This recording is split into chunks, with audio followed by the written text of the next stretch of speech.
think of it, I haven't chatted with Sonny in ages. Let's go see what he's up to.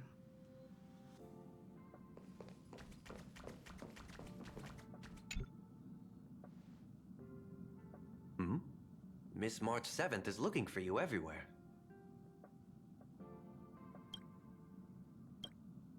I don't know the details either, but she told me that if I see you, I should remind you to check your messages.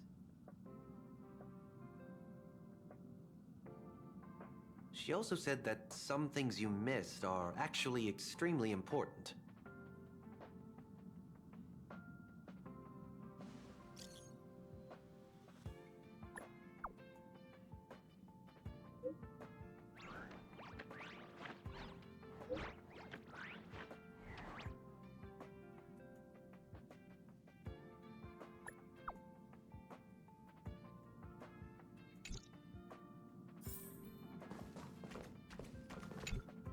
She also said that some things you missed are actually extremely important.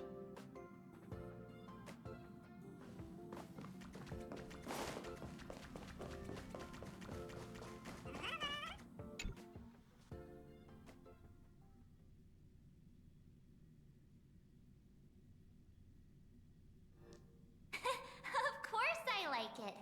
Big Sis Dahlia always knows what's on my mind. So that means we'll be companions again on the next Trailblaze mission? Of course. I deliberately picked up my pace for that. Though, sadly, I still missed out on some things. Indeed.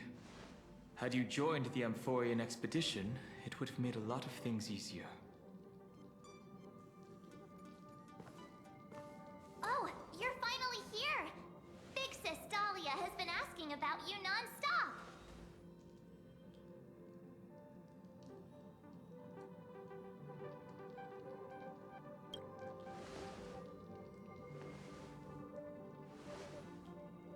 Whoa, whoa! Have you gone mad? Did you forget that we should never mention words like old or senior in front of Big Sis Dahlia?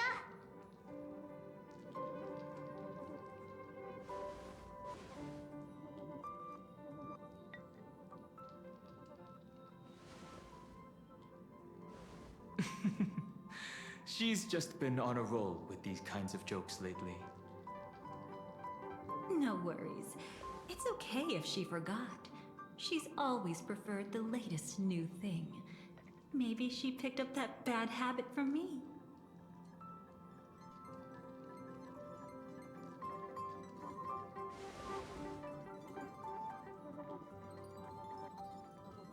Long time no see. Now, does anything ring a bell?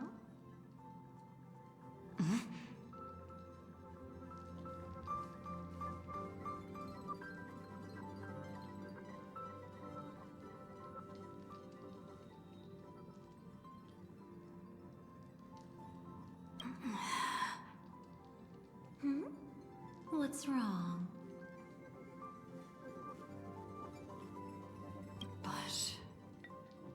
But what? Don't tell me. You forgot something? Who exactly are you? What's gotten into you? Did Amphorius give you amnesia? How could you forget about Big Sis Dahlia? She was the one who helped you suppress the rampaging Stellaron back at the space station.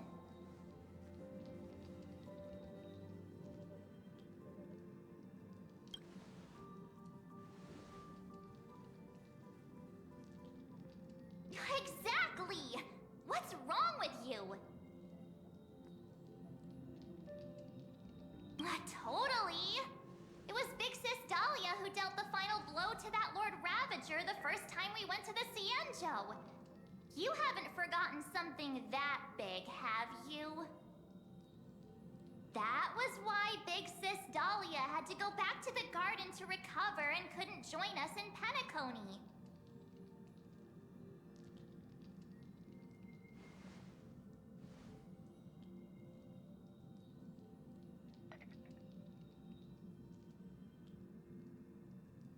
No need for reminders from us. She has spent more time with the Dahlia than anyone else. Why don't you let her diagnose you? She's the Express's resident expert when it comes to matters regarding memories.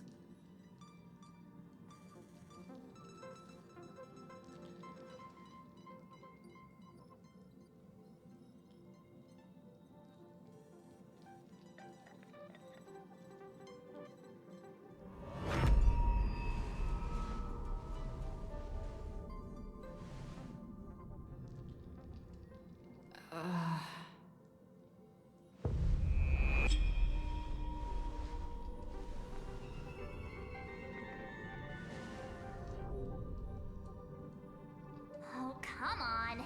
Don't just stand there. Hurry up and get over here. It's not like this hasn't happened before. Leave it to Big Sis Dahlia. It'll be fine. I concur. If there's an issue with memories, then we'd better not waste any time. Why are you all...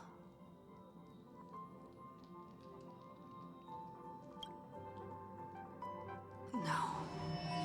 This isn't right.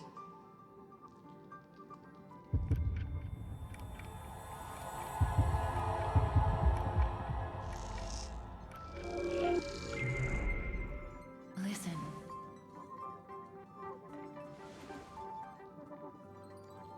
You'll face betrayal, lose your way, and seek answers. It was a wish of the cosmos that set you in motion. And in the tale where you are the protagonist, the stars themselves will defy the destiny of finality. Hang on.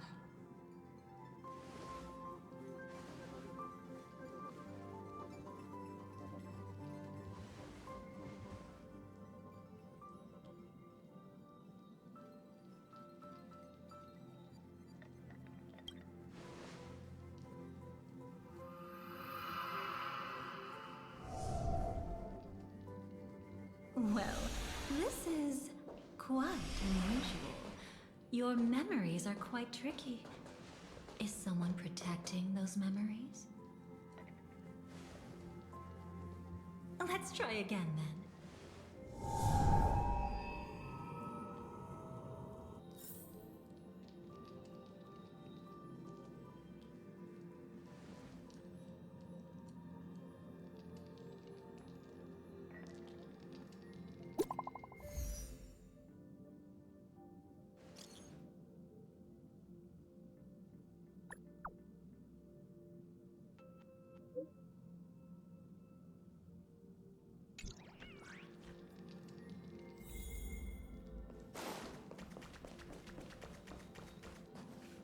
Destiny is much like memory.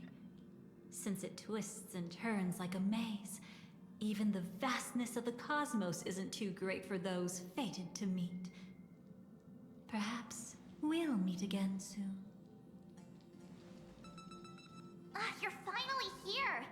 Lady Black Swan has something urgent, and you almost missed her.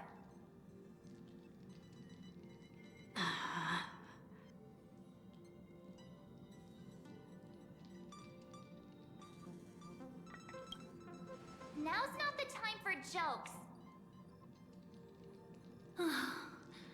We didn't have to be this direct. Guess there's no point in wasting any more effort, right? Your memories are truly extraordinary. It's as if they exist beyond the bounds of time itself. But why take memories so seriously?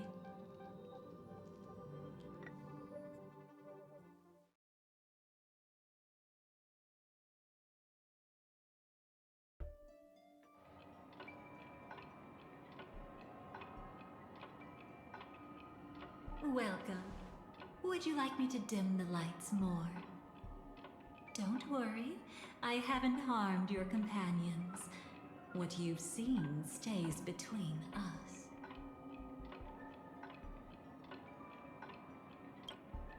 It's a bit complicated to explain. Through certain methods, I've brought you into my own heart. We could be watched if we met anywhere else. This is the only place where I can feel safe sharing secrets that should stay between us. I'd feel a bit hurt if I didn't leave any impression on you at all. My name is Constance, an ordinary memo keeper.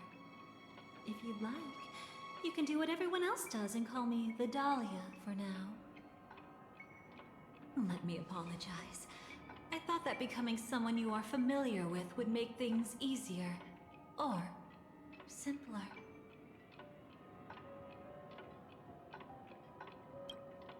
Take it easy.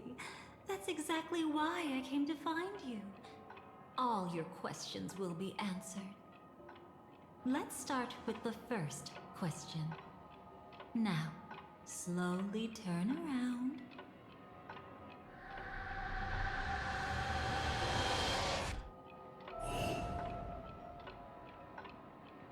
And witness your own death.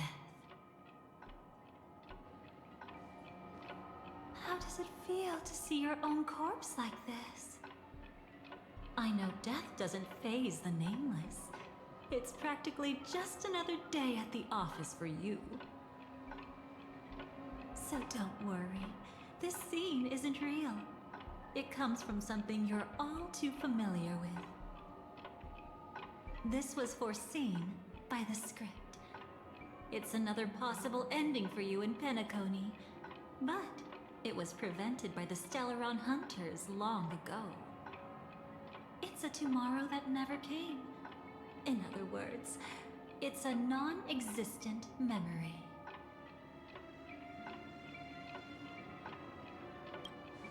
Actually, I'm one of them. That's quite the incredulous look. Like the others, I can't reveal too much. Even if we are hidden in this place, we can't escape from omnipresent destiny. But I trust you won't be surprised by a Stellaron Hunter's sudden visit. After all, that's what our two groups are.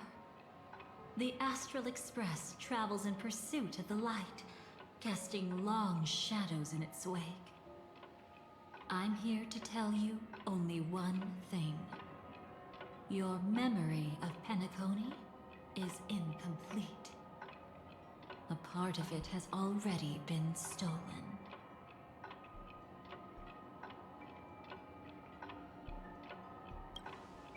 That's hard to say for now, but the gravity of the situation is clear.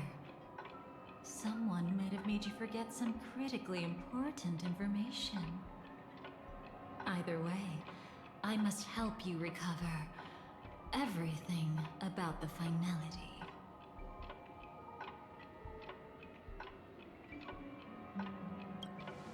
It's not surprising. Have you ever kept a gentle pet? They can always guess what's on your mind, always actively trying to please you. Memories work the same way, if you ask me. Once your brain discovers a void in your memories, it'll carefully fill in the gap on its own, whether you need it or not. I will keep my promise. I will awaken your memories and save the cosmos's future. Perhaps I can also take this chance to peek into your past, which, if you ask me, should be quite interesting. Don't worry, I won't do anything inappropriate. It's just strictly business. Please, let me touch you a little bit. It's the only way I can probe through memories. You'll need some gentle stimulation to recover your forgotten memories, so brace yourself. Let us now go back to where it all began and see what exactly went wrong. Take it slow. Don't let the memories overwhelm you, and don't worry about getting lost. Remember my voice. remember the touch you feel at this moment. It will guide you back to me. So, what did you see?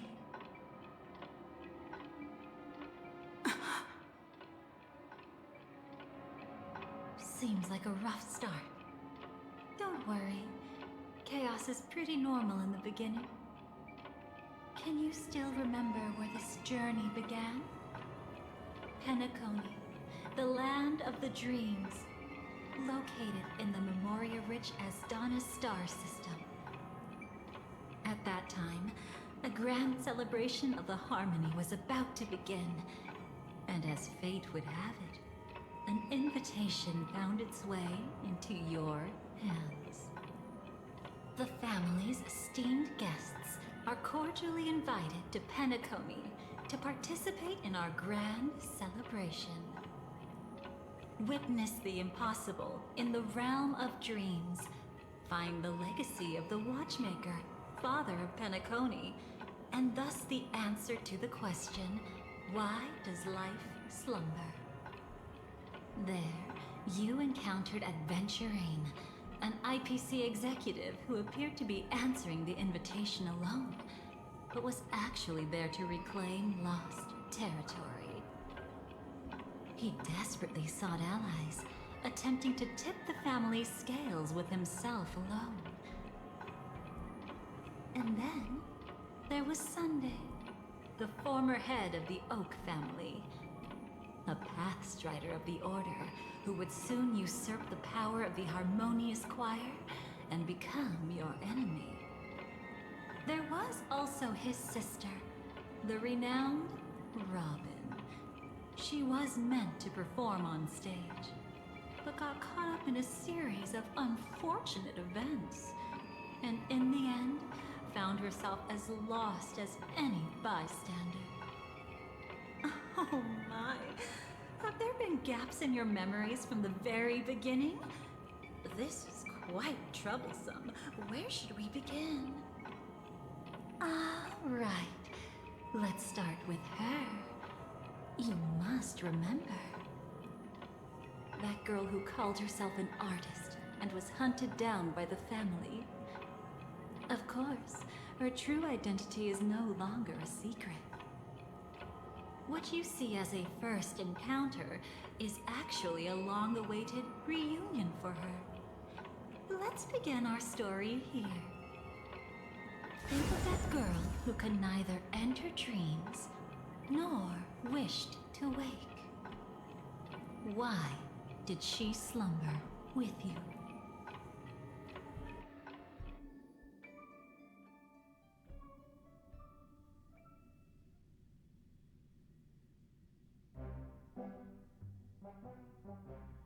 Is this what dreams are?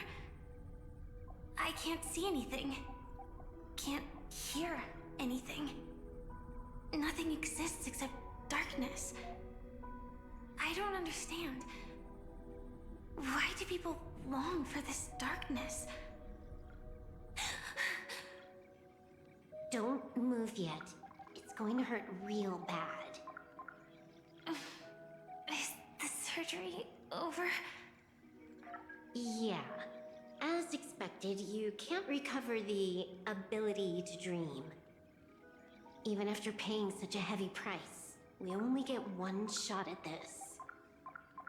It's fine. One chance is all I need. Is there anything else I need to do? Just don't die. Take a breather. Once the calibration is done, I'll let you officially enter the dream. And then I'll be able to enter that land of dreams. Don't get your hopes up. It's just a nickname. Your dream might not come true.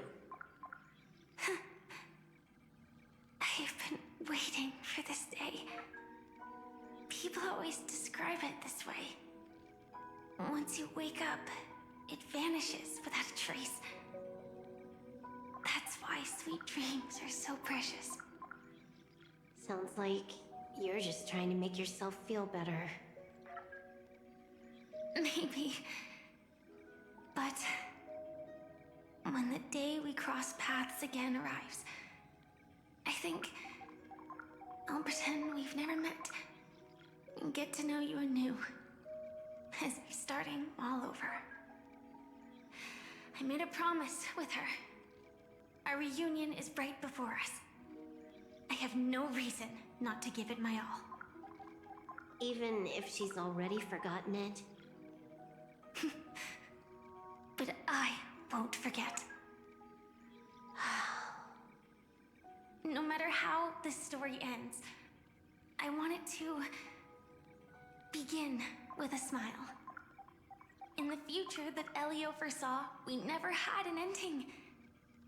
But I still have the chance to wrestle back from fate the right to have a beginning.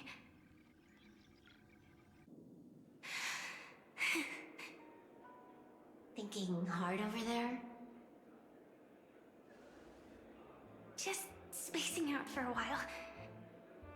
This is my first time dreaming, so it still feels a little odd. Everything here seems just like the real world. It's mind-blowing to think that I'm actually still lying in a life support pod. Are you sure? Never mind. Hurry up. The Astral Express has arrived. How is the situation? Can we avoid the family's surveillance? ID's already taken care of, but there's a snag. Let's walk and talk. Head to the room I prepped.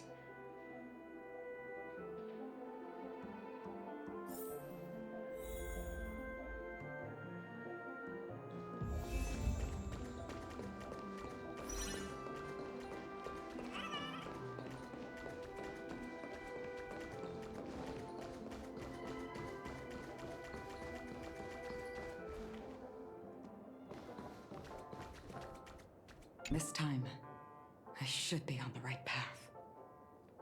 Uh-huh.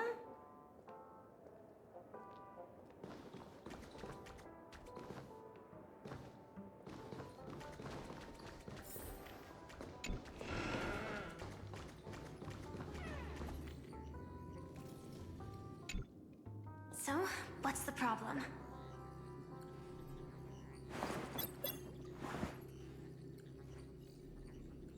I hired a helper to slip into Penacony ahead of time to snoop around. She just sent me some intel. There's bad news. The family is borderline all-knowing and all-powerful in the Sweet Dream. Is there an emanator of the Harmony here? It's not necessarily because of a person. It could be a phenomenon. Can't say for certain. Anyway, just like the script says, no matter how you sneak in, you'll be found out. There's not even a single gap? Even just for a couple of seconds? It's not that we can't create one. The problem is that you're too powerful. You're no small fry. Here in Penacony, you're a colossal threat. They'll be onto you even if you just try to enter the dream. That means, even if I manage to sneak in, I won't be able to escape the family's pursuit. Exactly. And a brawl won't change a thing. This is their turf. You'd be throwing your life away. It might be risky, but I have a plan. The family still hasn't figured out who Stellaron Hunter Sam really is, right? At least not this branch family. Then, let's use that to our advantage. I'll activate Firefly Type 4 and attack the Reverie Hotel. I studied their defenses on the way here. Their basic security won't be able to keep me in check. Create a commotion to force Sam in the spotlight. Then, I'll rush back here at top speed, and while the chaos is still fresh, dive into the dream as Firefly.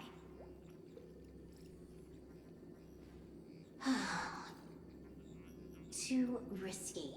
It's not worth it to expose our trump card Sam just for an uncertain gamble. already here. Might as well give it a shot. Let me extrapolate the route and calculate the security response time.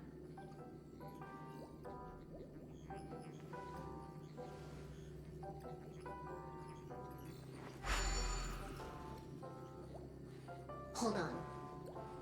What is it? Weird. My readings show security is practically non-existent. That doesn't match what you told me.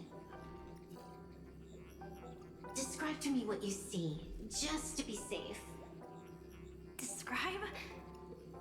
It's just your standard hotel setup. Sofa, dream pool, and... Who's there? Relax. There's no one here. Ah, I knew it.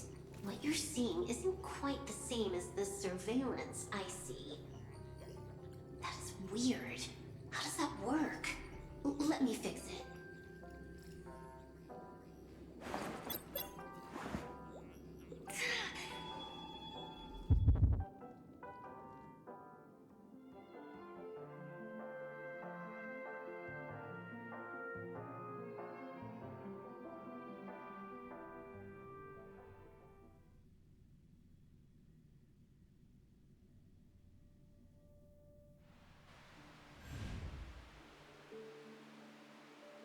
I told you, dreams are never as simple as they seem. How about now? This place is... You haven't gone anywhere. You've been here the whole time, saying weird stuff. This is my first time dreaming, so it still feels a little odd. Everything here seems just like the real world.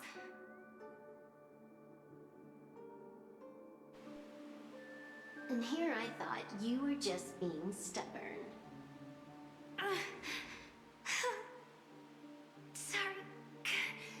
Could you jog my memory again? It's a little fuzzy. Following the script, we secured a discarded dream pool. Wasn't easy. Some IPC lackey decided to fight us for it. IPC? Forget it. It's not like they won. I converted it into a life support pod. Right now, we're both drifting at the edge of the Astana system. I see. We're using the synesthesia dreamscape. But it seems I haven't made it into the real Penacony? This scenery doesn't exactly scream sweet dream anyway. It's probably some kind of buffer zone or something. What you saw just now was probably a mirage. Right. Then the plan to attack the hotel won't work either. Exactly. The only thing you can attack right now is me. In other words, I'm still in the clear. And I'm just one step away from the 12 hours. You always manage to find a silver lining in a pile of bad news. At least things are much clearer now. Let me take a look elsewhere first. Maybe I'll stumble upon a good entrance to become a stowaway. You scout ahead. I'll get in touch with the temp helper.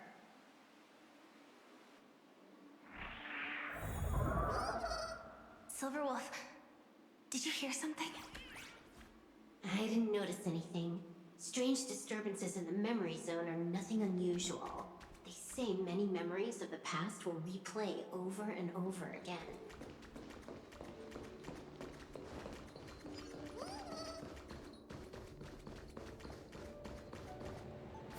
Wait. I'd recognize that sound anywhere.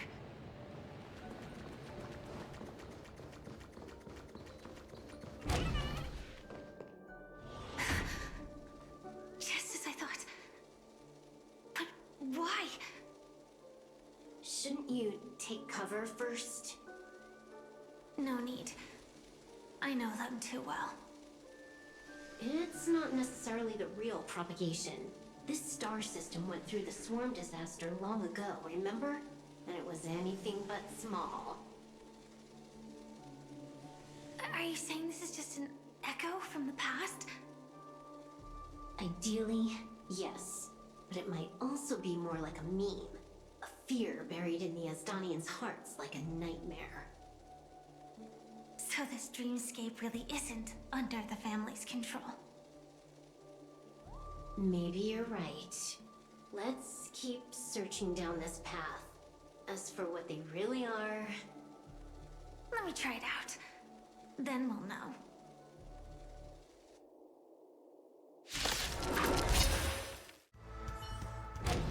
The remains are gone. Was it just an illusion formed by Memoria after all? Figures. No wonder a scrapped dream pool isn't worth a dime. Without the family's protection, any regular visitor here is just begging for trouble. Better stay on guard. Not every illusion has good intentions. Got it. Also, you can actually just go around them. No one said you have to pay attention to the bugs. That's your bad habit. Sorry. I just can't bring myself to look the other way. Never mind. Everyone's the same. They all try to do something for the past, even when they know it's futile. If it makes you feel better, I'll leave it to you. Just be quick about it. Thank you. But reliving old memories isn't always such a bad thing, is it? Looks like this business trip has put you in good spirits.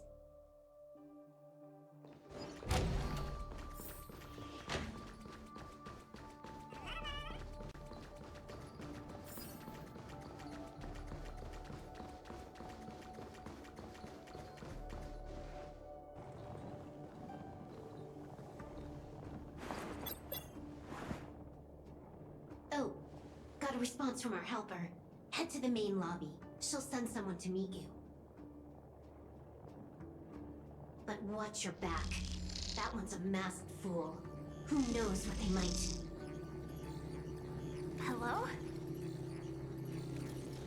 The signal's gone. Here we go again. Huh? The mech won't start. Why? Huh? They didn't attack me. Are they running away?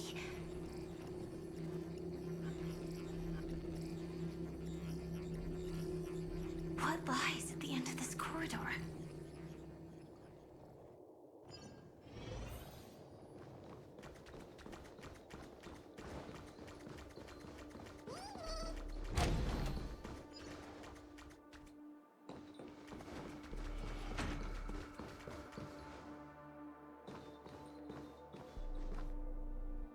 Debris everywhere. But weren't they just illusions? Could it be that there's someone else here besides me? The true Sting died from a high heat reaction. And the scar. How can this be? I know it all too well.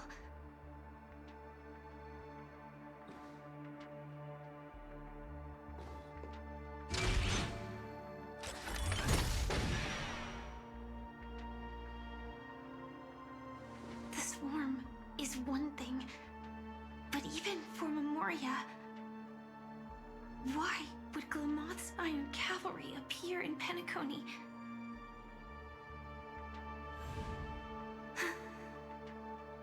I hope we can see the stars on the next battlefield. Will we see each other again? Then we should be able to find each other.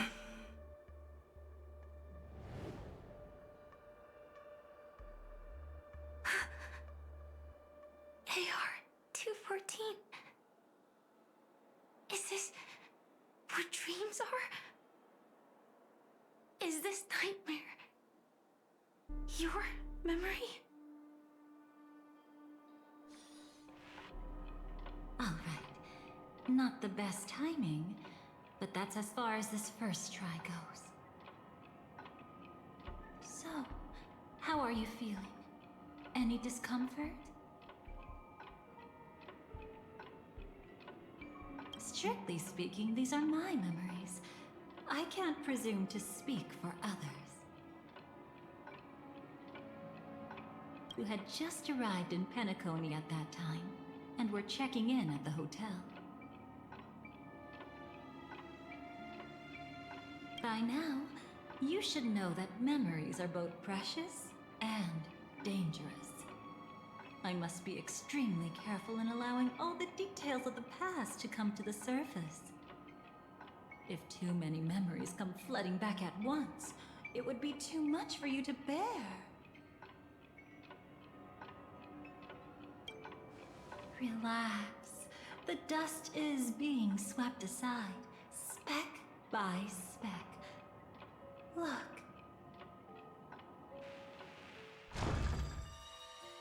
Though part of it was stolen, the memory of Penacony has become clear again.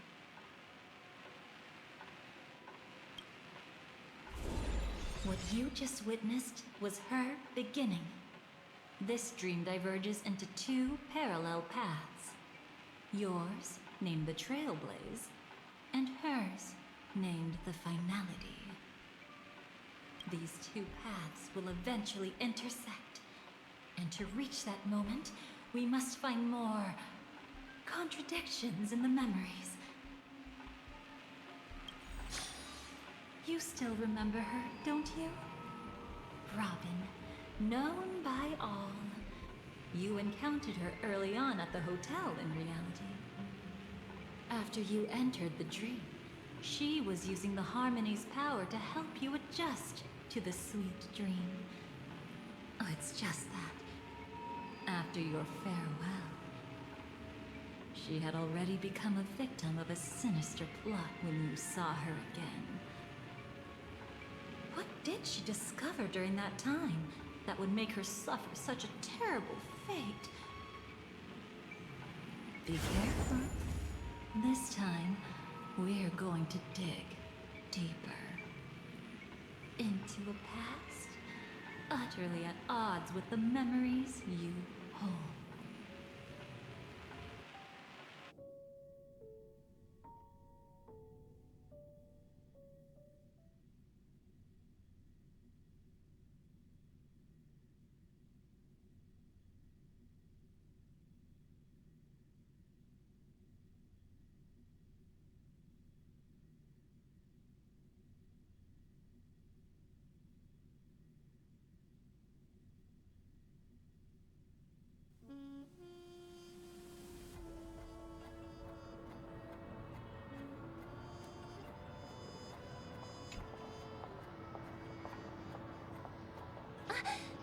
Are you all right?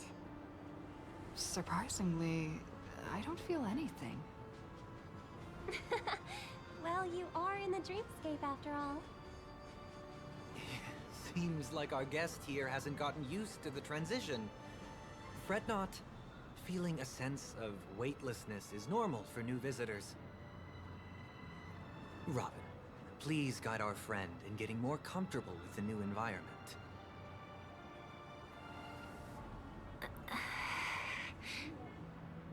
Robin? Leave it to me.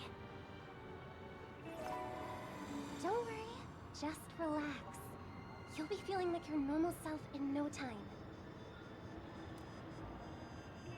Even so, tuning is still beyond me. Don't worry. Keep going. I'll help you. But brother, this...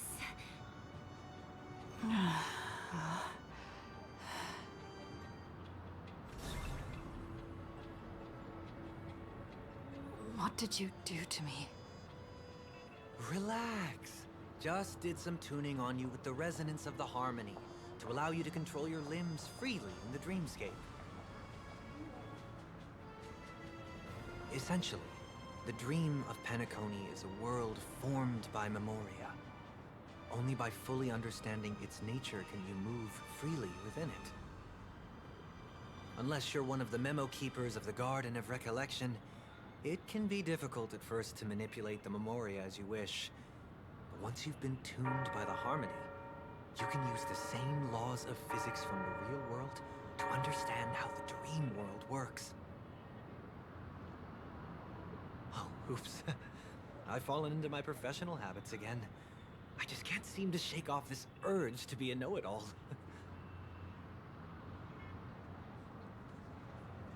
Don't mind him. He's always like that. Please, enjoy the beautiful dreamscape the family has built for everyone. We shall take our leave. Have a blast!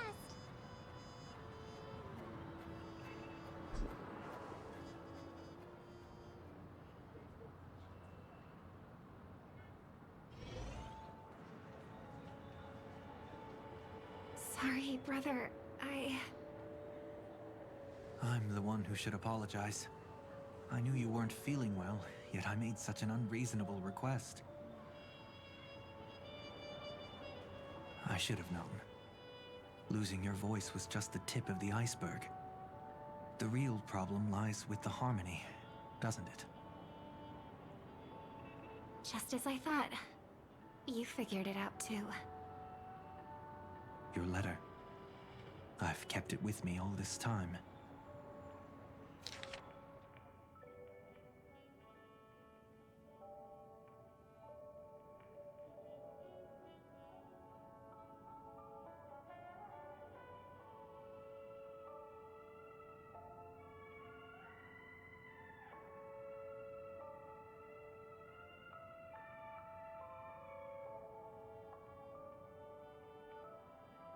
Don't worry. This is crucial. I'll uncover the truth before the festival begins. Let me help you shoulder some of the burden. Did something happen in Penacony? The Charmony Festival is approaching, and with all sorts of guests mingling, Mr. Gopherwood must focus entirely on the preparations, leaving no attention for other matters. This creates an opening for some people to exploit. If there really is a traitor in the family, now would be the perfect time to make their move. I heard the Dream Master has fallen ill. Since I came back, I haven't seen him even once. There was an accident not long ago. He's gravely ill, and I'm afraid he won't be able to appear in his humanoid form for a while. That's why we need to help him even more. Leave the investigation to me. You don't have to worry about anything else. Just focus on the stage. But... No buts. Listen, Robin. Never get involved with death in dreams. You need to sing your heart out. I promise you, when the curtain rises, no noise will drown out your brilliance. Not even the shadow of harmony itself. that's true. Ever since we were kids, there's nothing my big brother couldn't handle. Then I'll go get ready. I won't take up any more of your time. Be careful, brother. And don't forget to save a good spot for yourself. Of course. Who says I can't play favorites once in a while? See you later.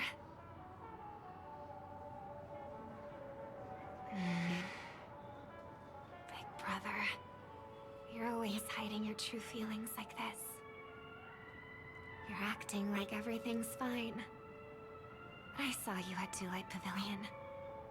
You were clearly at your wit's end. When I wrote that letter, I could still barely manage to tune. Later, things just kept getting worse. My intuition tells me that something must be wrong with the dreamscape. In my current state, I'm wondering if I can even sense any anomalies. I'll do my best. Let's hope this is just a false alarm.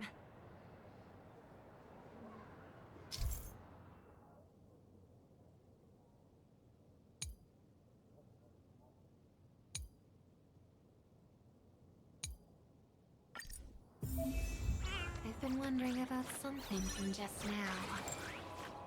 There seems to be a faint dissonance nearby.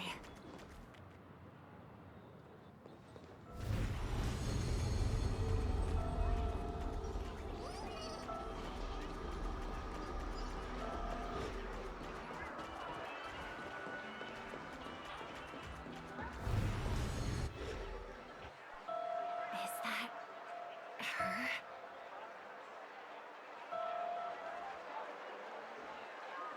Don't even think about running away. You stowaway. Sorry for bothering you. Please, I need your help. What's wrong? I'll help you.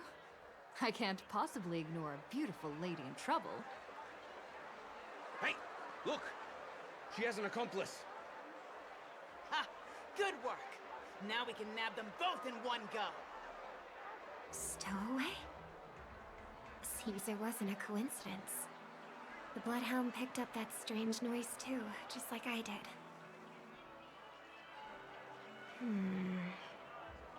Better to stay out of sight for now. If that girl really is an outsider, this could be my chance. That's enough, boys. Sir. What's gotten into you all? Open your eyes and take a good look. Is this lady the stowaway we're looking for? Huh? Who's this? Don't you know him? Look at his brown hair and grey vest. He's the officer, sent here by the family to maintain order at the Charmony Festival. I see. Sir, the thing is, we're trying to apprehend a stowaway.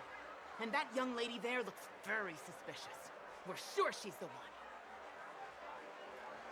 That's nonsense. Take another look, will ya? The witness report says that the suspect is a lad with silver hair, and you guys are going after a girl with silver hair. Does that even make sense? She's our guest. Well, just get out of my way and I'll take care of this. Yes, sir. Something's off.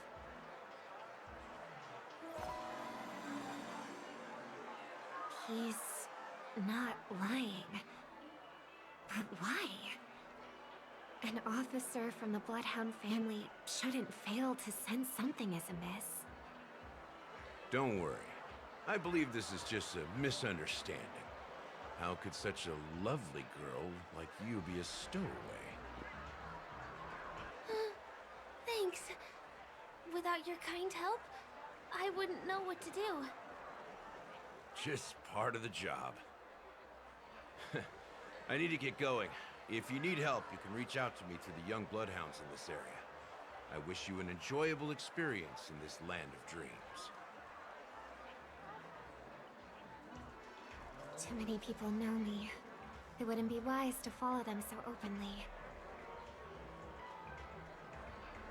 Looks like I'll have to use a few methods of my own. We need to get closer. Find a hidden spot.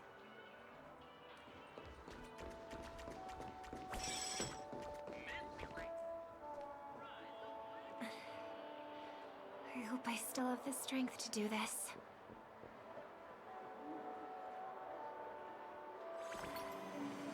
Although the Bloodhounds mistook me for a stowaway, I'm actually a local. My name is Firefly, and I'm from the Iris family. I work as a stage performer, although right now I'm just an extra. Success! Thank goodness I wasn't discovered. That girl claims to be an artist from the Iris family? but I can't hear any resonance in her voice. Well, we can talk about that another time. Right now, I want to give you a tour of the town. Here we go. If I'm wrong about this, I'll make it up to you properly afterward.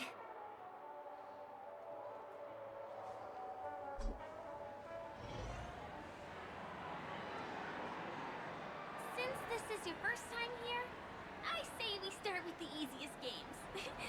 The Dreamy Rose and Lucky Wheel are pretty straightforward. Just here to play games? I guess I was worried for nothing. Sorry, Trailblazer and Miss Firefly. Maybe this was just a beautiful encounter. Nothing more. I should leave the dreamscape and see the sights beyond it. Maybe things will be better in the real world. Running out of time? Huh? They split up? Everyone who needs to be here is here. Not to be a buzzkill, but just a reminder. Don't forget about your first death. Who's she talking to? And what's this about death? Shh. Let's not talk about this right now. I think someone's following me. Did you have fun? No. My intuition was right. That girl is definitely not what she seems. Now I need to be extra careful.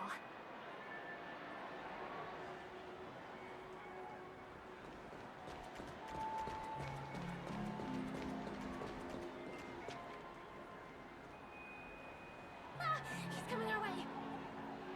Hey, well, if it isn't my most loyal customer, the Trailblazer girl.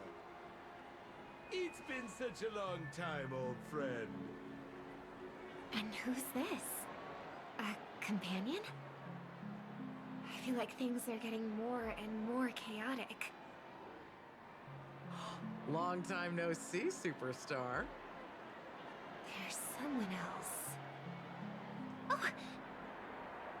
Lady Siobhan? Still radiant as ever. I could spot you from a mile away. I came over to say hi. What brings you here? Drawing too much attention is never a good thing. Oh, reminds me of that old saying. From afar, anyone under the spotlight seems endlessly charming. But only when you get close do you realize how restless that heart truly is. Sorry you had to see that. I just came out to clear my head. The Charmony Festival is coming up soon and I'm a bit nervous. I heard about your voice issue. Drop by the Dream Jolt hostelry when you're free, and I'll take a look at what's going on.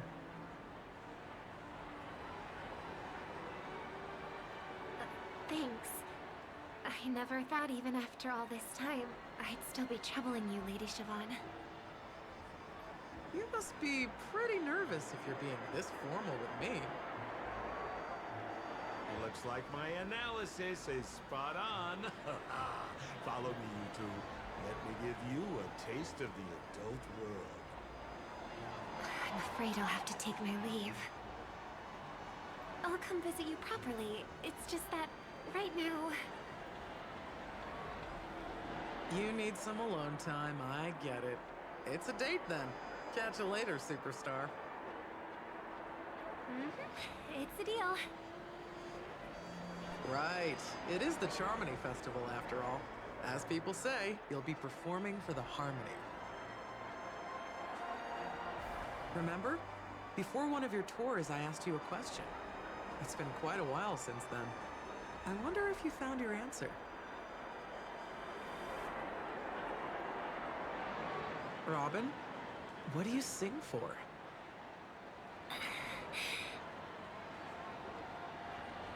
I think I've got my answer now. But instead of words, I'd rather answer with a song. That would be more convincing, no? That's actually more convincing than a straight answer. Looking forward to your performance.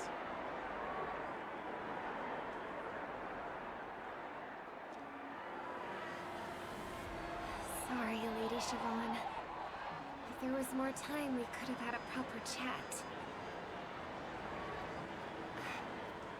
Now, let's get down to business.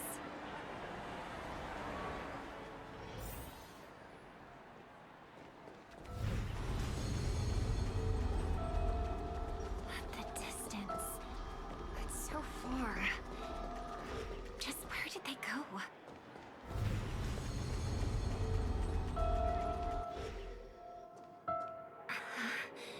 The static's gone.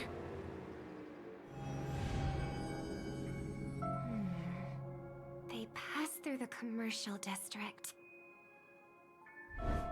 And past the Papashi Club. And then the voice just vanished. Did she return to reality? That can't be right. There's no entrance or exit there.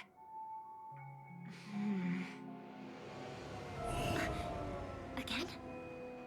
Further away than before. This time in... Dream's Edge. Oh, I get it now. It's the underground tunnel. Right. Makes sense. I should have known. That place is a hotspot for smuggling cases. I should have pressed those two bloodhounds for answers back then. Anyway, I'll check it out.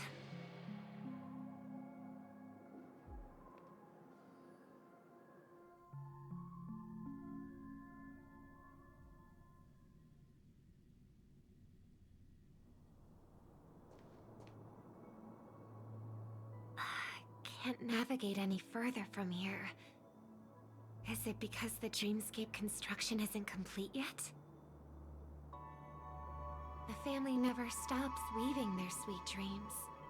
And Penacony has always maintained good relationships with the outside world. Why would someone choose this moment, of all times, to plot something sinister?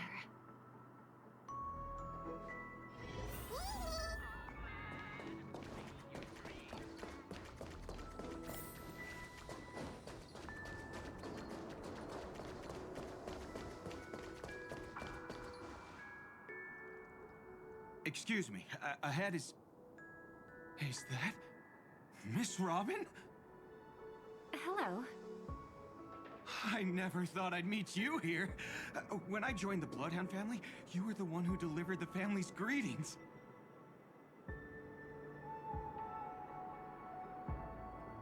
You probably don't remember me. No, that's too rude of me to say. I'm not worthy. Of course I remember you, Mr. Loka. This is unbelievable! I don't spend a lot of time in Penacony, and have even fewer chances to help out the Harmony.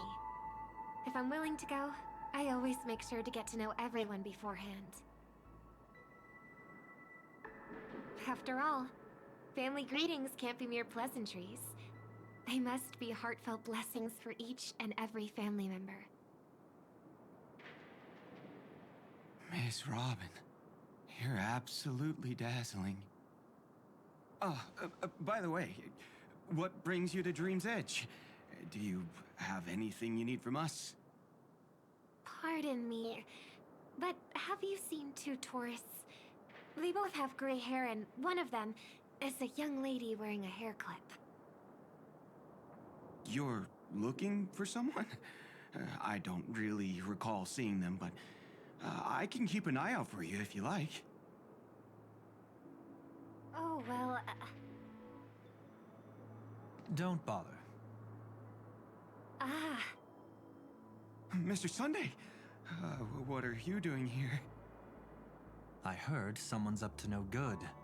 so I came to check things out myself. Huh? Just kidding. Don't be so tense. Robin hasn't been home for a while, so I brought her here specifically to look around and reminisce about her childhood days. As for those two mentioned earlier, they were guests we met. They left some items behind, which I've already returned. There's no need to ask anyone else about it. Understood. There's a construction site ahead, so we won't go any further. Goodbye.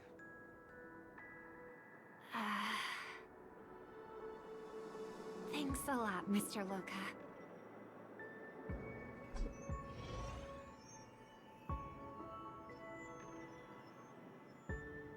I couldn't speak freely earlier. Robin, why did you come here? Like you said, I'm here to reminisce about old times. What about you? What brings you here? Tracking down criminals is my duty. And you, my dear sister, you've always been this stubborn. And in times like these, I wish you never had this trait. You're still investigating on your own, ignoring what I said? Yeah. I can't stop thinking of death, so I followed some people all the way here.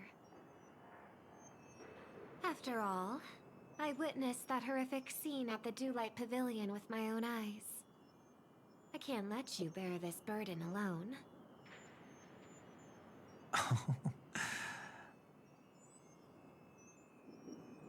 Oh, so you saw them. Those family members who were in the sweet dream, yet death took them away.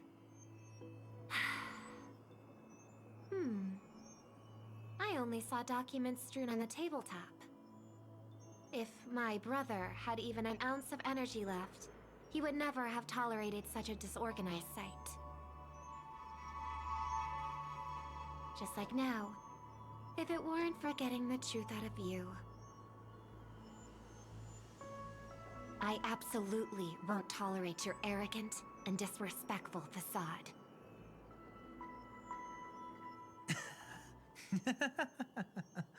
What are you talking about, dear sister? Just kidding. Don't be so tense. But my brother never jokes around with strangers.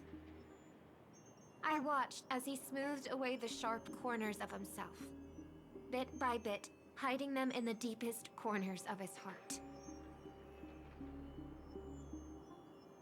Stop insulting my elder brother. Otherwise, you won't just be dealing with the family. You'll be dealing with me too.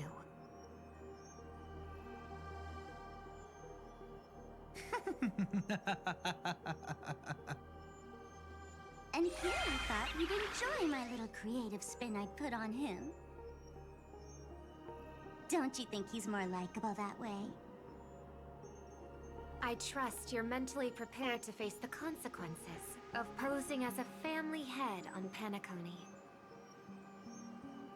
Jeez, I didn't expect to get played by a little bird. But do you really think you've got what it takes? There's no shortage of people trying to catch me, chicken-winged girly. What makes you so special? This place is still governed by the 5 lineages. And along the way, you've seen how many of their members are stationed here. Besides, here at the edge of the dreamscape, I can also...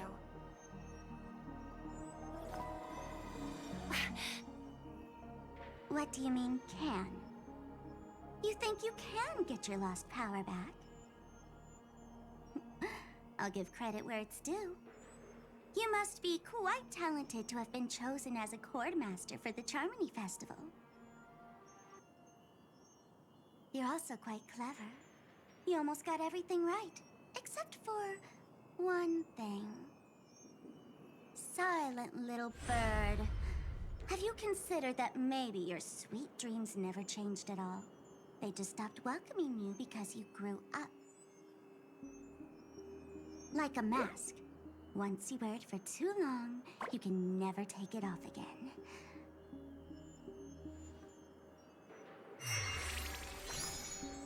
As for that mask of yours, is it really called the Harmony?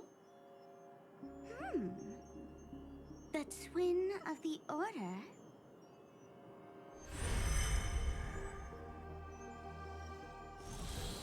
Oh. You know what they say. Robins will fight tooth and nail to protect their territory, even at the cost of their own lives. Looks like that name suits you pretty well. Oh, right on schedule. Gray hair should be wrapping up soon. Miss Sparkle, time to head to the next scene.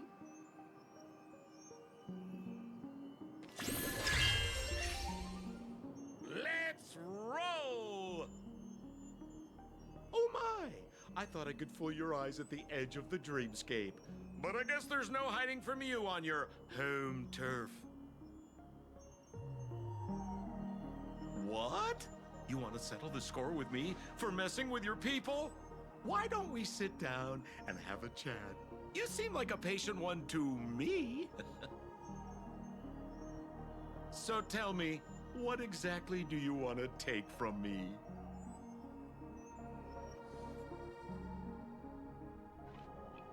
How are you feeling?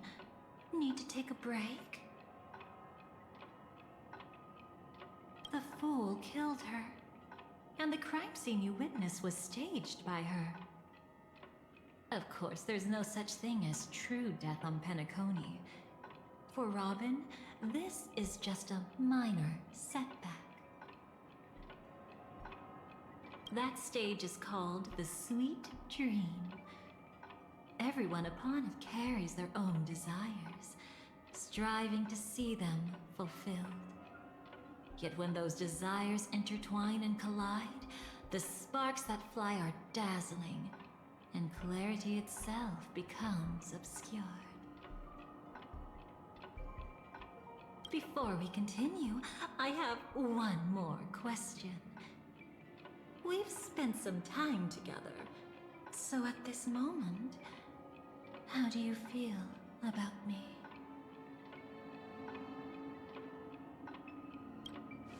How much are you willing to trust me? As a matter of fact, I've appeared in your memories before. And similarly, it was related to Penacony. By my measure, it's not bad at all. But talk is cheap, so let's keep going. When the time comes, if you still can't trust me, I'll give you plenty of time. I can take whatever criticism comes my way. Let's follow that train of thought and delve deeper. Even I don't know about your experiences in Dream's Edge. When I asked Firefly about it, she declined to give an answer. But judging from her expression, I believe it must have been a beautiful and unforgettable time that belonged to just the two of you. And Sparkle wasn't just here for fun. She's in cahoots with the Stellaron Hunters. She disguised herself as someone from your past, using every means possible to hint at the truth of the dreamscape. In the end, she simply sent you both deep into the dreamscape. What a kind-hearted fool she was.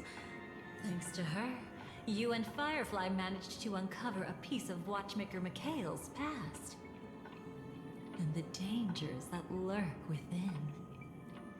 A memory zone mean something unto death. At least back then, you mistakenly thought it was dangerous. With the help of a, let's say, graceful memo keeper lady, you managed to escape from there. But in the rush, you and Firefly got separated. And her experiences afterward might differ from what you remember. I was there at that time, too.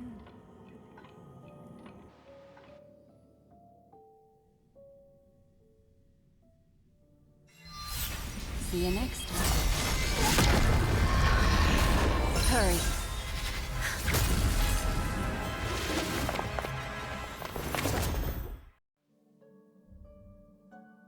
Don't worry, I've got you. How are you feeling? Passing through Memoria so suddenly always leaves you in a daze. That Memo Keeper had ulterior motives. She could have sent all of you away, but deliberately kept you behind. What happened just now? It's a Memory Zone meme. Some Penaconian legends mentioned it and called it death. I caught something unusual, but couldn't get a clear look at it. But I saw it. In that instant, before it was about to strike, a reflection of another dreamscape appeared in its pupils. It was somewhat similar to the 12 hours, yet the atmosphere was completely different. What if death doesn't exist in sweet dreams? Or so they say. But what if that's not a lie? Perhaps death is just sinking into a deeper dreamscape. Too bad. A nosy Memo Keeper had to show up. Next time we meet, leave it to me. I'll give her an experience she won't soon forget. Every time you say that, it's always you who seems to be having fun. This time, try not to go overboard. It's not necessarily a bad thing. If I really do meet my end, I won't have a chance to tell them the truth anyway. Are they still around? I can't sense them anymore. I'm afraid they must have gone back to reality. Hold on. Still no good. I can't get in touch with Silverwolf in the primordial dreamscape. I left her a message. If she gets it, she'll help guide her back here. Or we could head back to reality first and get in touch with Silverwolf. Hold on. Recklessly crossing through the dreamscape now would be far more dangerous than before. What's the matter? Death caused such a huge commotion that the omnipotent being within the sweet dream has turned its gaze upon this place. Then aren't we? We should be fine for now. Death has his attention. As long as we are careful, we won't be exposed. In fact, within this dreamscape, we might find a way to strike back against him. Before you arrived, I did some digging around. From what I've learned, he buried his darkest crimes right here. Whatever it is, I believe it'll be of some use. Let's go look for it before they come back.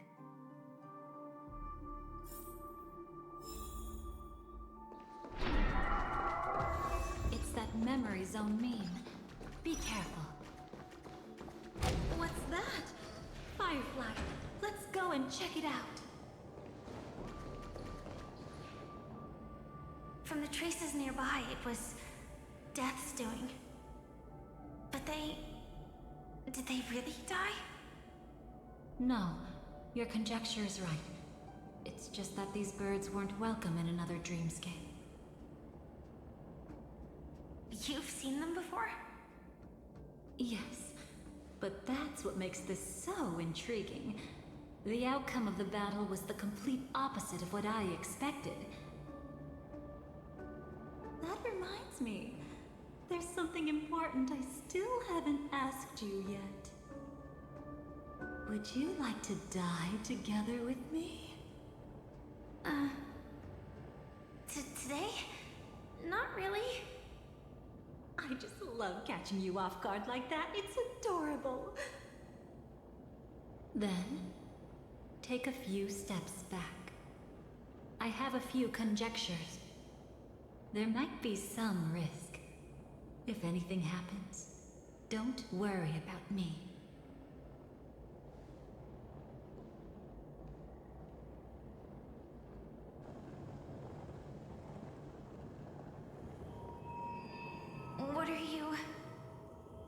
Just as I thought. So, what happened? These ravens are the incarnation of the Dream Master Gopher Wood, that omnipotent being in the sweet dream. In front of him, even death has no strength to resist. The power I just released should have been enough for him to notice and deliver a fatal blow. Yet here we are, completely unharmed. You know, you're quite similar to Blade sometimes. I mean, when you're staring death in the face. It's not relief, I feel. I'm savoring a once-in-a-lifetime thrill. If only it was just once for me too. But was it really him? If I remember correctly, the Dream Master's body was burned to ashes in a riot long ago. And he can now only sustain his life within the sweet dream. Not only that, over the long passage of time, he has merged himself with every inch of Penacony's land. The title Dream Master doesn't mean he merely controls the dreamscape. Rather, it means he has already turned the dreamscape itself into his second body. In extreme cases, he could probably burn all of Penacony to the ground, though hopefully he wouldn't have the heart to do it. We better act fast. Easy now. We're safe for the time being. Maybe it's not that he doesn't want to act against us, but rather that he can't. At least, not yet.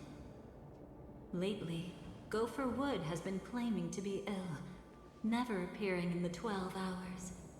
Yet just recently, he buried his darkest crime deep within the dreamscape.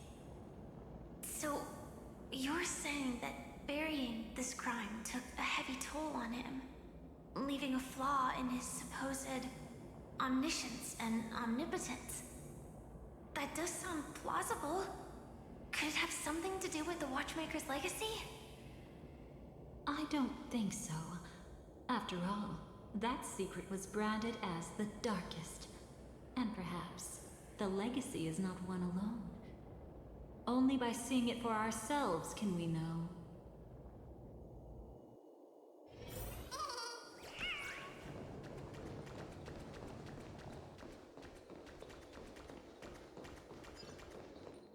A mistake anyone could make.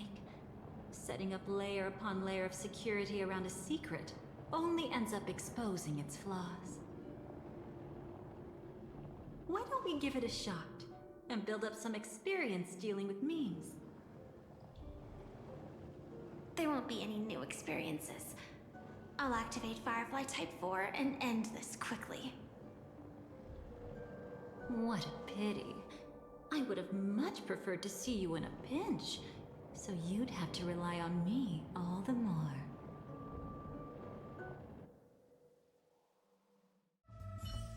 When it comes to this, you're the expert. Yet I'd always imagined that calling upon that power would make you profoundly melancholic. I'm not now, and never will be.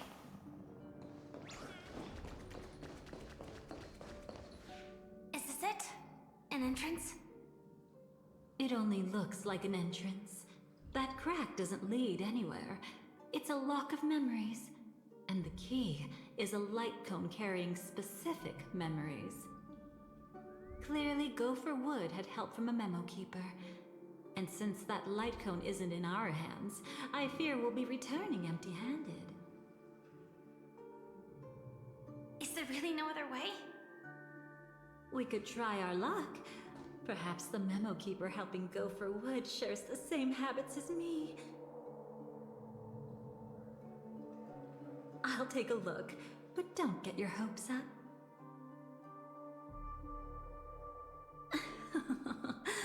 Pretty careless indeed. Just like an old friend of mine. Looks like we're in luck. We found one of their contingencies. Do you have memories like that? A moment in time you never want to forget. One that you find yourself reliving over and over again. Of course. More than just one. What a shame. Huh? Don't take it to heart. I'm just imitating those annoying memo keepers. In their view, the more memories recalled, the more likely it is to become distorted beyond recognition. Each time you recall a memory, you risk distorting its true face. That's how they justify the necessity of light cones. How tragic. They never understood the truth. The more eternal a thing, the more it stirs the desire to destroy it. But they weren't wrong about the present situation. Even if Gopher Wood were to come in person, he'd need to bring a specific light cone. His own memories can no longer be trusted. That's exactly why we have a contingency plan right in front of us. But I haven't seen anything since just now. Oh, sorry.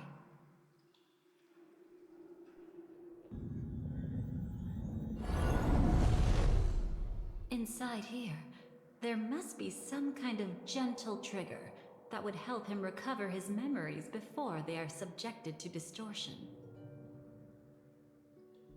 But for us, that's probably meaningless.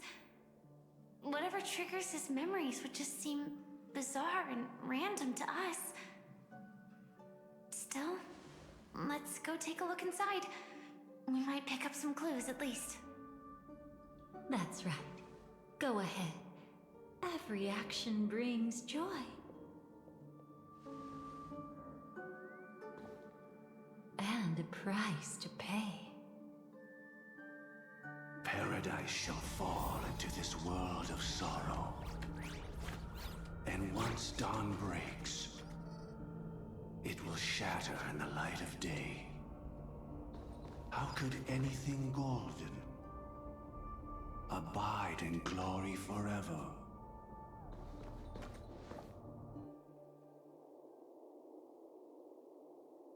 How can this be?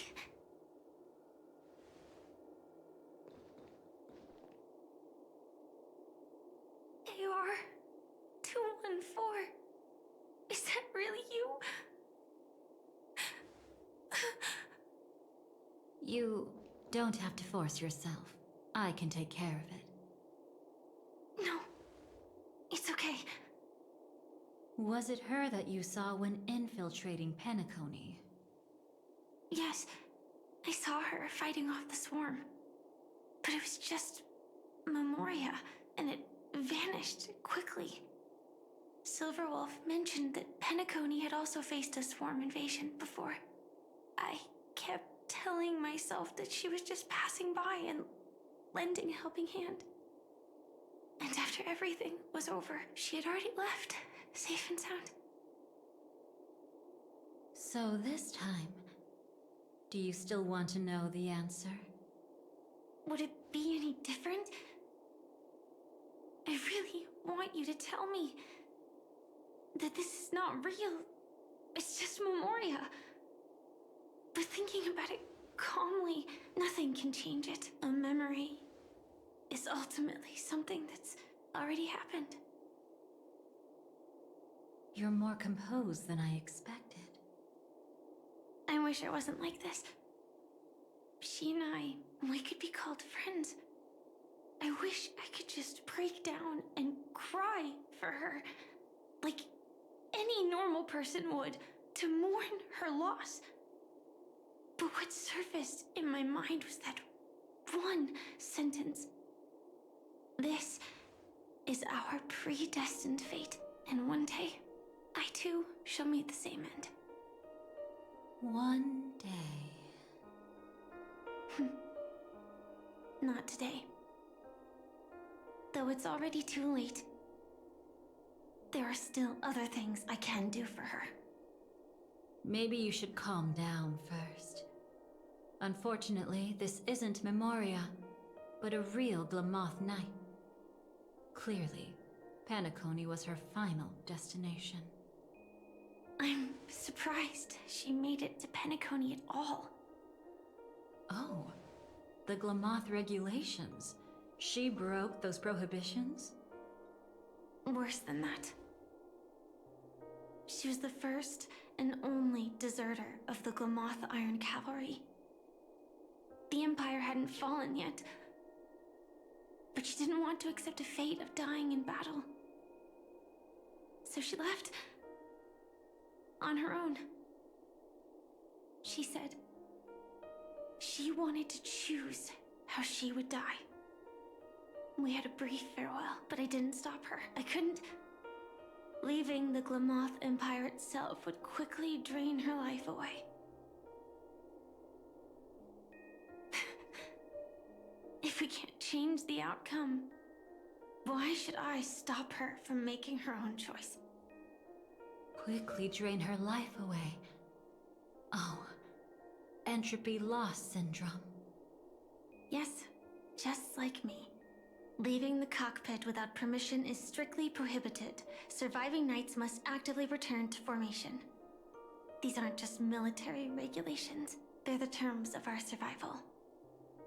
When not piloting the Firefly Type 4, I must stay in the cryo sleep pod. Otherwise, my entropy loss syndrome will only get worse. So, have you figured out the reason yet?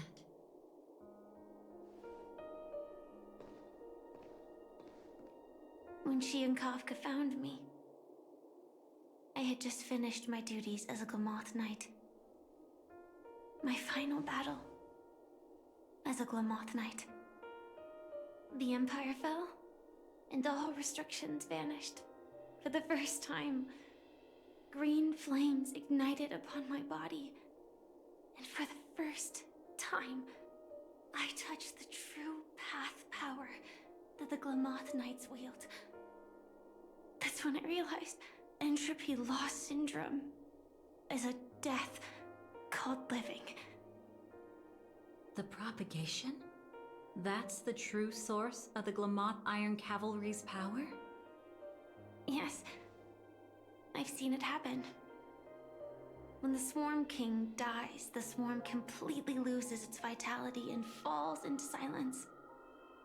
Just like Glamoth's Iron Cavalry, they weren't given a sense of self.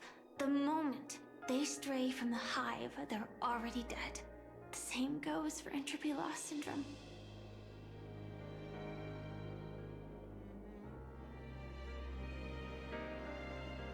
Could you help me take her away? I don't want to leave her here alone. After all this is over, I want to give her a proper burial, just like any normal person. I'm happy to help. She wanted to escape her fate, but in the end, she died fighting against the Swarm in Penacony. The detestable thing about destiny is that it brooks no defiance.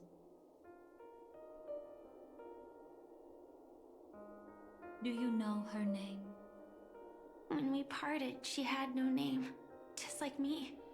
But I hope by the time she leaves this world, she will have found both a name and a purpose for her life. Why did Gopher Wood leave her here?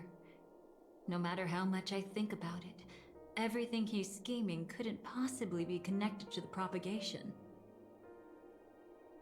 How deeply is your past intertwined with this place? It's not clear yet, but obviously she had multiple fatal wounds on her body. She didn't die from entropy loss. Before we left, Kafka told me, in her view, dreams are inherently a convergence of the past. It's the same for everyone, no matter how much you want to avoid it.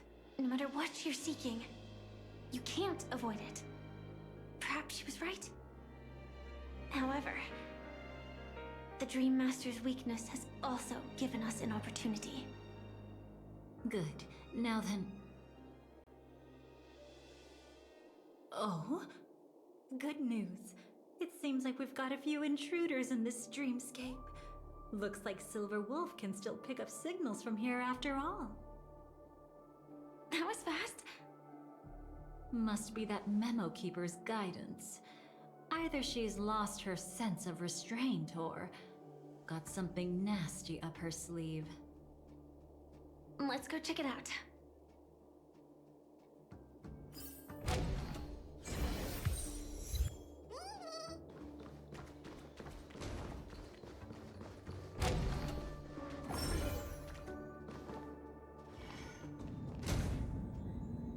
You aren't hiding anything, are you?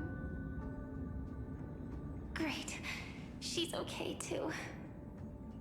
Hold on. There's a troublesome stranger here. She looks familiar. She's... Oh? You don't know? Setting allegiances aside, she's much more dangerous than the Dream Master. When facing an emanator who walks in the nihility, we must always tread carefully, no matter when or where. An emanator of the nihility. Was she ever mentioned in the script? No. If it weren't for my father's death, I wouldn't have known about this either. Your arrival is timely. This dreamscape is fraught with danger. Since our destination is the same, how about we join forces? I can protect you from harm, but in the memory zone, I'll need assistance from the Memo Keeper as well. And if we run into the family, it wouldn't hurt to have one more person to explain the situation. Absolutely not. We need to keep her away from her. Shh, be careful. What's wrong? Right now, their journeying together is actually saving us a lot of trouble. I can sense it. Death has cast its shadow once again. It's close, and unless things change, they'll cross its path before long. That Miss Stellaron is clearly unfamiliar with Memoria, and that arrogant swan, always mindful of appearances, is unwilling to show all her cards. Only with Acheron present can they cross beyond death. Then all the more reason I should find them right now and tell them the truth. There's no need for another conflict with death. But Black Swan is still here, with unknown intentions. If she chooses to twist the truth, you won't be able to convince the others. Here, a Memo Keeper's word carries more weight. No need to rush things. There's still time to reveal the truth later. Absolutely not. Have you forgotten? As a Stellaron hunter, I have a 0-point mission. One that must be completed at any cost. If there's even the slightest chance that Acheron might draw her blade, I cannot let her be there. Oh? I thought you wouldn't care. Haven't you had enough of sacrificing yourself for duty? My dream was destined to shatter from the start. But for them, it's still not time to wake up. Can I ask you for one more thing? There might be a way to have the best of both worlds, but I need to find death before them. That's not hard. It's still lingering in this domain, but... a win-win solution? I don't know for sure, but it's worth a shot. Maybe it's not always hostile. And even if it is, once I activate Firefly Type 4, I can quickly subdue it. But if we're dealing with the worst-case scenario, Elio once said that I would face death 3 times in Penacony, and for this first death, I want to decide how it comes. I just hope that reunion a moment ago didn't rattle you. Go on. I I've burned a hole through the Memoria that'll take you straight to the meme. Better hurry, though. It might not stick around in one place for long. Got it. Thank you. There's no sign of anything. Could it have already left?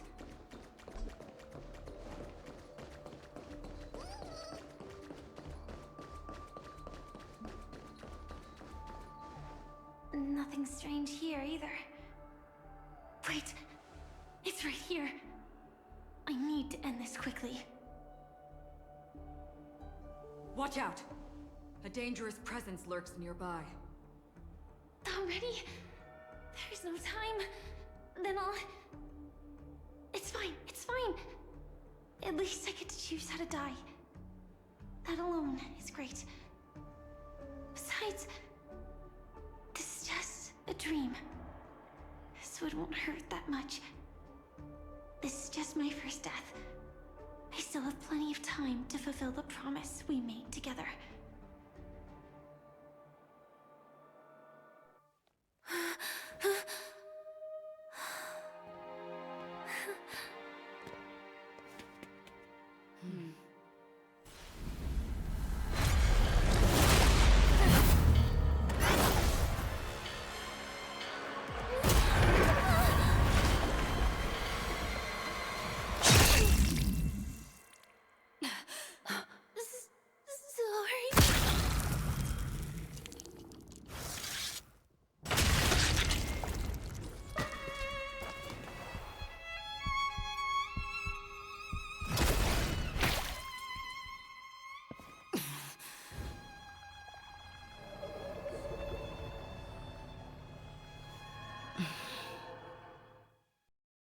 You should be able to recall at least some of what comes next. She hoped to reveal the truth of the dreamscape to you through her own death. At the moment she was impaled, even the emanator of the nihility would falter, blade wavering in hesitation. That was her way of securing the best of both worlds. Unfortunately, fate still played a cruel trick on her. The Memoria transformed so quickly that she didn't even have a chance to explain. After that, she arrived at Dreamflux Reef, land of the exiles, the true Penacony. The family went to great lengths to conceal its existence, using death as their justification. However, at that time she still couldn't venture deeper with peace of mind. Unable to reveal the truth, the situation that had worried her before continued to persist. She was burning with anxiety to return and get you away from the battlefield. Fortunately, a kind and caring lady was still watching over her. I reached out to help once again. Her worst fears didn't materialize. Death retreated on its own, allowing you all to escape unscathed. After that, guided by Black Swan, you tried to uncover the truth behind Firefly's death.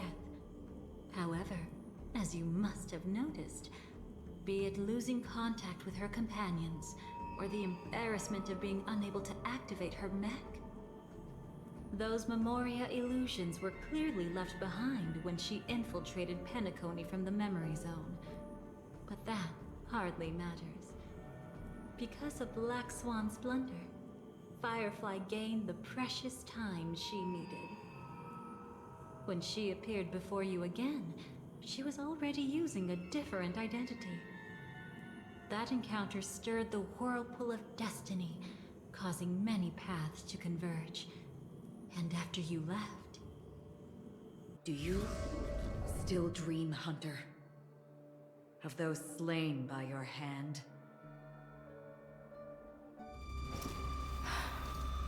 I still see them in my dreams. Hold it. Your time hasn't come yet. My time?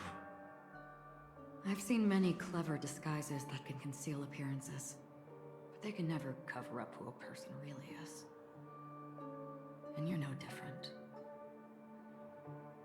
You had no desire to kill the Trailblazer. You only did what you did to drive me and the Memo Keeper away, but... why? Did Destiny's slave make you do it? You know, Elio. I thought this is just the kind of thing that'd get written into your script. My script has always been brief. Other than that, anything beyond that is unnecessary. Now it's my turn to ask. Who exactly are you? Why ask when you already know the answer? I tend to forget things. Which is why, rather than memories, I'm accustomed to using my emotions to capture what I normally wouldn't otherwise. So, I know who is inside that cult armor. Therefore, I can sense it. You know who I am. You know this blade, and the meaning that lies behind it. How about it? Ready to take off that armor and sit down for a talk? It's not yet time. You shouldn't know so much, lost self-annihilator. Like I said, my memory isn't great, so you needn't worry. What's next then? The Trailblazer's been taken by Black Swan. Will you go look for her? No need for that. No harm in telling you. On Penacony, Elio only gave me one instruction. Allow the Astral Express to pursue the Grand Legacy. The Astral Express is not your enemy. If your goal is the Watchmaker's legacy, then go look into the family. Not only are they covering up the existence of death, but they're burying the past and the truth about the dreamscape. Already on it. Before we part ways, let me give you a piece of advice.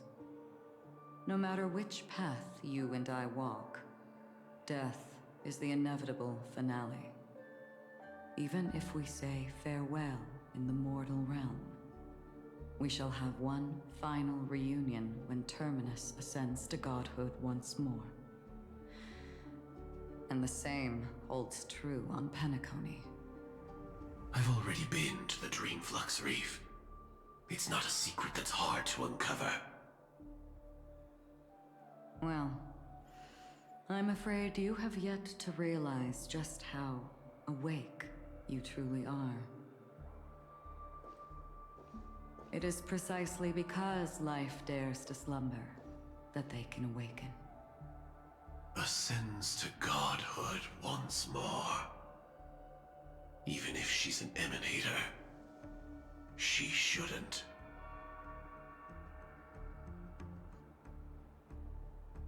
After today, Japella's name will disappear from cosmic history, and the Everflame Mansion will take its place. In the not-too-distant future, you'll receive an invitation. That's your next stop. Land of the Dreams, Penacony. I hope you find whatever you seek there. Be it answers, or salvation.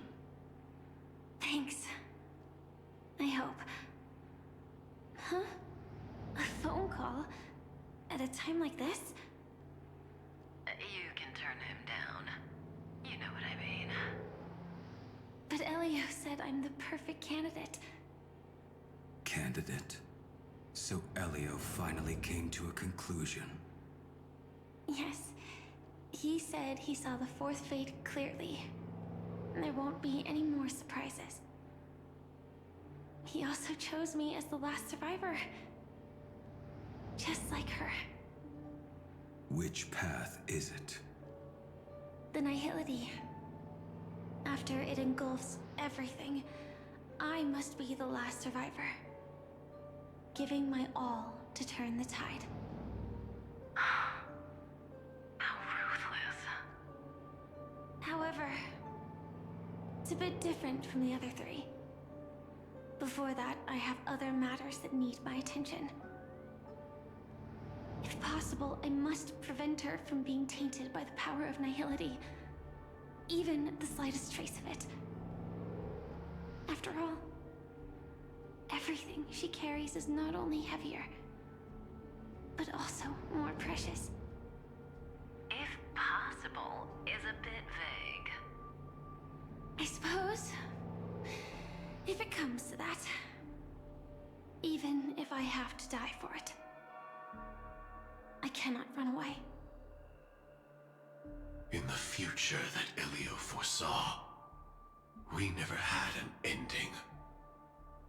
But I still have a chance to wrestle back from fate the right to have a beginning.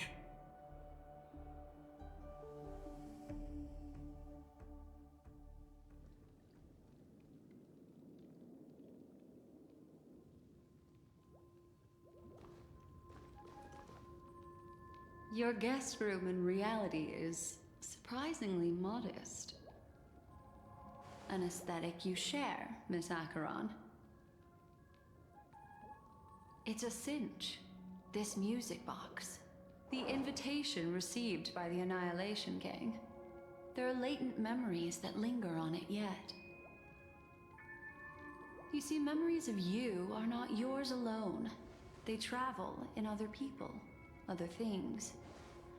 I know much, and I can predict even more. With some help, the dead can be made to speak. The Annihilation Gang, that band of desperados who all disappeared after meeting you. What exactly happened to them? Well, let me reveal all.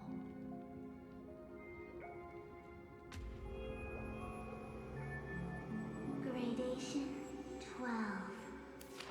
Dreamscape 12.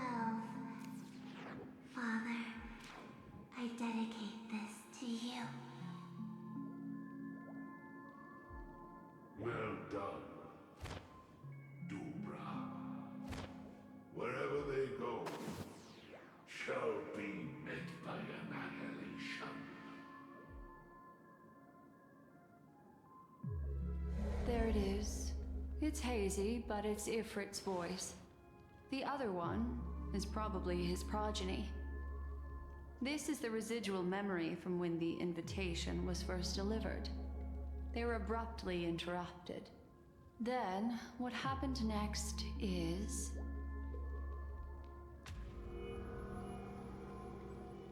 They sought refuge in a land of sleep, merely wishing for undisturbed rest, away from the storms. Children of the flame, this marks your rite of passage. She won't be necessary. I alone am enough.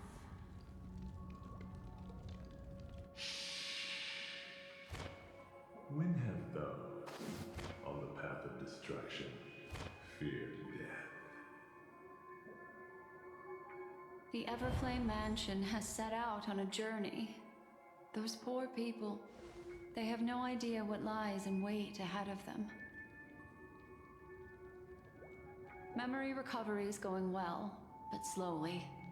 She'll be here soon, and time is short.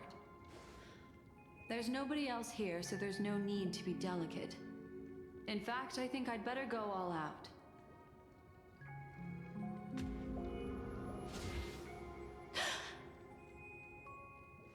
What happened?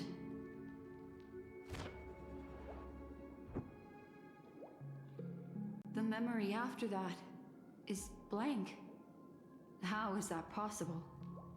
This music box fell into Acheron's hands, and she brought it to Penacony. That's a fact, and that's how it should have gone. But along the way...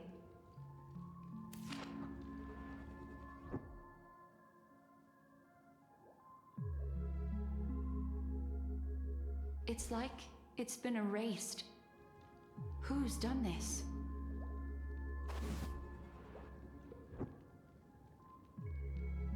Who are you? Who are you? It's... No. Is this not a memory? Oh, a memo keeper. Do you serve the Garden of Recollection? Or the Cremators? My name is Constance. A pleasure to meet you. We were supposed to meet in Penacony and spend an unforgettable time together. But that seems unrealistic. Dolly is not welcome on the banquet star, and I don't need a coming-of-age ceremony. And you, I know what you're looking for. Want her secret? I can give it to you. And then, you can enjoy the banquet for me. I wish you unforgettable memories. Cut the mystical act. I'm absolutely certain you're not thousands of miles away. In that primordial memory zone, my acuity was blocked at every turn. I thought it was because of the family, but it turns out there was a colleague present. What brings you here? My, how aggressive. Are you backed into a corner? Or have you figured something out? What could bring Constance of the Everflame Mansion here? That's your fatal flaw, mysterious cremator. The Annihilation Gang has always operated in plain sight, with no secrets among its members. And Duke Inferno has never had an offspring named Constance. Oh? Are you so sure? What if I'm just too capricious and can't help but betray anyone? That's impossible. The Antimatter Legion has been after her this whole time. Aren't you the same? The Garden of Recollection launched 14 pursuits trying to erase me. And in that final one, I died right in front of you, didn't I? It really is you.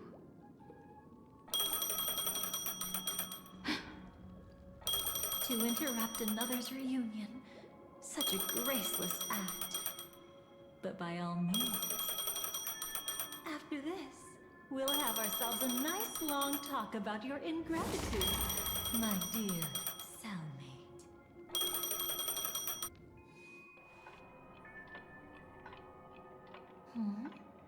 That's a peculiar look on your face. Before this, I was always anxious about this moment. Always afraid you might find me frightening. Of course. Everything about Penacony is more important than you think. To prevent other terrible outcomes, the Stellaron hunters were forced to use great power.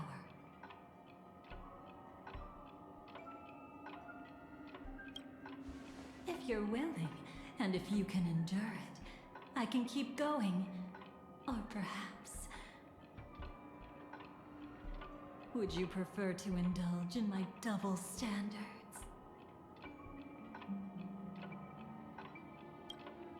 Yeah, we were quite close.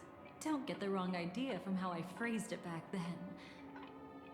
I've always thought that when two people are locked in a knife fight, with their blades pressed to each other's throats, they become more intimate than any pair of dancers. Now, let's turn our gaze to where the threads of destiny intertwine. Soon after, you finally learn Black Swan's intentions. She made a deal with the IPC to bring you before Aventurine. In order to reclaim Penacony, the IPC had been seeking temporary allies. As a show of initial sincerity, he revealed his discovery to you. The crime scene of Robin's death that was staged by the Fool. From that moment on, Adventurine embarked upon his great gamble. Willing to shatter the cornerstone as precious as life itself, he deceived Sunday with his schemes, earning himself a chance to risk it all. With such a high-stakes gamble, he succeeded in provoking the Emanator's strike. The family's carefully guarded secret was exposed, and you, caught in the eye of the storm, were pulled into the chaos. But that's all about the living. In the same moment, what became of those within the world of the dead? Miss Robin arrived at Dreamflux Reef ahead of you. But what awaited her wasn't the uncertainty of a gamble, but rather a destined life and a destined death.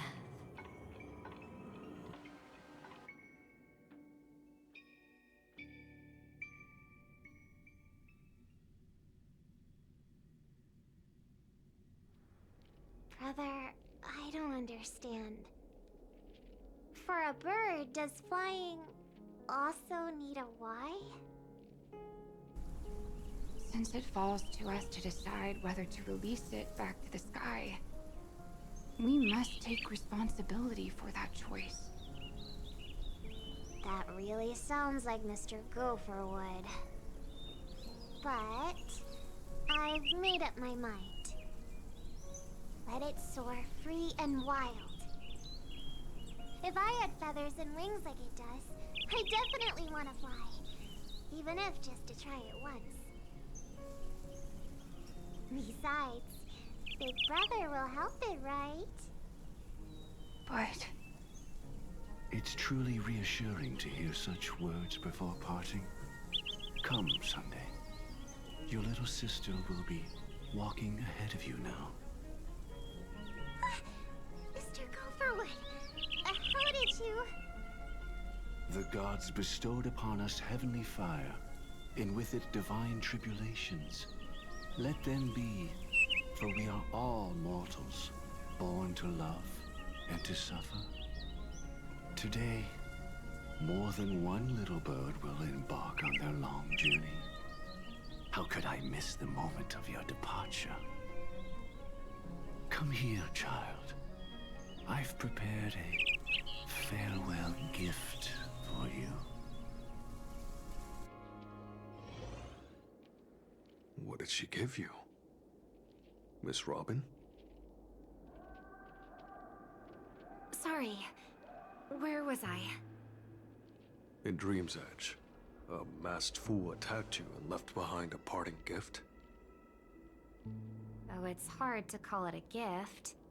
When the fool killed me, they put a mask on my face. But when I woke up in Dreamflux Reef, it was gone, and I couldn't feel any effects from it. As for that mask of yours, is it really called the Harmony? The Twin of the Order? She might be hinting at something, but I still can't figure out what she means. Speaking of which, how is that anomaly of yours doing now? I'm gradually getting better. There's no denying that Dreamflux Reef also spreads the Harmony, and it hasn't been affected by the family's traitor. As for my loss of voice, I still need to keep investigating. Perhaps I've been wearing a mask all along, without even realizing it. If you need any help, just say the word. Thanks for your help.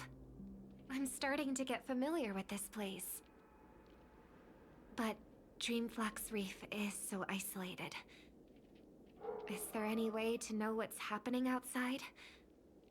I want to check on my brother's situation. That's easy.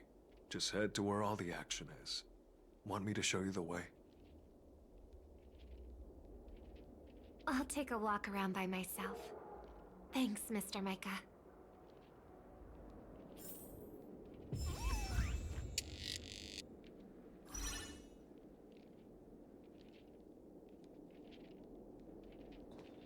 Oh, and when you're gathering intel, remember to sort fact from fiction.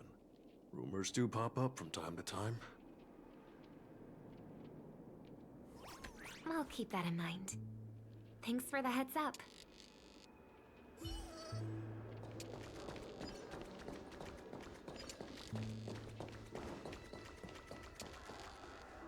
Miss Robin, can you hear me? That voice. Over here.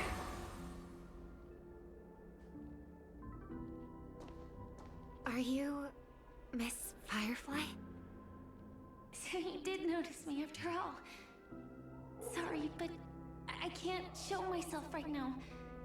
Could we talk somewhere more private?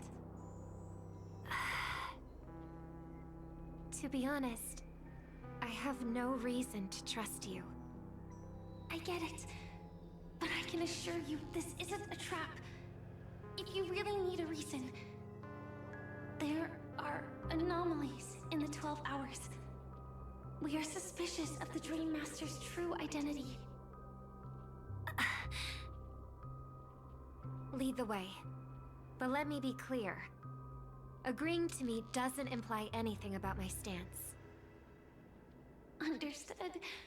My companion will show you the way.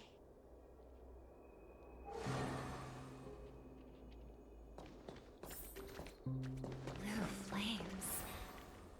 Is there a cremator among Miss Firefly's companions?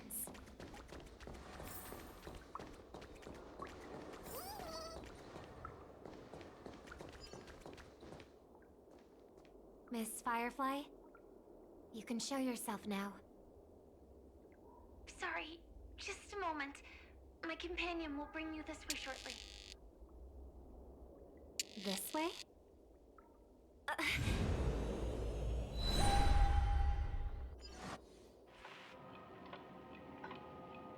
Where is this? As expected of the Harmony's favorite. Passing through such dense memoria without even being affected in the slightest. Hello. You may call me the Dahlia for now. This is our cozy new home in the sweet dream, where words may flow more freely. A new home burned out of the sweet dream? If you really wish to have a proper conversation, you shouldn't resort to provocation like this. I apologize. But she's different from other cremators. She has no intention of stealing memories. The same goes for me. I've never wished to destroy the sweet dream. Sneaking into the dream was my only option. I really like Penacony as a tourist. This is my first time dreaming.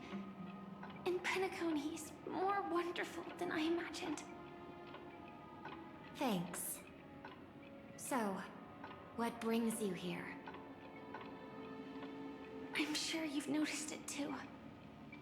The Dream Master Gopher would completely merge with the dreamscape, becoming virtually omniscient and omnipotent in Penacony. But now, he's losing his grip on the dreamscape. To find out why, we conducted some investigations. In the primordial dreamscape, we uncovered a crime that he had buried away. We suspect that's why his powers aren't what they used to be. And that's why he's been telling everyone he's under the weather. Crime? I'll show you later. Belonging to his family, you wouldn't believe me unless you saw it with your own eyes. You've indeed uncovered many clues. But before we proceed, I must confirm your true intentions. My purpose is about a reunion, a rescue, and a farewell.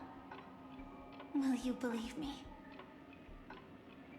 Miss Firefly, that expression and tone of yours just now, I've seen it many times in my audience. Expression? That's the look one has when describing what they hold most dear in their heart. So I'll trust you this time.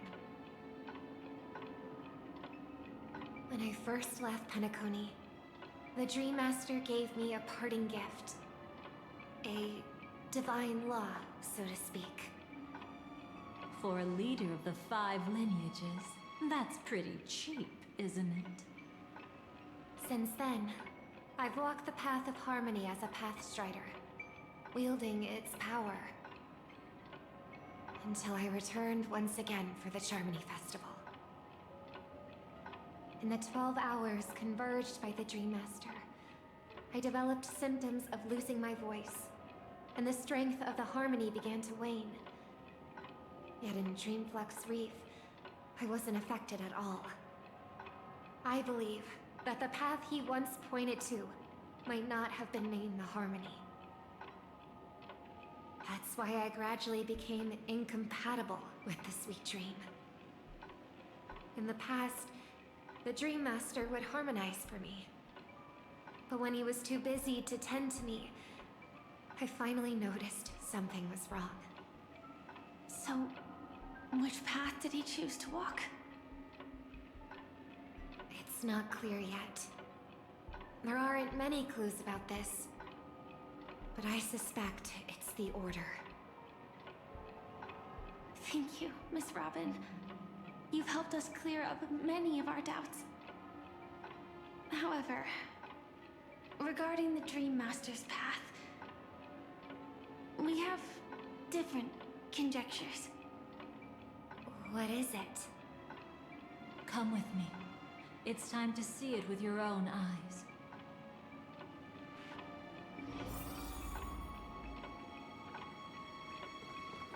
Thank you, Miss Robin. You've helped us clear up many of our doubts. However, regarding the Dream Master's path, we have different conjectures. Come with me. It's time to see it with your own eyes.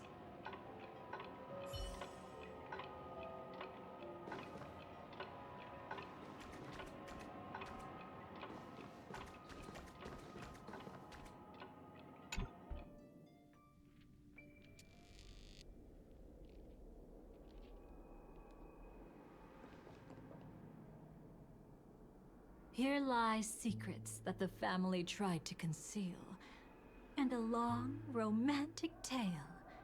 Sadly, most of it has nothing to do with us. Brooklyn Tiernan. I remember that name. A Galaxy Ranger, worthy of admiration. When Penacony was plagued by the swarm disaster in the past, he was the one who fearlessly protected our sweet dream. That's why we had to come here. We suspect that after turning away from the family, the Dream Master sided with the propagation. How could that be? History as we know it may be long gone, but people's memories remain preserved in the memory zone. If we can master the technique, we'll be able to pierce through time itself and salvage the past from chaos.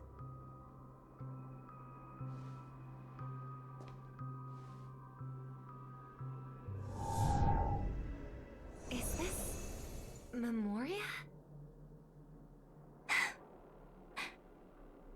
Every disaster brought by the swarm was accompanied by countless sacrifices. Some names were remembered, but others were not only forgotten, but betrayed. What are you doing? I am not your enemy. Indeed. Our true foe is that abominable fate. Then why? Why? Easy, child. Your struggle only adds to the pain.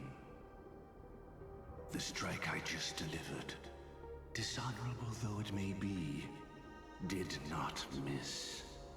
Here and now, your death is certain. But I was clearly helping fight against the swarm here. Indeed. As the swarm ran rampant, a Glamoth knight passing through joined the battle without asking for anything in return. Truly admirable. But have you ever wondered why, right after that, the infestation only grew worse? Could it be? The Glamoth Knight, born to purge the swarm, turned out to be a pathstrider, walking the path of propagation. The sweet dream has never been tainted by the propagation. You brought it here, and only your death can remove it. How can this be? I can leave and never come back here. I can't die. I don't want to die. That's precisely why I said that strike wasn't honorable. I explored your secrets for the sake of the sweet dream. But striking you down, that came from selfish desires after glimpsing eternity. Paradise shall fall into this world of sorrow, and once dawn breaks, it will shatter in the light of day. How could anything golden abide in glory forever? You shall become my darkest crime, and the beginning of a great undertaking. Your remains shall become the foundation for eternal paradise.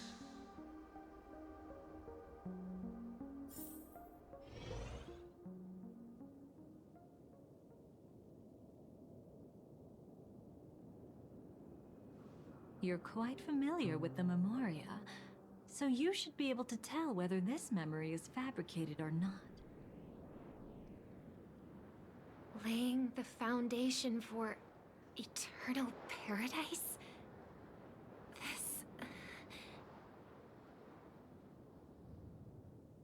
At that time, she was trying to escape her own destiny. But when the swarm was discovered on Penacony, she didn't just stand idly by. Even though she died while fighting against the swarm, it wasn't destiny catching up with her again. It was her own choice. Because, like any ordinary person, she had a conscience and knew compassion. Is she your friend? Yes. And in many moments, looking at her is like seeing myself. I know it won't undo what's been done, but I'm sorry. No matter what purpose the Dream Master has, it doesn't give him the right to sacrifice anyone. I promise you, when all of this is over, regardless of the outcome, I'll tell everyone about her deeds. She deserves to be remembered by the sweet dream. Thank you. But there's one thing I don't understand. Even if the Dream Master is after the power of the propagation, there are plenty of swarms left in the cosmos. Why resort to killing? That's exactly why we came to find you. With the Charmony Festival about to begin, it can't be a mere coincidence that the Dream Master is pushing forward with his various machinations now. And you were chosen to perform for the Harmony. Whether you're aware of it or not, you must be absolutely crucial to his plans. I see.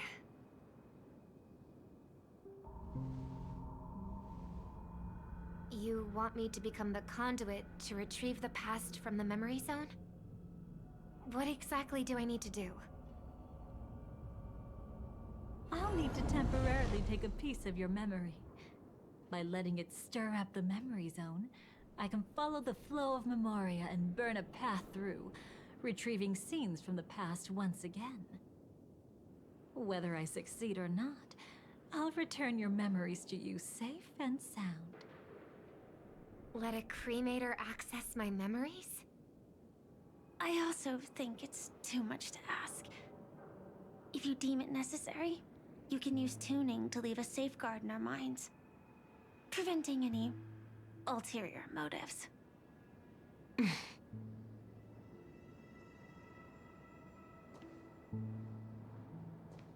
There's no need. Let's get started. May the harm that befalls you never lead to your downfall. This is a blessing that has been passed down through the family for generations. I don't want all trust to be built upon mutual threats. So this is what star power looks like. You've even made me a little starstruck.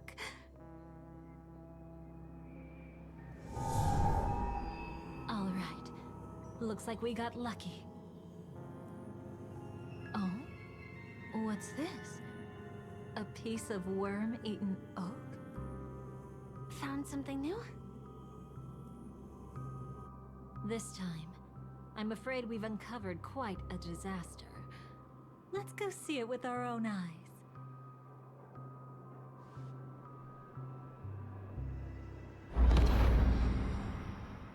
Nothing but lies, my dear. Hiding behind the title of a memo keeper? Tell me, how long have you been lying to them? You really seem determined to savor those unforgettable moments, don't you?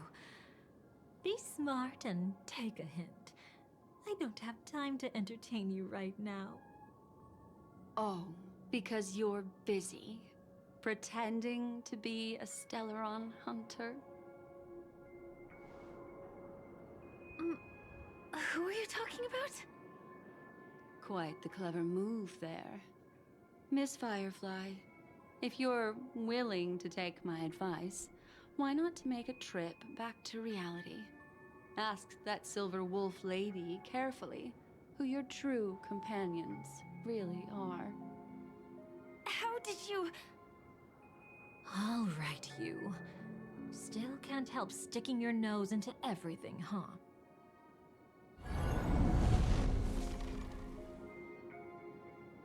Who exactly are you people? She's just a cremator who manipulated memories and pretended to be a Stellaron hunter's companion. She fooled all of you. What about Miss Firefly? Is she alright?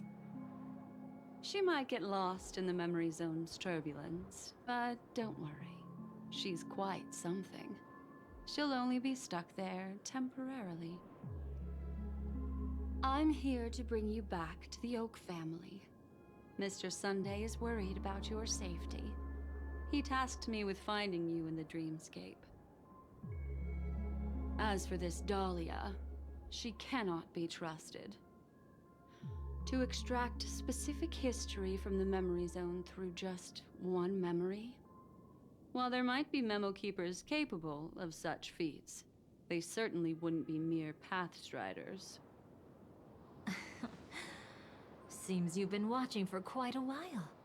Yet you only show up fashionably late when we're about to make progress. Who's the untrustworthy one here, I wonder? Save your excuses. I bring a message from Mr. Sunday that will prove my identity. Just a message? Don't you find that a bit ridiculous? Let's give it a try. It's only 2 words. Charmony, Dove. I don't know the details, but Mr. Sunday said you would understand. Indeed. Unless it's an extreme situation, this is enough to earn my trust. The IPC, Astral Express, and now you're even taking assignments from the family? My, aren't you popular? But you just had to choose the path of your own demise? Back then, I not only kept Lady Acheron's secret, but also left you with your life intact. What? You're that eager to rekindle our past? Well, you are the Dahlia, after all. I have to keep an eye on what kind of trouble you're going to stir up next. I've been questioning this for a long time. How could Destiny's slave possibly accept someone like you, whose very nature is betrayal? And what's the deal with the Stellaron Hunter? Let's get somewhere safe first. Then we can talk. She's too dangerous for us to let our guard down. Many thanks.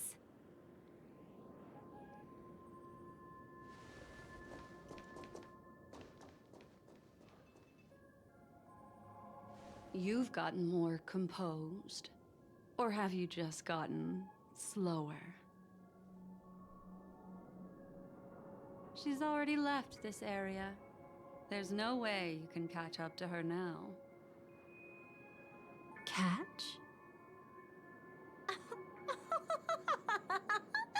Why would I chase after her? Arrogant swan. If I didn't take her memories just now, then what exactly did I do to her?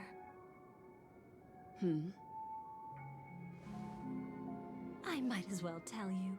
I planted a spark of the cremator's fire in her memories. It will spread silently, and in an instant, it will burn away all her memories of seeing me. She'll believe she was never here. The suspicions that have already taken root in her mind will also gradually fade away. No matter what she has discovered, the moment she attends the Charmony Festival, she'll revert back to that good child who was born to walk on the Order. You're the one who's run out of time. I see. Not a member of the Everflame Mansion, and definitely not a Stellaron Hunter. Your true ally is the Dream Master? Oh, aren't you clever? How about a little reward for that? Cut the act. Even with your usual reckless methods, you can't handle me alone. You're right. I can't do it alone. But I rarely feel lonely anyway. Repent and return to righteousness. Though you soar like an eagle and make your nest among the stars, I will bring you down from there. Now, can you still keep your cool? He actually gave you strength through the divine law. The Dream Master would go this far for an ally? What can I say? I'm just that trustworthy. If he hadn't done that, how could my control over Memoria far exceed that of ordinary memo keepers? Let alone allow me to tamper with the Stellaron Hunter's memories. Unfortunately, you lost your composure in your euphoria. In the dreamscape, I might not be your match. But if I want to leave, you can't keep me here. Harsh words. Want to test that theory? It's easy to throw away a flower, but the fragrance lingering on your hands won't fade so easily. I can be quite persistent, you know. Even if we rekindle what once was, I remain unchanged.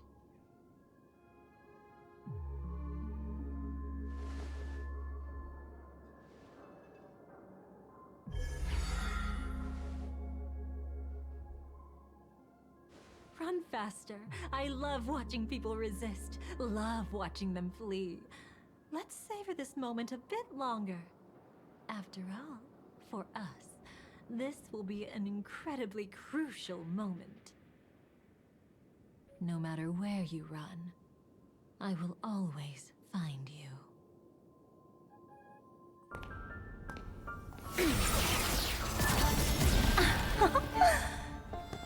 I have the numbers advantage.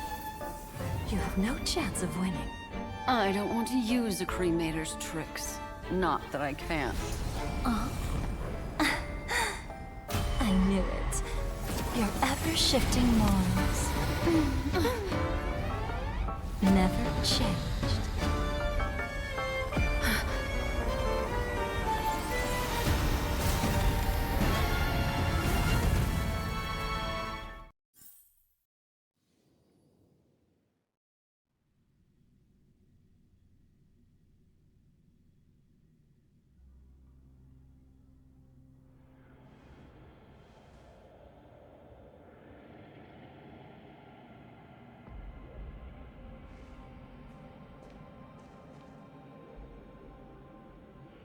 Where do you think you're going? After putting on such an elaborate show, won't you stay for a little chat?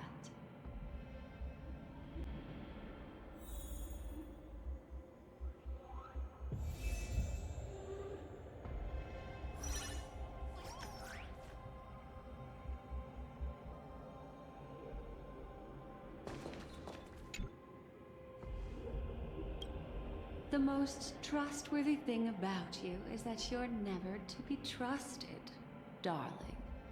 And that's one thing that's never changed about you.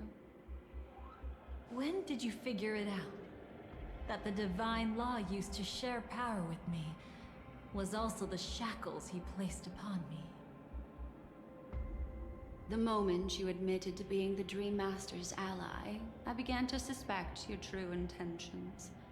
Until now, you've betrayed every single faction you've joined, without exception. Besides, after not seeing each other for so long, and now having such an overwhelming advantage over me, you'd do everything in your power to stop me, even if I had the slightest chance to escape. The openings you deliberately left during our clash weren't exactly subtle. Rather than toying with me, you were leaving gaps everywhere for me to cremate Memoria. Oh, really? I'd love to drop the act and give you a proper taste of torment. But alas, as long as the constraints on me remain, I'm not my own master. I can't do anything that would harm Gopher Wood, nor can I reveal his secrets. Good thing we've always had this kind of tacit understanding, always trusting in each other's capriciousness. I wish that wasn't the case. I'd rather not draw the Garden's attention because of my association with you. Oh? Back to your old tricks again? It's an epiphany, dear. Something you'll never understand. Let's talk about what's really important here. What are you hoping to get from the Dream Master that made you willing to submit to his control? After putting on such an elaborate show, using me to regain your freedom, which kind of memories are you trying to steal from the sweet dream? Why, of course.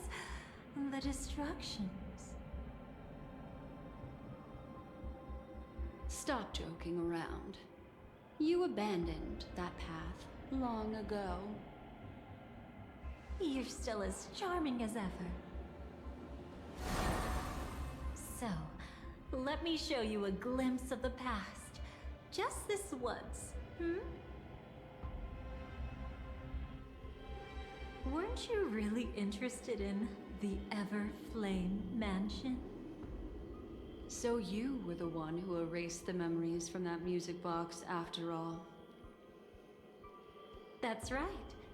I kept only this scene as a memento. I wanted to remember how I felt at that moment. And look closer. It's not just the memories. The Everflame Mansion itself has ceased to exist. Those claw marks. You've long since strayed from that path, yet you can still wield the power of the destruction. Isn't it the same right now? I've betrayed the Garden of Recollection, yet I can still show you the memories.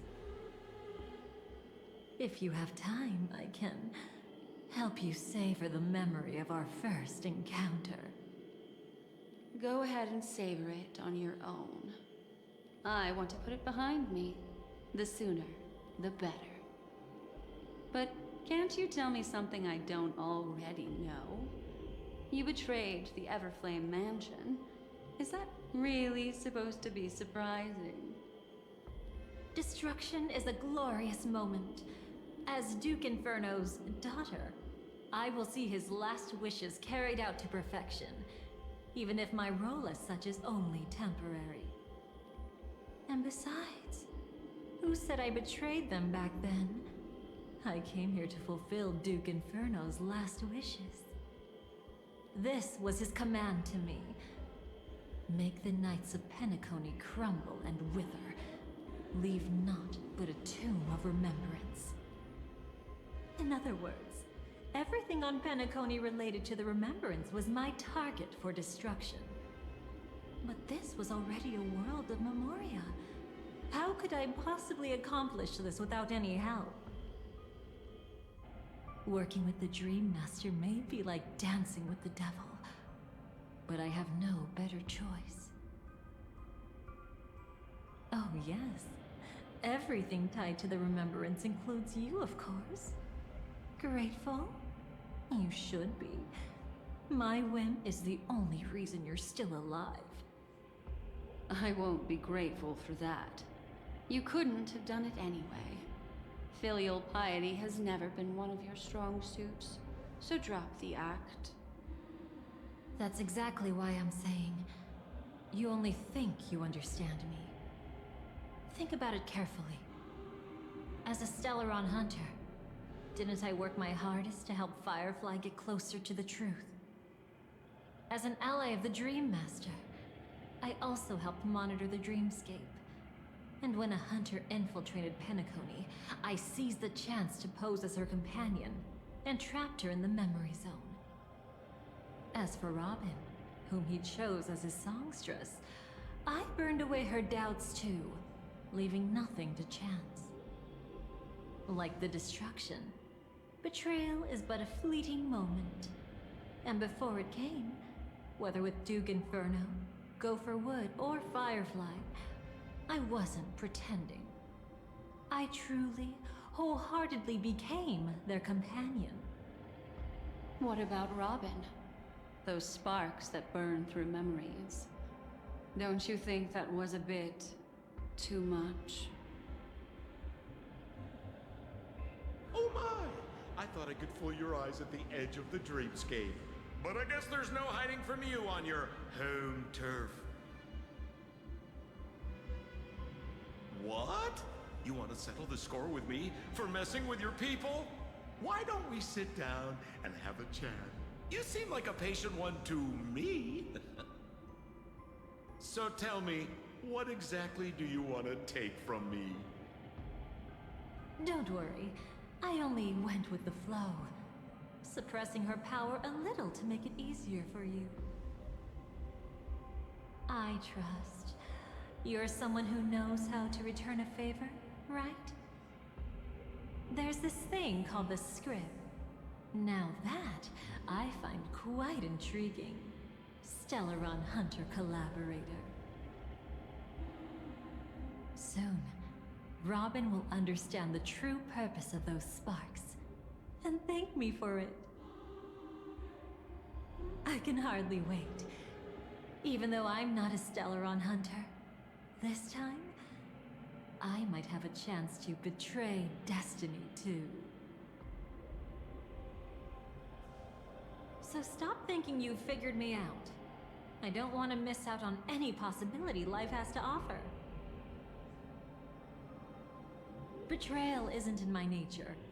Greed is. Darling, are you fatally wounded or terminally ill? Unless you're on your deathbed, I don't believe you're actually being this honest. I can make an exception for you, but most people, I certainly don't want them to remember. Sometimes I resent memories, because some people don't deserve to witness my radiant bloom again in their memories. And besides, you're no better when it comes to greed. On my deathbed, I suppose that's not entirely wrong. I was hoping a little honesty could talk you into dying with me. No, thank you. Too late. You're already caught up in the secret. Come on, just a few steps more. Even if I tried to turn you away, you wouldn't want to.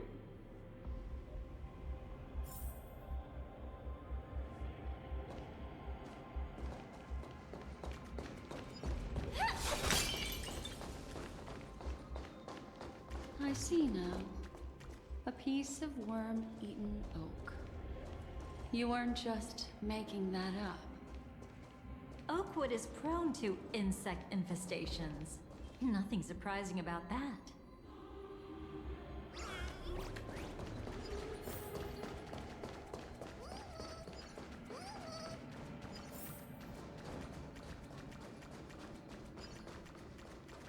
It's him.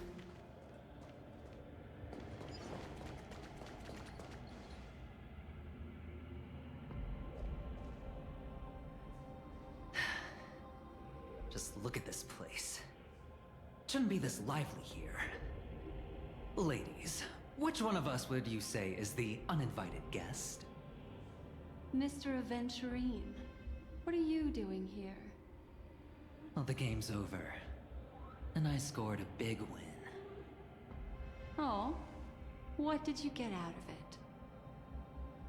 The Nihility Emanator cut me, and I died in the most spectacular fashion. Oh, speaking of which, you must know exactly how that feels. My dear lady who loves to dance. Still better than having no invites at all, my dear helpful lady. You two are really something special. You're quite interesting, Mr. Aventurine. However, you weren't supposed to find your way here. Unless you can give me a reason, I'll indulge you by letting you die once more. That confident, huh? You haven't hidden your weakness well. Even though you're one of the 10 Stonehearts. Right now, you'll be easy enough to handle. I wouldn't be so sure. Since you know who I am, you should know better than to gamble. Consider this warning a welcome gift from a friend. So long as my trump card remains unplayed, none will dare see the hand through to the end. Too bad you've used up all your luck for today. I've always found losing more interesting than winning. What's the harm in giving it a try? Hold up. No need to rush into making enemies.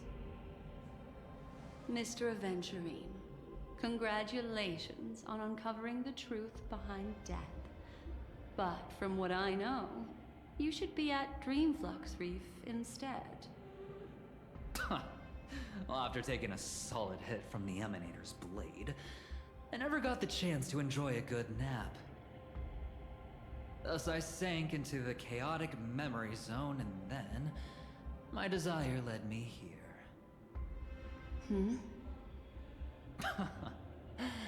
As I thought.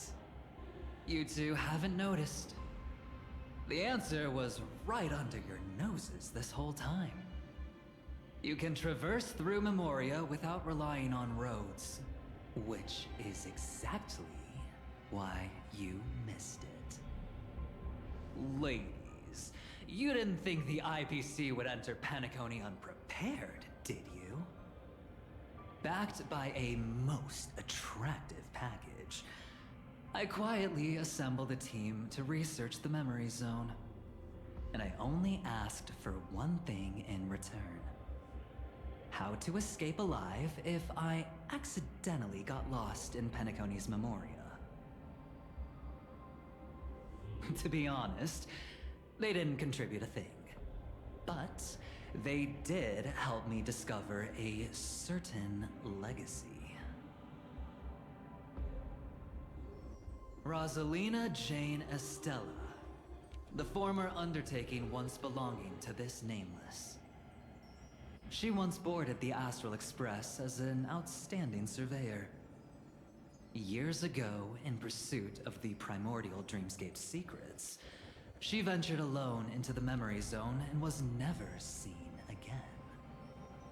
Everyone believed she had perished, taking the mysteries of the dreamscape to her grave. But that wasn't the truth. Before departing from this world, she single-handedly forged the pathway of Memoria. Mr. Aventurine, do you even realize what you're saying? Look, I didn't believe it at first either. But the Nameless, as it happens, had quite a unique background that led her to devise a brilliant solution. Using the technology from the Zarina Erd system, she gave her life to the memory zone, giving Penacony's dreamscape a unique signature. When dream chasers wander into the memory zone, they'll drift towards places that can fulfill their desires. Those who yearn for freedom will witness the form of the primordial dreamscape. Those consumed by obsession might encounter certain special dream bubbles. And those who are lost and directionless will return to the 12 hours, seeking their path within their own past. The family discovered this trait and cleverly utilized it, allowing guests to be sent to different hours upon their first dream entry. In other words, this Nameless is the true founder of the planet of festivities. As for me, maybe I ran into a good doctor. From the look of this place, he's the one who let me blunder my way in. The impossible in dreams is not death, but dormancy. Do stay alive. I wish you the best of luck. Looks like I'm pretty lucky. I can't wait to see what I'll discover here.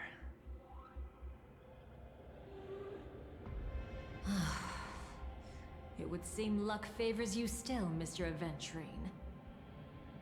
Fate is truly fascinating, yet cruel. Remember Miss Robin's question? If the Dream Master was after the propagation, why did he have to harm the Glamoth Knight? Years ago, he had already completed this plan, waiting for a Glamoth Knight to enter the dream. Unfortunately, with the sudden fall of his empire, his hopes seem to have been dashed. Yet just as the Charmony Festival was about to begin, a descendant of the Glamoth Knights appeared uninvited, and everything began to turn once again. The Dream Master was never afraid of Firefly investigating the propagation. That was exactly the truth he wanted her to see. Wait, is that why you trapped her in the memory zone? Correct. This place is where the Dream Master wanted her to be. And he wanted her to think she'd figured something out, only to make the wrong decision at the most critical moment. So, what exactly is the Dream Master plotting?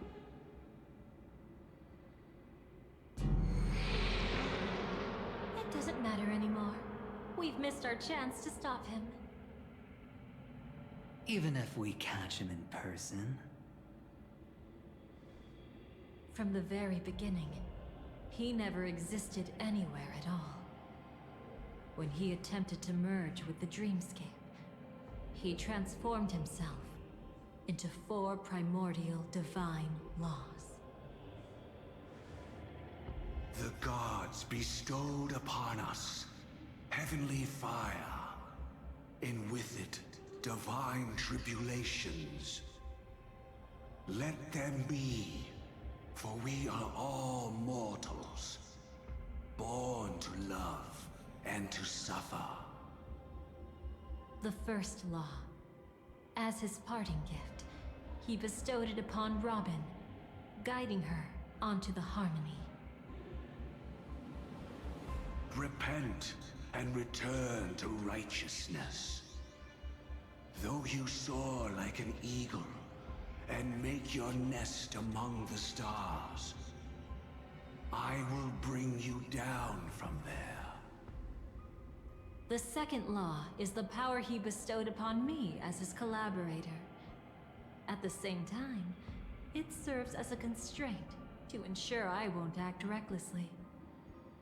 And the third law... Paradise shall fall into this world of sorrow. And once dawn breaks, it will shatter in the light of day. How could anything golden abide in glory forever? I haven't seen it myself either. According to him, it was an all-out attack, like a torrent of fire pouring down from above. And the last one? Nobody knows. After claiming to be ill and withdrawing from public view, even though the constraint remained in place, he never contacted anyone again. Not even me, his collaborator. It's just my theory, but I'm pretty sure I'm right. By then, he had finally completed the last law, and used it to eliminate the one weakness that exists in any plan. The mastermind himself. The moment the plan was set in motion, Gopher Wood died a martyr's death for the just cause he believed in. And the swarm disaster shall reappear again in the sweet dream. The moment has finally come. Resentful from being deceived. Confused by conflicting memories. Your expression right now is so similar to what I had imagined. Every sigh. I'll try to fulfill Duke Inferno's last wishes. Advance Gopher Wood's plans, and yes, indeed, I've helped the Stellaron hunters uncover the truth. Don't be too mad. I wasn't a Stellaron hunter back then. But wasn't everything that happened in Penacony the perfect opportunity to join?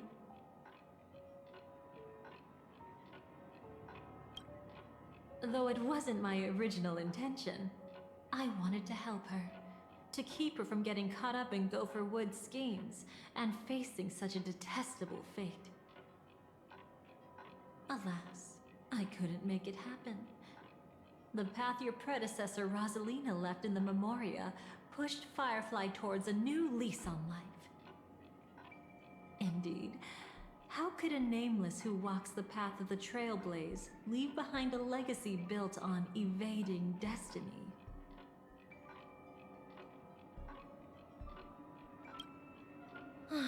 As you can see, he became a martyr, leaving all his power in the 12 hours, like a self-turning hand of time, driving his plans forward. The Order truly is a harsh path. Enna, Gopher Wood, and Sunday, the one you know even better, they all chose to sacrifice themselves for it. But then, something interesting happened. You turned out to be that variable. As Aventurine said, Rosalina's legacy would send dreamers to where they truly yearn to be. For Firefly, that place turned out to be by your side. She revealed her true self to you, reuniting with you as a Stellaron hunter. Then, guided by a history fictionologist, you witnessed the life of the watchmaker Mikhail. It was truly a life worth remembering, worth giving everything for. I would have loved to raise a glass of hello and goodbye to him, just like the one who saw things through to the end, Mr. Gallagher. What a shame I can't do it properly here. Sunday also came here, feigning cooperation, to reveal to you the truth about Penacony, the foundation of the sweet dream, hidden behind the Grand Theater's curtain, was actually a Stellaron, and the true mastermind behind everything was none other than the Dream Master Gopher Wood. But you know now that his words weren't entirely true. What followed was one of the few beautiful memories that Firefly has held onto to this day. In order to win tickets to the Grand Theater, you and Firefly participated in the moment of scorched sand auditions. Your coordination was so perfect, like you were companions who'd long shared the same rhythm. See? Even though you've forgotten everything from before, some traces remain etched in this moment, becoming part of your instincts. Until, following the script, Firefly sent you all to the final stage before departing on her own. In those beautiful moments before that, she experienced the joy of living, yet she still had to face the terror of death. However, you may have noticed that during this period there was a small gap. She and you weren't together the whole time. You returned to a child's dream through a dream bubble left by Mikhail and witnessed his legacy. However, Firefly was not a trailblazer, so she couldn't enter it. While waiting alone, she met her true collaborator, and thus learned that there was more than one legacy in Penacony, and more than one watchmaker.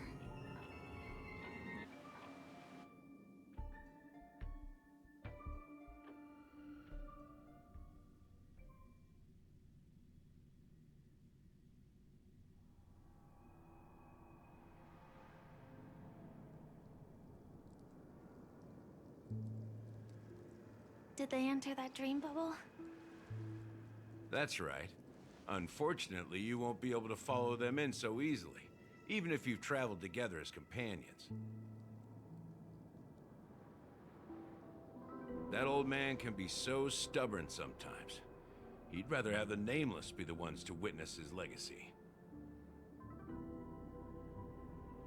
No, I think it's quite romantic. A legacy left in the past will give them the courage to continue walking towards the future. Even if I can't walk alongside them, I'm content in knowing this. Huh. You're quite like the Nameless. Awkward, but admirably so. Maybe we can't walk the same path, but... Passphrase, respond at once. Why does life slumber?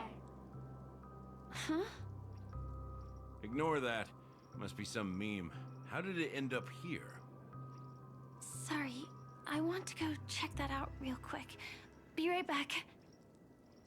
Oh, so you're into fluffies too. You've got taste. Better not wander too far though.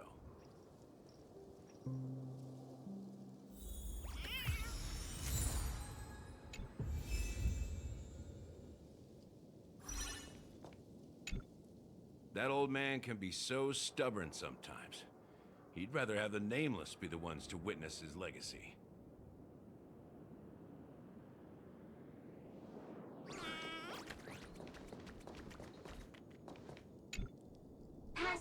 Passphrase, respond at once. Why does life slumber? Because people are afraid to wake up from the dream. Perfect. Identity confirmed. Welcome, Agent Mech Tycoon. Please proceed to the next rendezvous point. Our people will be waiting for you there. Is this really necessary? Gotta stay in character. Follow the instructions, Mech Tycoon.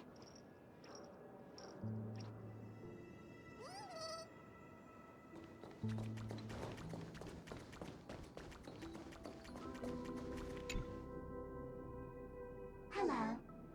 Please submit identity verification for Agent Ultra Firepower Instinct Star Traveler. Who?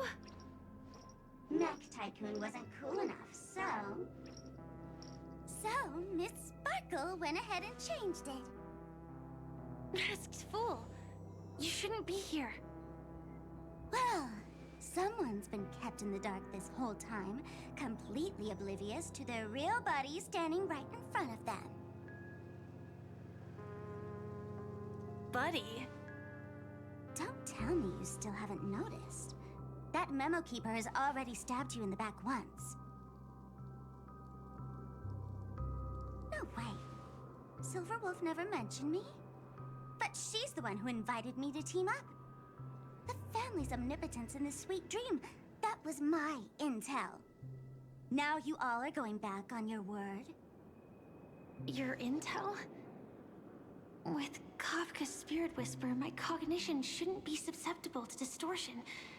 Could things be different now that I'm in a dream? Before heading to Penacony, Silverwolf did tell me to keep an eye out for anyone asking, why does life slumber? But as evidence, that's not enough. Oh, really? Then what if you were to die 3 times in the sweet dream? Then, why is this the first time we're comparing notes? What else could I do? As a fool, how could I ever catch up to a memo keeper in a dream? Every single time, just when I was about to reach you, poof, she'd vanish with you. Who exactly is Constance? She works for the Dream Master, but she definitely has her own agendas. She secretly made a deal with me.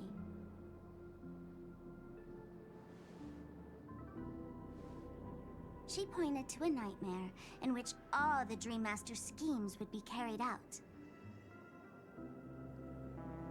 I've been looking everywhere for you just to give you this spoiler. A nightmare? What exactly is in it? Tell you straight up? No way. I went through hell and back for this. Here's the short version. After you've lived through the best of times, soar toward the sky with all your might. You'll hear insects chirping at the oak's crown. That's way too cryptic. I can't trust you. Please, we're working together. I'm not some lackey.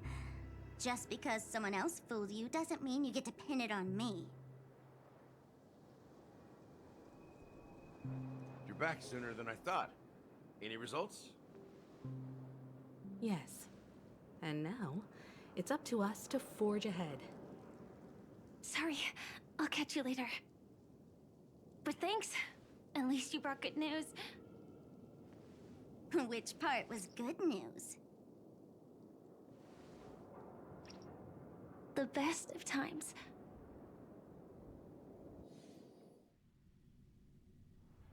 And now, the Dream Master's plan begins to turn like clockwork. And so too does destiny. What does the Dream Master gain from recreating the Swarm disaster? Oh, reminds me of the good old days during the War of Gods. Oh, silly me. I almost forgot. I need to retrieve a certain lost item. Otherwise, there's a lady who won't be too pleased. Sorry, but I need to get going. Sorry, but you're not going anywhere. This is the land chosen by Gopher Wood to meet disaster. But he doesn't want the Swarm to truly surge forth and devour the world. The Swarm disaster will be trapped here, and so will you in your weakened state. Unless a kind memo keeper lends a helping hand, right? But I can't find a reason. So far, there hasn't been a single case of one of the 10 Stonehearts being killed. It's driving me crazy with curiosity.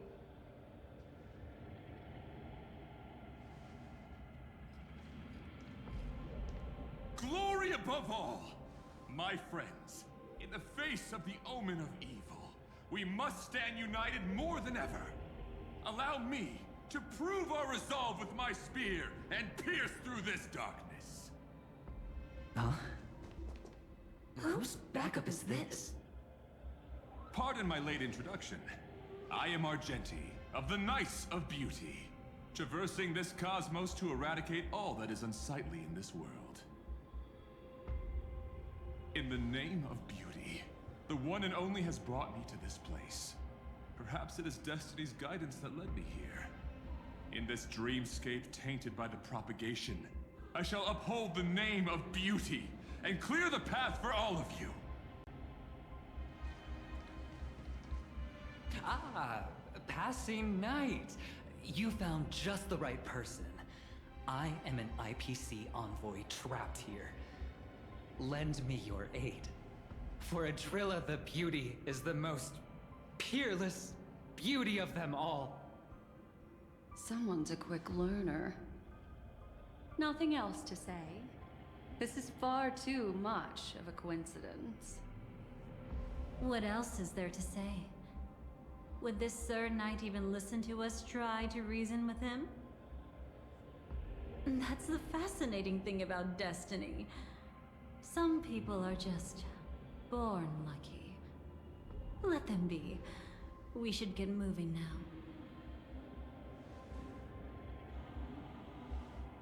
Where are we going? To find your dance partner, darling. By an unexpected turn of events, the Dream Master's plan is about to come to fruition. And to deal with him, we'll need an emanator to step in.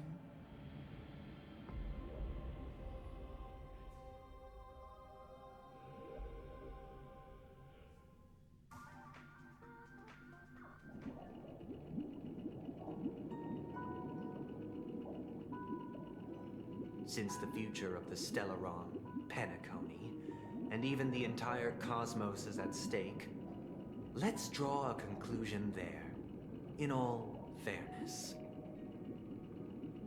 Does that mean he wants to fight us during the Charmony Festival? I'm afraid so. Anyway, we can't leave the Stellaron unchecked. This is about trailblazing a bright future for Penacony. And fulfilling the long-cherished wishes of Mikhail and our other predecessors.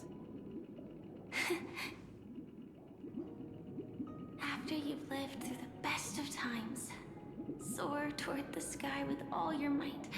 You'll hear insects chirping at the oak's crown. It's all over now. So that's how it is. Well then, it's time for me to depart. They've harnessed the will of an entire planet to create an Eon. This confrontation is far more complicated than a simple power struggle. To secure Penacony's future, fighting on the stage alone is not enough. What do you mean? Are you not coming with us? I believe Firefly is trying to say that she's heading off to another battle.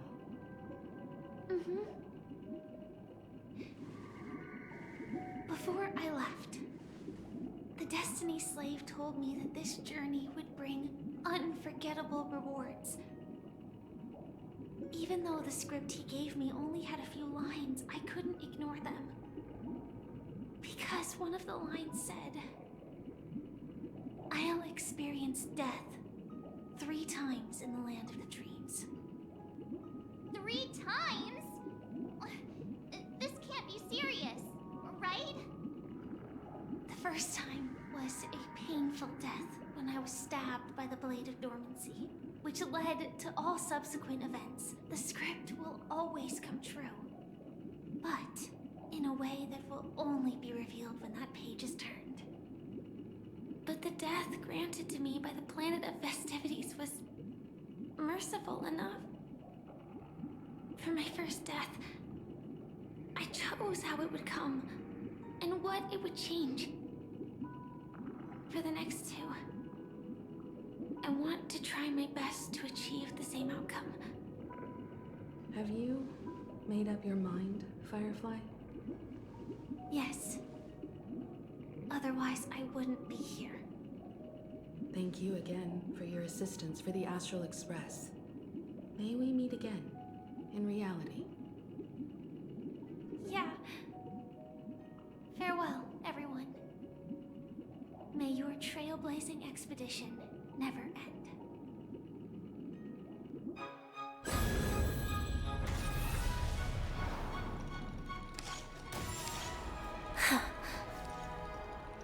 I dreamed of a scorched earth. Everyone, are you ready? A new shoot sprouted from the earth.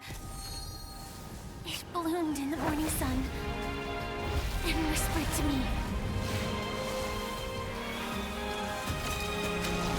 Like fireflies to a flame, life begets death. May we meet again in reality.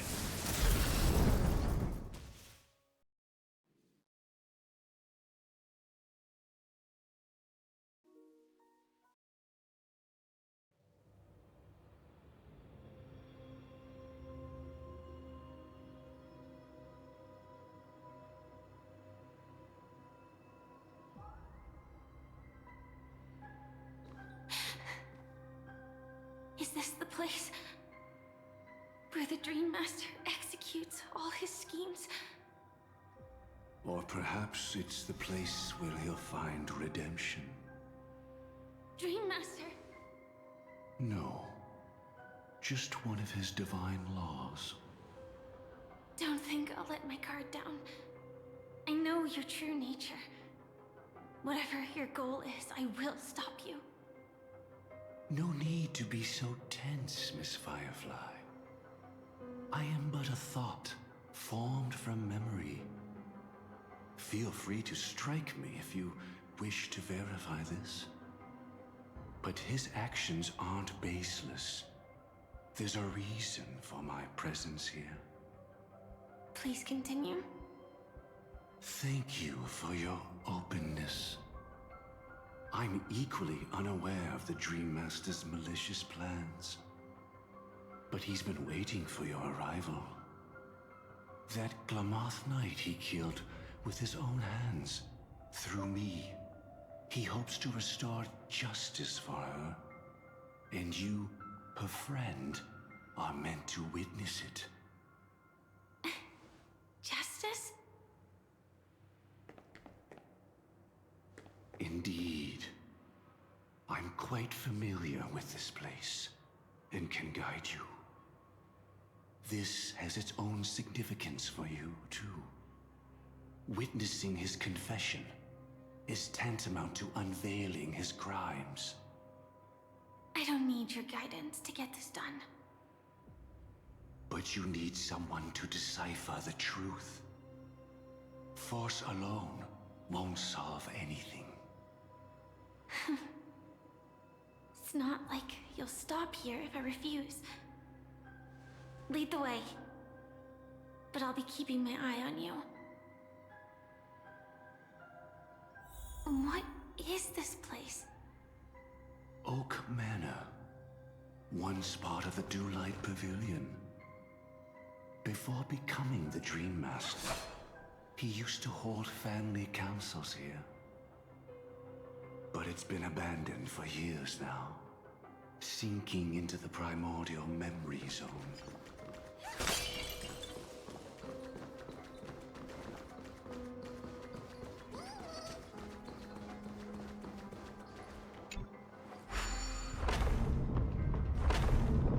Is that...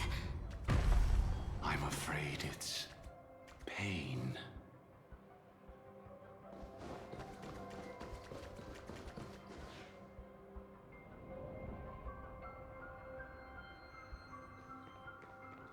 Did Oak Manor always have decor like this? After taking over the sweet dream, he never turned away any sincere dream seekers, even if they were shady characters. Walking along the harmony, he firmly believed that even villains could be transformed by Shippei's benevolence to show mercy, act with justice, and walk with humility. It seems his wishes didn't come true. Indeed, those villains never learned their lesson. They even conspired with one another, foolishly attempting to establish their own family lineage. Such arrogance. They went as far as sending a messenger across the vast cosmos to seek permission from the main family. In the end, they only brought shame upon themselves. And then there was a revolt. Fortunately, his heart was already aligned with the Oak family, allowing him to survive by sheer luck. Though he could never leave the sweet dream again. Soon after, the manor was decorated this way. Was he trying to warn himself? If your beliefs lead you down a path of plight, why stubbornly cling to them? That's exactly what I'm getting at. At least now, I can understand those feelings. And I think I've come to understand why I exist here. At that moment, Gopher Wood stood at a crossroads, pondering whether the harmony was still the right path. But my fragmented memories have not yet revealed where this would ultimately lead. Since he was about to commit a great evil, perhaps the Dream Master who left behind these laws was hoping I would choose a different path. But it's too late to change anything now. Not necessarily. We might as well keep moving forward. Good intentions are always the final creation of evil deeds. For they know they must be stopped. And his past choices will reveal his schemes to us. In your opinion, which path would the Dream Master choose? Probably the path of force. But Miss Firefly, feel free to do as you please. I have no other thoughts today.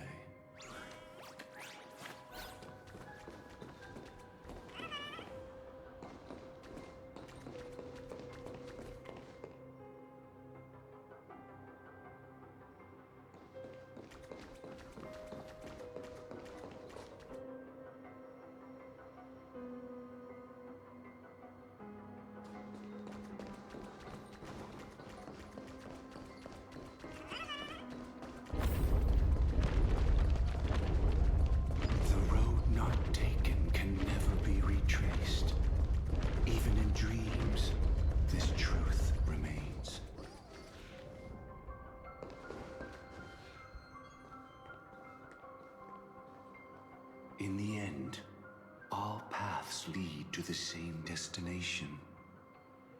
Human will, it seems, truly has very little impact. Is this?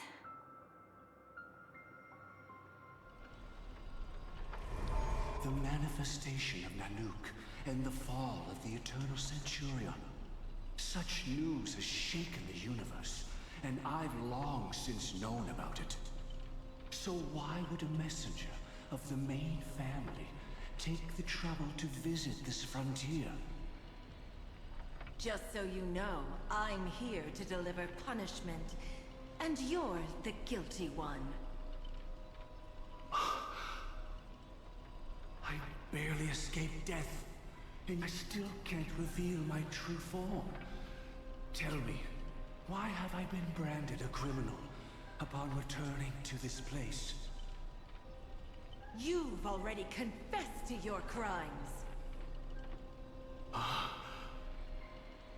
The family doesn't tolerate incompetence, even from a branch leader on the frontier.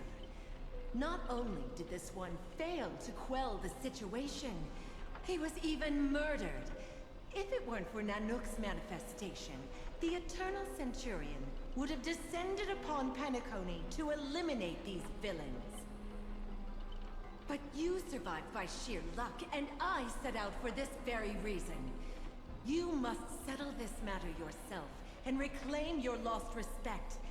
Not for yourself, but for the family. To survive, but without the power to do anything. Therefore, your crime shall be punished with a blessing. I shall bestow upon you another crime.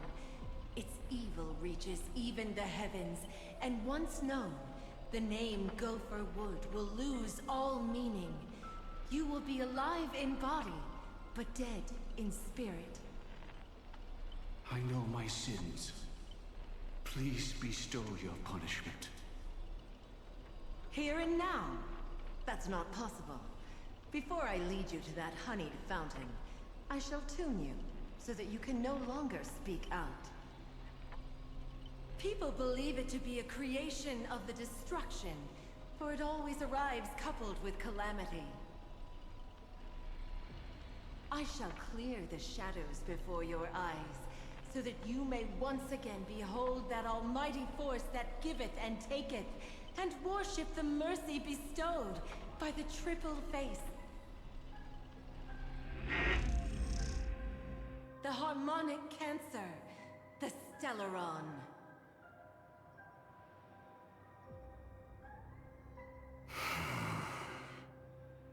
Did the Dream Master already know back then that the Stellaron was actually a creation of the Path of Harmony? Was he forced to manipulate the Stellaron under the family's orders? I'd like to defend him, but calling it forced would be self-deception. He claimed he was powerless, not that Shipe taught us we shouldn't do this. Whatever the family's true face may be, right now, Gopher Wood is no longer a follower of the Harmony. What if you were the one standing there? Perhaps I too would betray the Harmony. But in any case, that would only mean I found the family unworthy of obedience. It doesn't justify the Dream Master's heinous acts. Miss Firefly, have you ever pondered over destiny? I often wonder if we could face our past decisions again, would we really make different choices?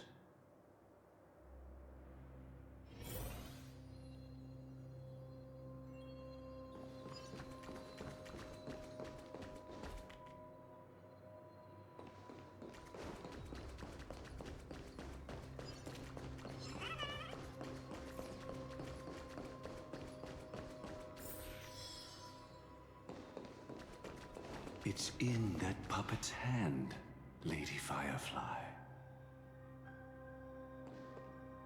Got it.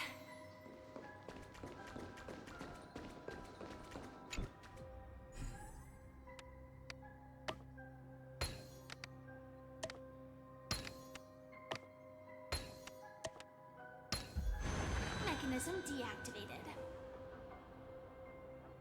Rest in peace now, old friend.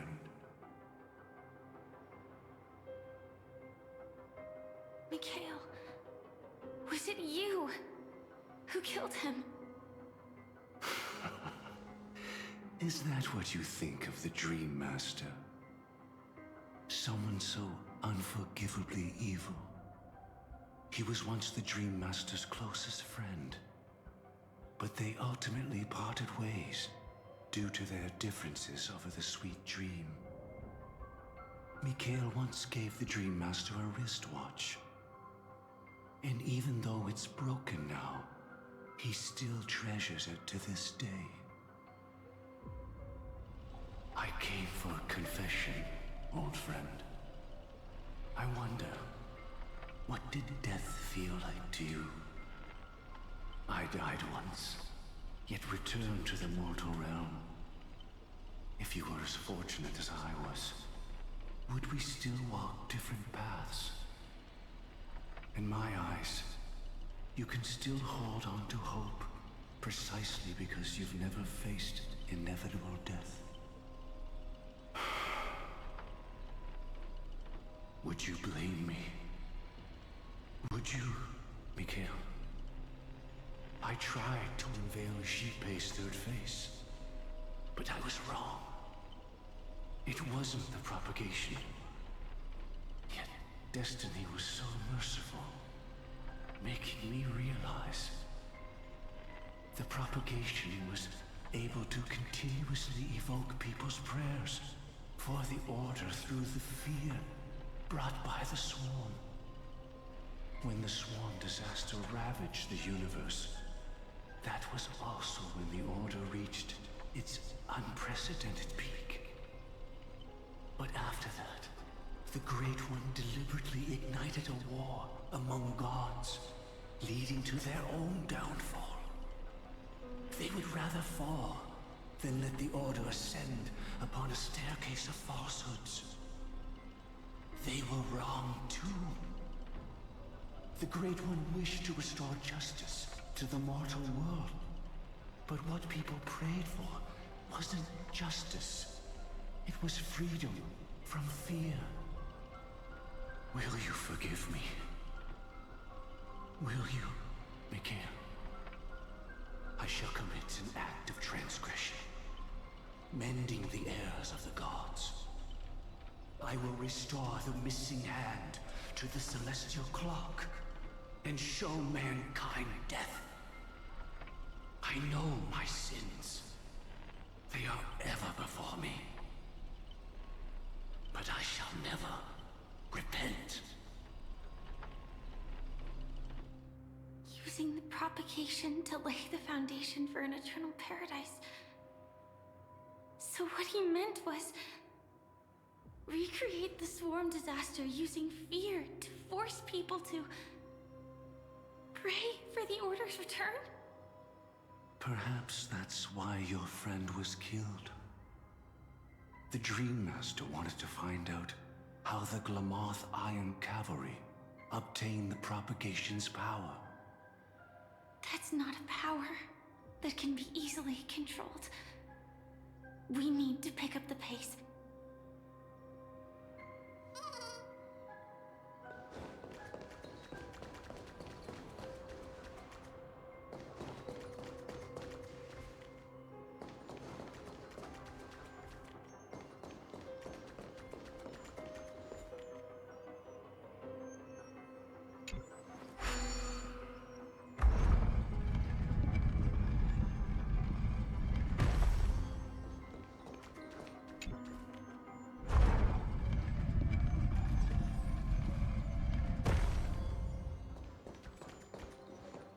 Past this point lies the Grand Hall at the end of Oak Manor.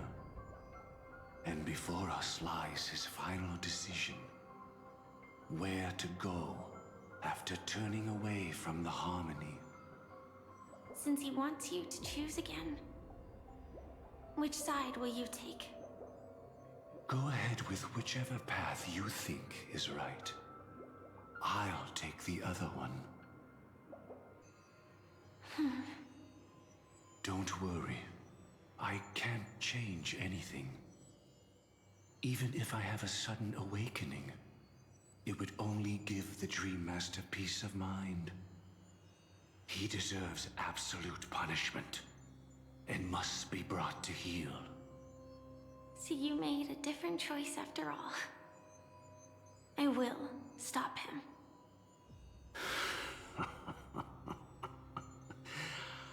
I hope everything goes well. This is goodbye, then.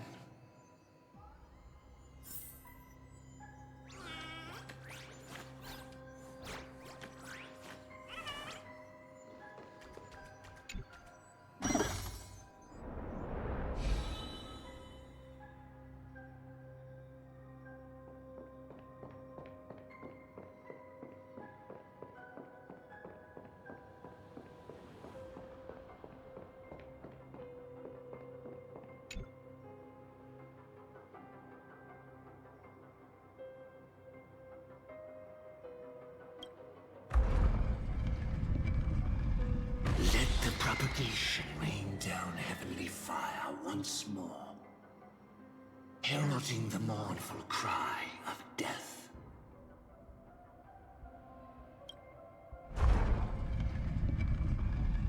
Let the harmony's lies be exposed in an instant, revealed by the piercing blade of truth.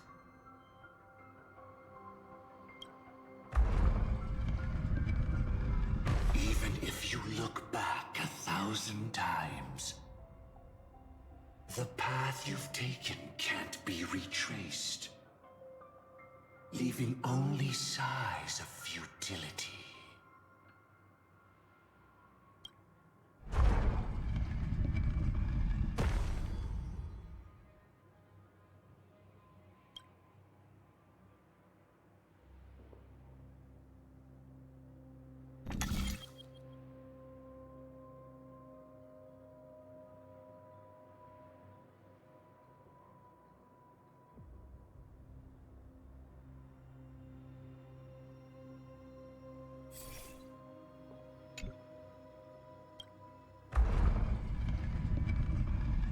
Let the propagation rain down heavenly fire once more, heralding the mournful cry of death.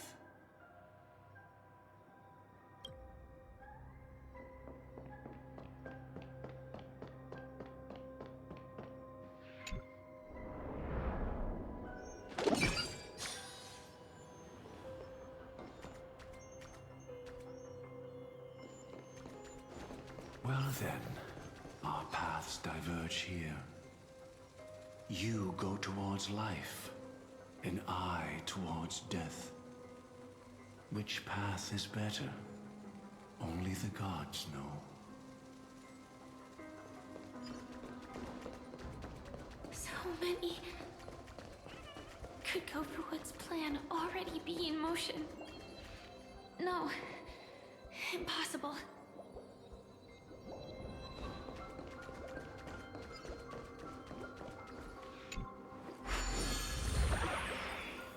This place already looks...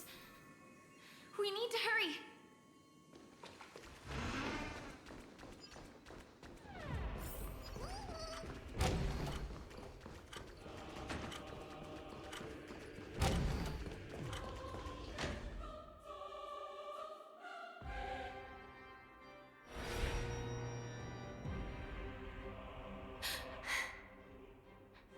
No doubt about it.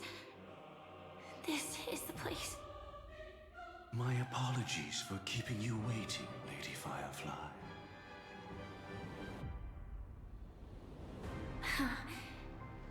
It's you. It seems the other path leads here too.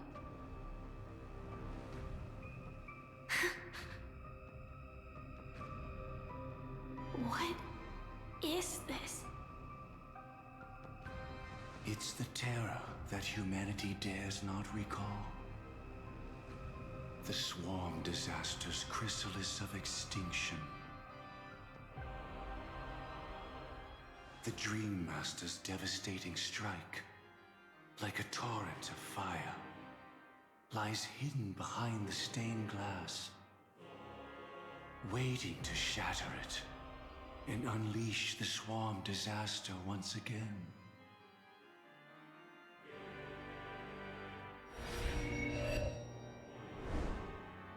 How did the Dream Master become this powerful? We need to stop him. Or maybe stop me. As expected. I shall end this matter on his behalf. This thought, together with the power beyond the window, completes a single, true, divine law. Divine law. Everything you saw along the way, none of that was meant for you. It was meant for me. So that I could bring you justice. I don't see any justice in any of this. Lady Firefly, I assume you've pondered over destiny too. I don't think it can be used as an excuse for anything. Even if the ending is predetermined, we can still decide how we get there. That's just self-deception. You've never been able to change the course of events. When we stand at the crossroads of choice, no matter how many times we start over, we'll always make the same decisions. By that moment in time, we've already been shaped by our past, believing that choice to be the only correct path. All the past you've left behind has already determined your future. Your friend tried to escape destiny, only to meet the same end. And now, here you are, no different.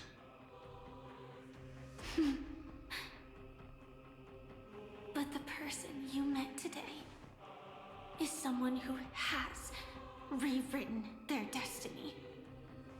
Well then, I'll offer you my sympathy, Hunter. As far as I know, there's only one way to rewrite destiny. Give up your true desires and stop walking your own path. In doing so, your destiny will indeed change, and you may even sway the course of the world. But from that moment on, you will have killed yourself. Alive in body, but dead in spirit. This is the price we're willing to pay to defy destiny. Not everyone chooses to surrender with their hands up. Everyone has the power to see the world as it is, and to bear that weight. This is the true meaning of sacrifice. I admire your resolve. Since you don't mind sacrifice, that's enough talk. Stand down, Hunter. You can't stop that strike. I won't let you get away with this. Oh, really? How did the Harmony succeed in spreading its cancer across the universe, then?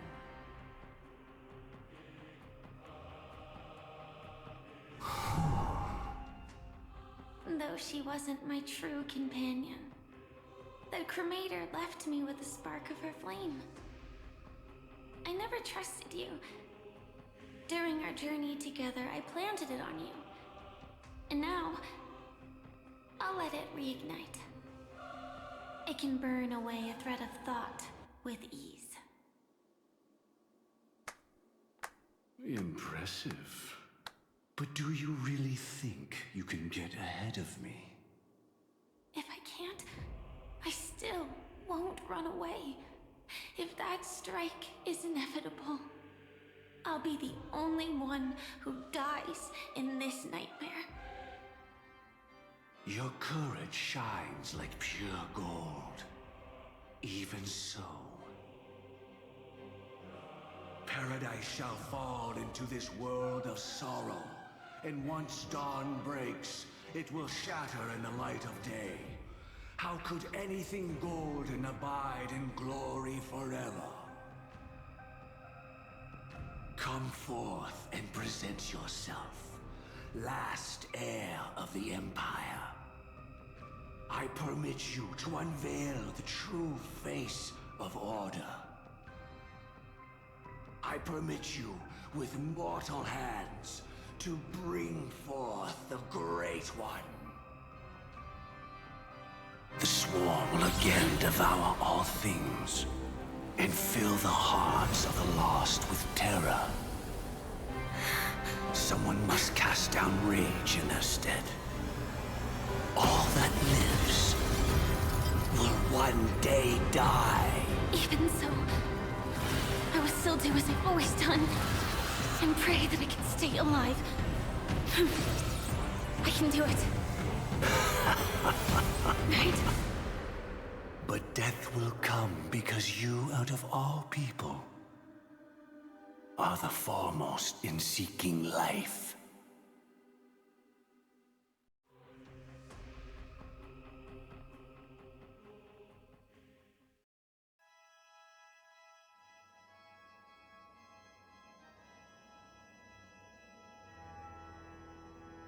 Your last confession took me by surprise.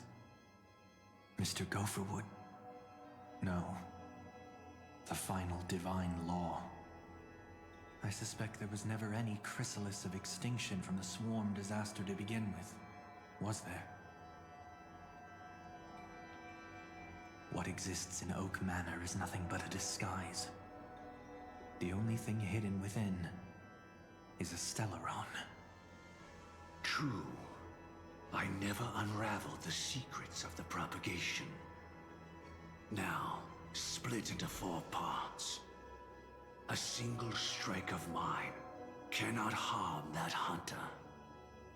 But if a Pathstrider of the same origin as the Swarm were to be deceived by tuning, mistaking what lies before them as certain death, if they were to make a wish to live before the Stellaron, the outcome would twist into a catastrophe that brings death.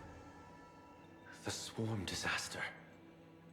Her life shall beget death, and that death shall beget life unto this world. But why are you so certain that nothing will go wrong? I've already glimpsed the secrets of the Stellaron, and I have no need for certainty here. Even if she never entered the game, that strike would still fall at the appointed time, causing the Stellaron to shatter. The Dreamers will learn that the power to destroy their own lives comes from the harmony, but that it is ultimately the worst option. You should know that I won't agree with this. Too late, child. The hands of time have struck midnight. Look up at the stars. Do you know why they are so cruel? That reason shall be the final divine law. And with this, we entrust everything into your hands. Because the stars belong to everyone, they have never belonged to anyone. If you love everyone, then you love no one. Well, that's where our conversation ends. Go ahead. The 107,336 souls of the Oak family have dreamed of this moment too many times. The opening is near. Go, my child. Seize the power of the harmony and reveal your karma. I shall walk the path of the Order to its end, as you wish. But I can no longer accept your divine laws. If I become the only star in the sky, even if I belong to no one, there would still be no cruelty. The stars are cruel, only because they have never shared their heat with the masses, burning fiercely only for themselves.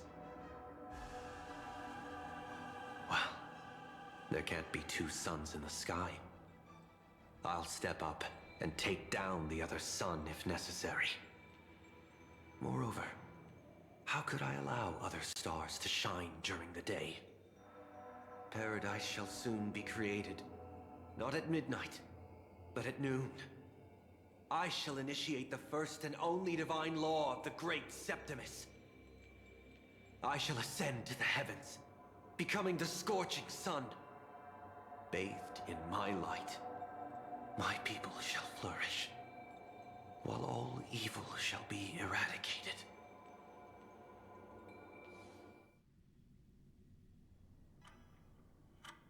Very well, child. Do what you must. Perhaps I was never without choice, merely too entangled with the fear of losing, never knowing what was possible if I chose to act. I should become a watchmaker too. The harmony I seek has but one note, repeating endlessly, never falling out of tune. Life, too, has its time. We did it. He faded first, causing that power to lose control.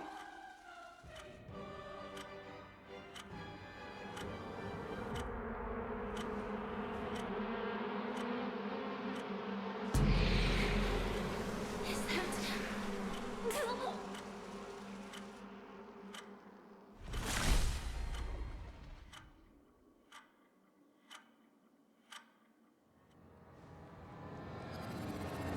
How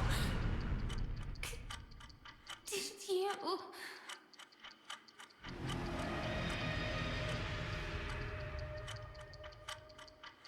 Death comes for us all, eventually.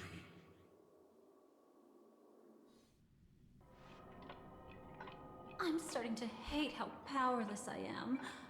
How I wish that I had some way to comfort you right at this moment. Oh, don't worry. That was all in the past.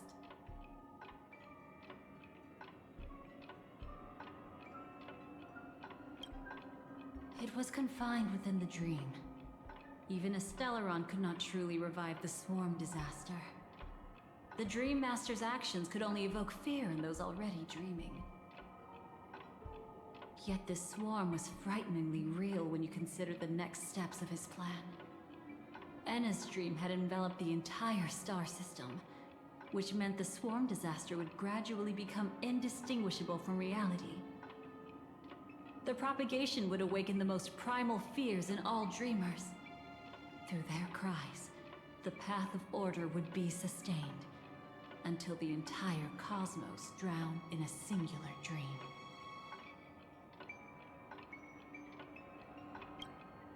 She had almost reached her demise, yet she survived. Her second death hadn't come yet. It would be upon her soon. He'd lured a Glamoth Iron Cavalry to face a Stellaron after years of plotting. Though everything Firefly had learned since entering the dream was true, they were only truths that the Dream Master wanted her to see. And that is often regarded as the highest form of deception. The Stellaron answered Firefly's desire to keep living. In response, it recreated within the sweet dream the Swarm disaster and the Eon Enna. You engaged in a decisive battle with Sunday at the Penacony Grand Theater afterward. He had, without question, become an emanator at that time after usurping the Harmonious Choir. But you showed no fear and gave it your all in your fight against him. And you emerged victorious with the help of your allies. Yet that battle, the setbacks, the victory, was just an illusion woven by Sunday. Enna's dream had already enveloped the entire Asdana system. It was impossible for you to beat Sunday at that time. Enna's dream was so terrifying that even Memo Keepers could not act freely in it. Fortunately, we sought out Acheron first, and she lent us a helping hand. That allowed us to take action and try waking people one by one. Indeed, don't forget that, even within the sweet dream, there were still many people yearning, striving, and pushing forward with all their might. At that moment, you too would face a similar deathmatch. Being woken up by Black Swan was a watershed moment. Due to the existence of Enna's dream, your memories from that point onward can no longer be viewed from the same perspective as before.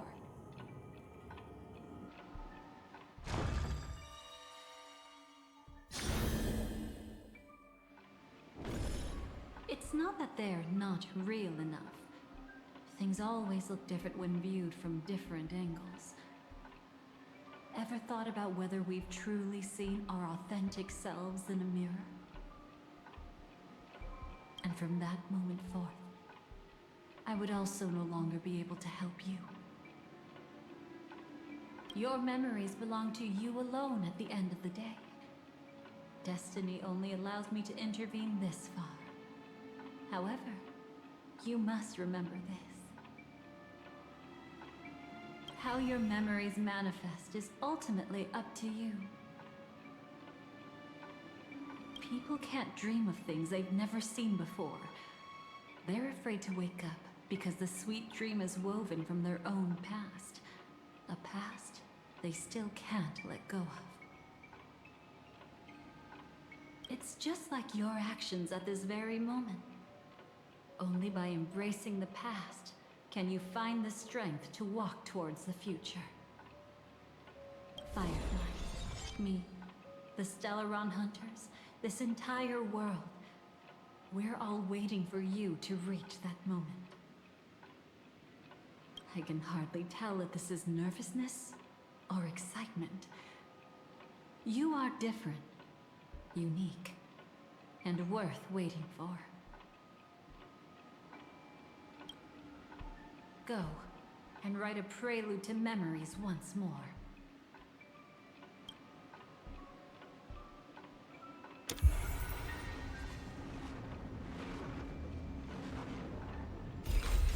From within the ashes of time, you must reignite destiny.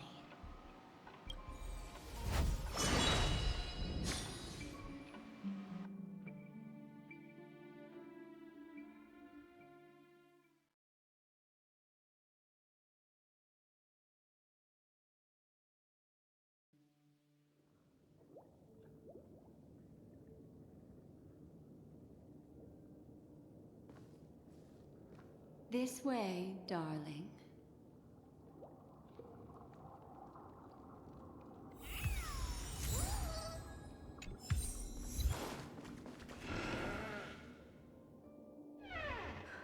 Not another one.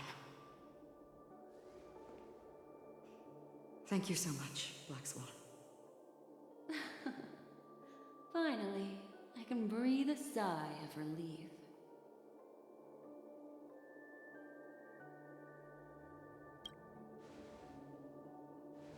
I understand you must be confused, and we'll do our best to shed light on the situation. However, before that, it's essential to know that this place is the rift between dream and reality.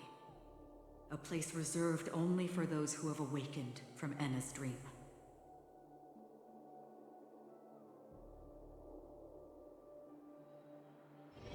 Do you remember Sunday's ambitious plan? He intended to harness the power of the Stellaron, the collective will of over 100,000 Oak family members, and the desires of everyone in Penacony to usurp the harmony and restore the order. Unfortunately, it didn't stop there. From the early days of our journey into Asdana, we were already affected by the Stellaron. That strange dreamscape where we met. Maybe it was a sign that your thoughts were beginning to drift away.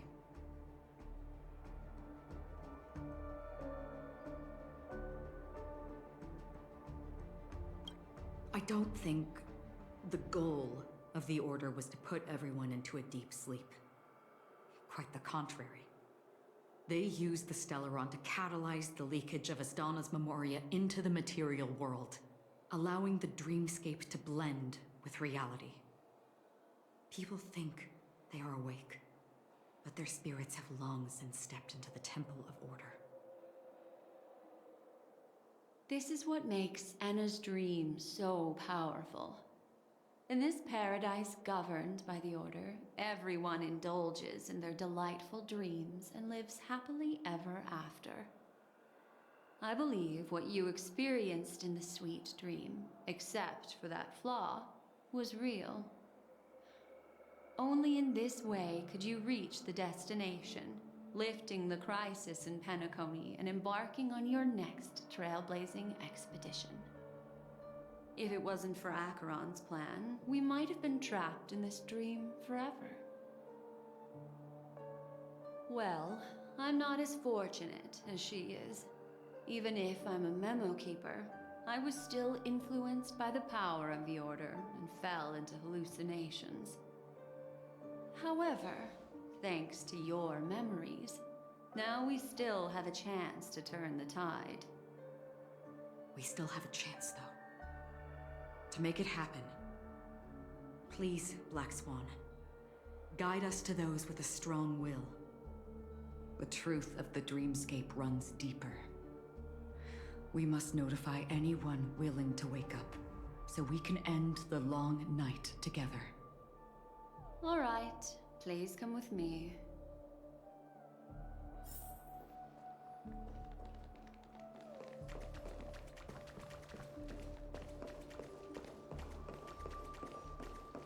Stay calm.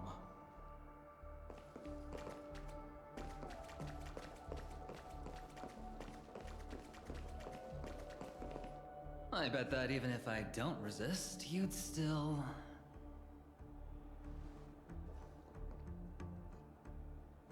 Time to get down to business, cowboy. Huh. You okay?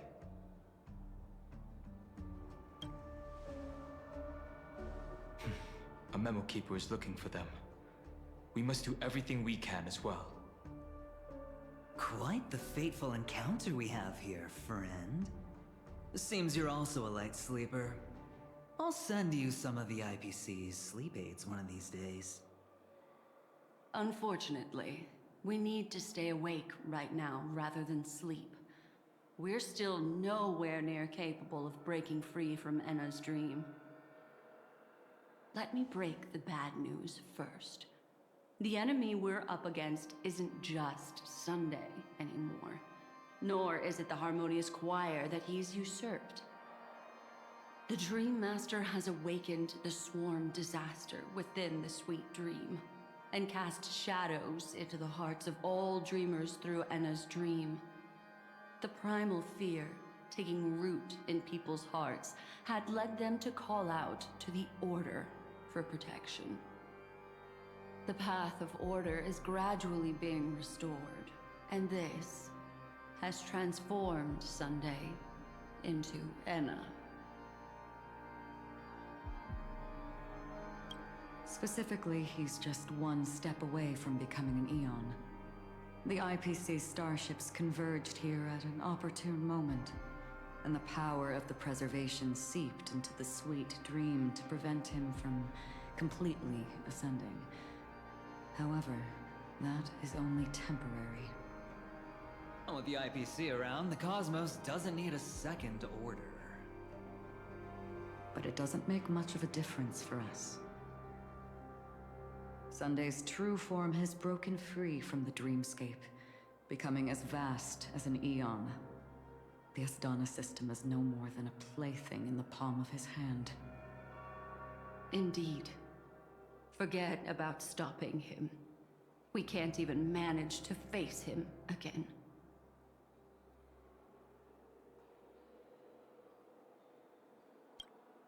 The key still lies in Anna's dream.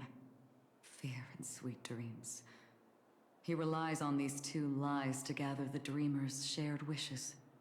He's still just a false god who barely managed to ascend. If we can wake people up and break Anna's dream, Sunday's divinity will fall with it. But the current sweet dream is extremely complex. Miss Black Swan, could you please explain the rest of it? My memory isn't the best, after all. Time is of the essence, so I'll cut to the chase. There are 3 layers to the dreamscape trapping us. First, there's Anna's dream controlled by Sunday. It wove a beautiful illusion for every dreamer, making them flounder in it. Second, there's the primordial dreamscape, which includes Dreamflux Reef. The swarm disaster is manifesting again in the Oak Dream within this layer, and is continuously empowering the Order through an endless stream of fear. Third, there's the 12 hours established by the family. This layer was the first to merge with reality, and is itself an enormous trap. Forget about winning. We need to cross all 3 layers of the dreamscape before we can even face Sunday again.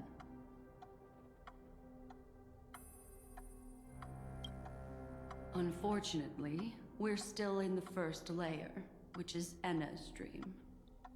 Although we've regained our sense of self, we're still dreaming. We've only managed to connect our individual dreamscapes, but have not escaped. To destroy it, we must make everyone in Penacony want to wake up from their dreams.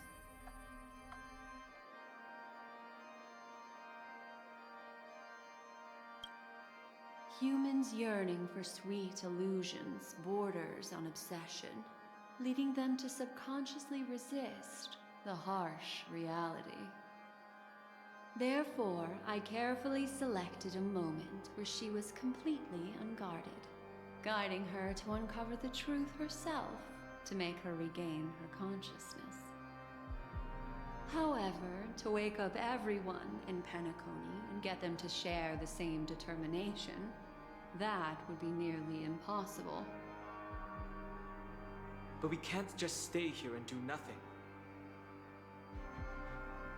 This is the first step of our plan. With the assistance from the Garden of Recollection, those who possess a strong will, like you, will gradually awaken from the dream. These free wills are the discord that will sway Anna's dream. However, awakening a mere handful of individuals is insignificant compared to the vast number of people immersed in the dream. We must find other ways to awaken the free will of millions of people within a short period of time. Looks like the Jade Kiss of Allying Oath will be the only solution. No need for that. Keep your once-in-a-lifetime treasure. We don't need to bother the Cienjo Alliance for such a tiny request. You want thousands of people with unwavering free will? That's easy. Just leave it to us Galaxy Rangers. Do you know what it is, Acheron? It's the relic I returned to you. Exactly. Its owner must have told you that it's meaningless to anyone other than a Galaxy Ranger, and that it can only fulfill its purpose when returned to its rightful owner. Because it's a burial artifact, worthy only of a hero who has served the Galaxy Rangers with honor. When its light illuminates the universe, it means the fall of a hero.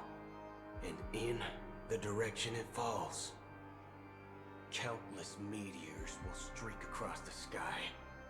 Those meteors are Galaxy Rangers, coming from all corners of the cosmos, driven by a shared purpose, without questioning the cause or counting the cost. Because we abide by a bottom line.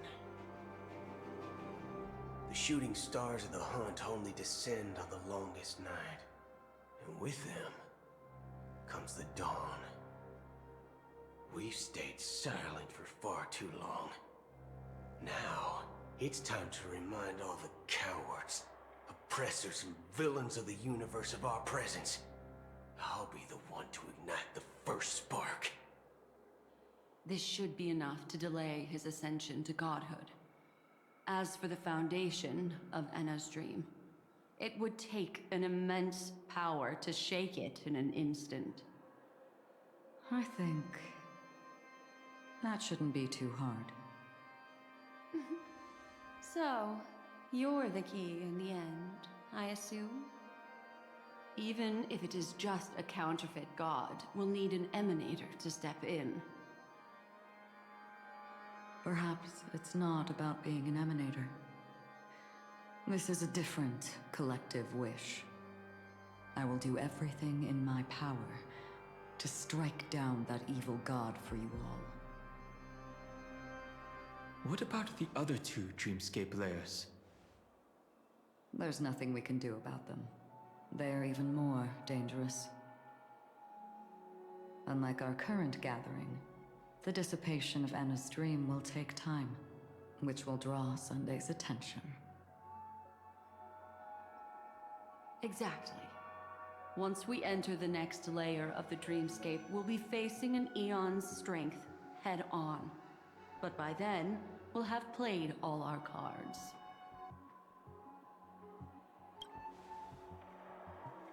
Enna's dream is no ordinary matter. Even with Constance and me giving it our all, we can only reach the few of you here. It's impossible to find more help. As for beyond the sweet dream, our only hope lies in intervention from other eons. But that would be tantamount to igniting a cosmic war among gods. The Order is one of Xipe's aspects. Yet the Harmony stands idle at this moment as Enna is being reborn, without any further intervention. There must be some deeper reason behind this. But time is of the essence. We must take our fate into our own hands. In other words, those who only want to survive by playing it safe will die. All those who dare to face death head-on will live. I like that. Just these few people? Oh well, that'll do. It's not just Penacony. The entire Asdana system is done for. A Stellaron hunter? She was at the edge of the Asdana system, but she still got dragged into this mess. Just finding her nearly wiped me out. Quite a bold investment strategy. Tell me, with such a huge risk, what kind of payoff are we talking about? The other two layers of the dreamscape will be handled by the Stellaron hunters.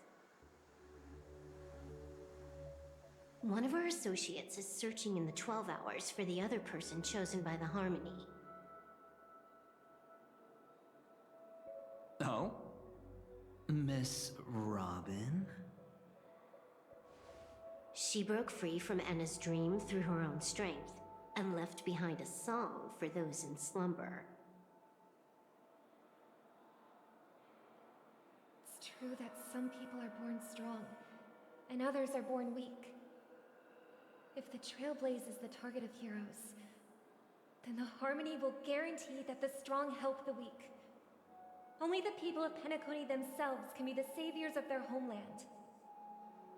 Their path of happiness should be forged by themselves. While I may not be a nameless, I'm willing to instill courage in all those who need it. This includes my brother as well. Anna's dream is too cruel for him and everyone else. I see. So, we were able to wake up thanks to Miss Robin's help.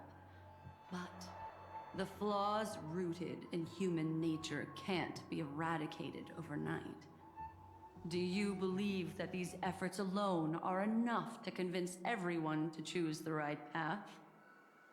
I agree with you, Black Swan. That's why the most critical aspect of this plan is not to convince everyone to choose the right path, but to inspire them to save themselves. They'll stir up something big to help break you free from the 12 hours. As for the primordial dreamscape, Sam is standing by, just waiting for you to break free from Enna's dream.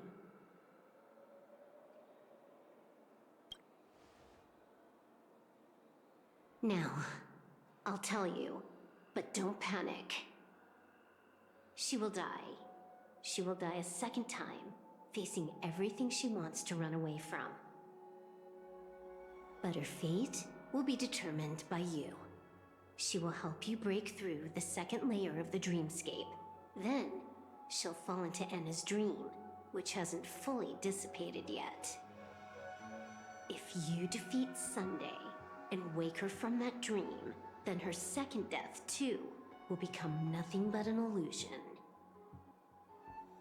But if you fail, the dreamscape will ultimately merge completely with reality, and her death will become a fact. But that still doesn't solve the fundamental problem.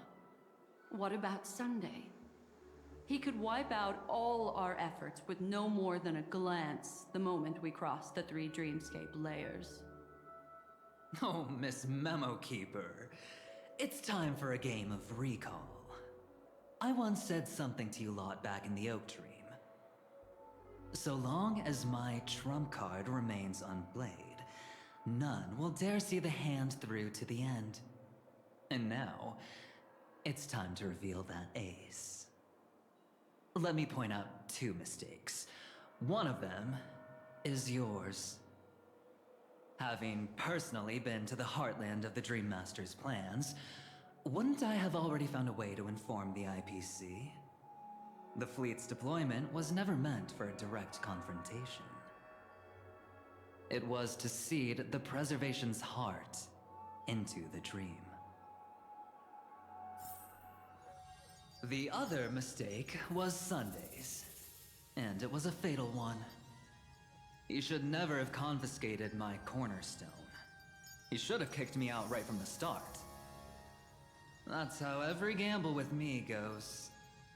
The moment you sat down at my table, you've already lost. A jade-colored light still sleeps deep within the dreamscape, and it does not require the presence of its owner to unleash its powers. So what? Even the power of the 10 Stonehearts can't rattle an existence already approaching eonhood.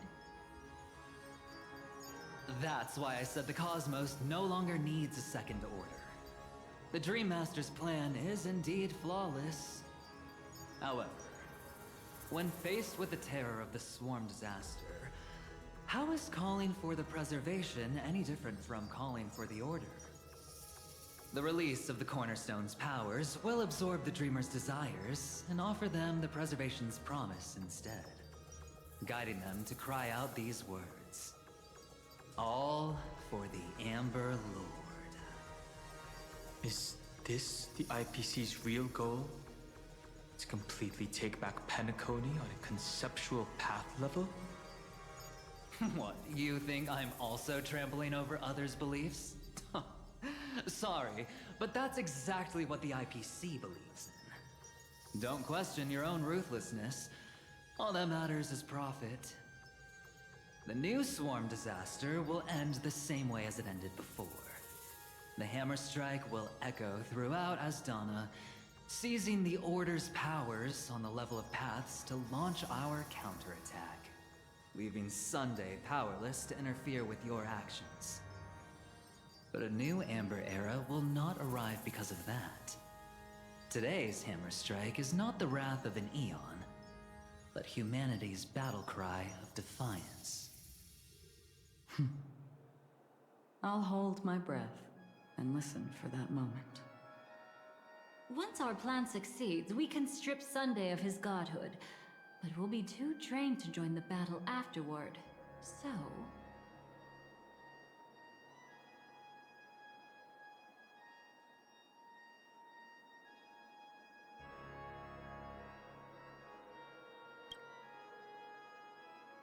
Take your time to prepare. Before you head out, may I have a moment alone with you? There's one more thing I need to explain to you.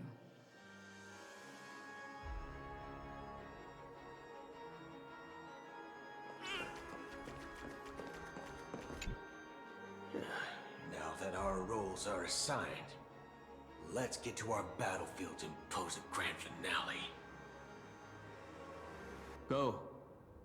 You already know what I want to say.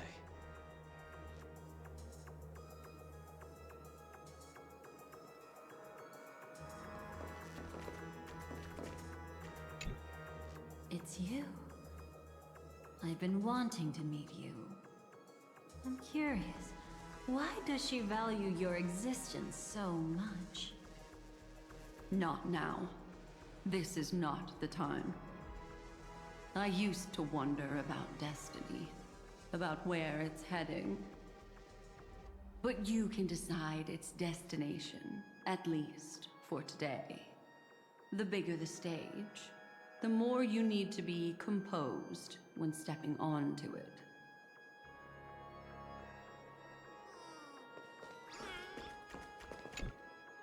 We've always been interested in the Stellaron Hunters. How about we have a chat after all this is over? A chat? You're just after my bounty, aren't you? Stay in your lane. No way, I'm just after that. If you're worried about the bounty, how about I add another billion to that number?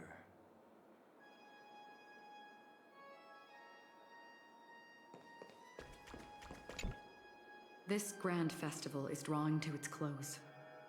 This is the starting point for the ultimate stage of our journey, just as it marked the beginning of all the stories in Penacony. Are you ready?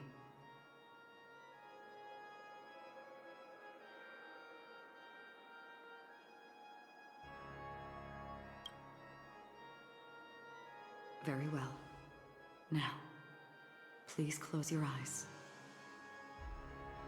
A glimmer of fireflies. A sigh of regret. It is because life dares to slumber that they can awaken.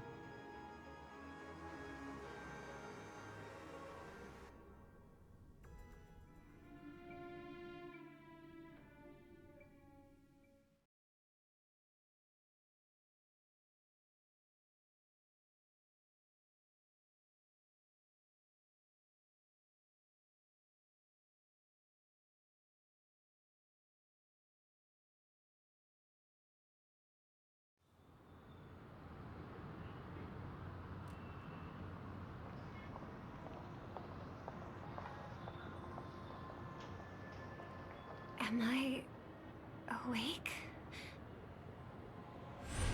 Sorry, Robin. It's just you. I did not wish for you to know this. It's a pity that things have turned out this way. Within the foundation of law, humanity establishes civilization, and through harmony, we obtain order.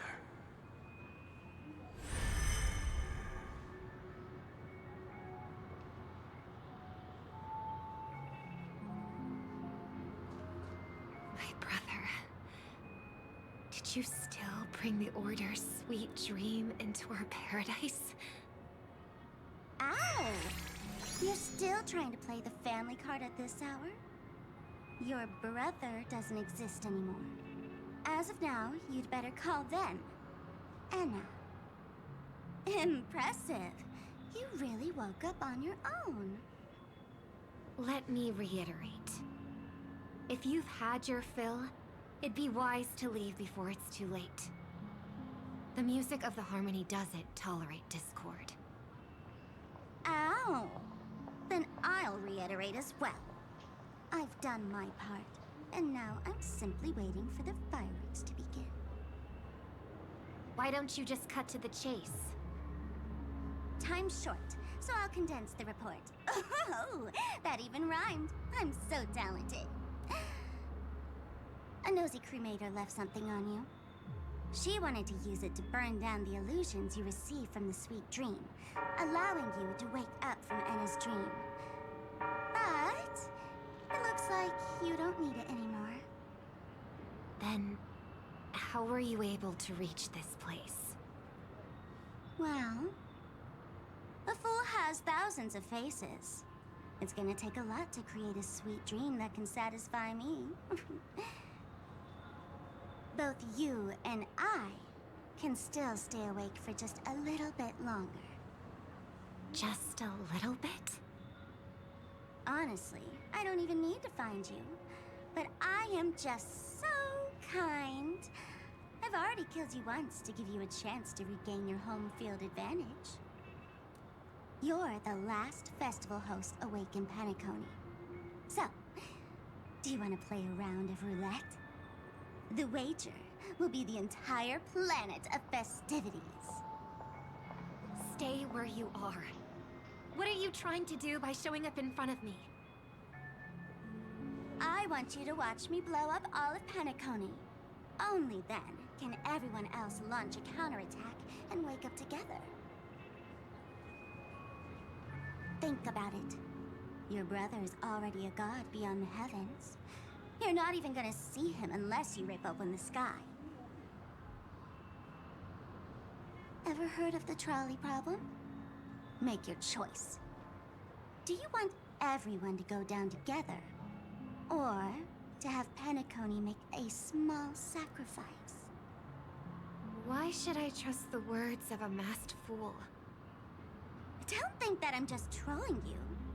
My bombs are hidden all over Penacony. They took a really long time to set up, you know. Maybe I should blow up a few to demonstrate how they look. Let me see. Which one should I choose? Stop. What's gonna happen to the Dreamers once the bombs go off? They will all die.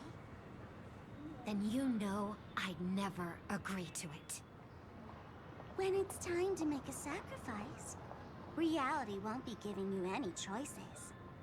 Or do you want to replay the old joke about the Harmony treating everyone the same? Life is never a joke, fool. There is no such thing as a lesser evil in this world.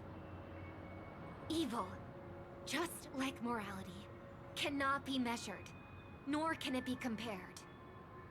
Isn't that still the Harmony's same old song and dance? But that suits me just fine. Didn't I already say this is a round of roulette and not an ammunition showcase? Get ready to sing. Be like a bird. If you can make Sheepei hear you, then they definitely won't allow me to blow everyone to pieces, right? What will you choose now? You can either watch as I blow the entire place up, or you can try to save their lives. Maybe this will be your last ever performance. Last ever performance. You feeling nervous? I know the feeling. You should feel nervous when going up on such a big stage for the first time. I'm okay. I just remembered something. That's all.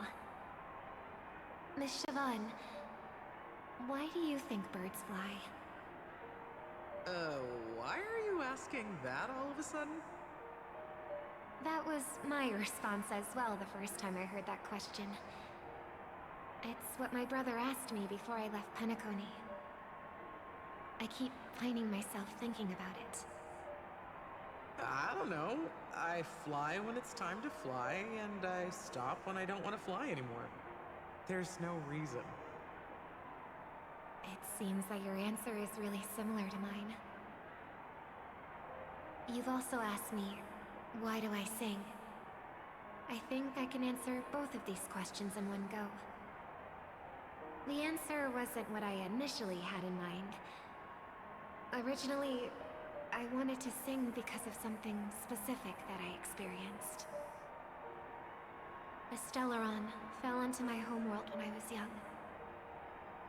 Everything I knew was instantly destroyed. We didn't even get a chance to react to it.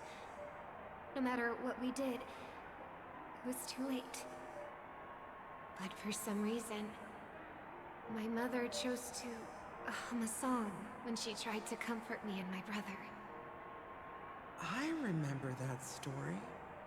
Everyone thought that's why you decided to sing. No. That experience only made me detest singing. I've believed for a long time that songs can't change anything when disasters strike. That music is the most useless thing in this world. I might be extraordinarily talented in singing, and I might feel super happy whenever I sing. But its futility had always made me depressed. Then what changed? I grew up, and I realized that my brother would sometimes hum the same tune as my mother did. And I thought maybe he missed her, but I was too embarrassed to point that out. I tried to comfort him instead. However, his answer to me made me realize what I should be singing for. Obviously, he didn't give me an answer directly, but it got me to think. Maybe some things don't need a reason or meaning at all. Go and do what must be done, fool. It's for the sake of Penacony's future. But I won't let anyone get hurt. Oh, did you just have a flashback? Now I'm even more excited. Let me check one last time. If you were to die, how would you want people to remember your ending? Like a bird, she lived her life graceful and composed. Now her beak parts slightly with a sigh, as soft as falling feathers. Like it? Drop the sanctimonious mask. Singing only needs one thing, and that's sincerity.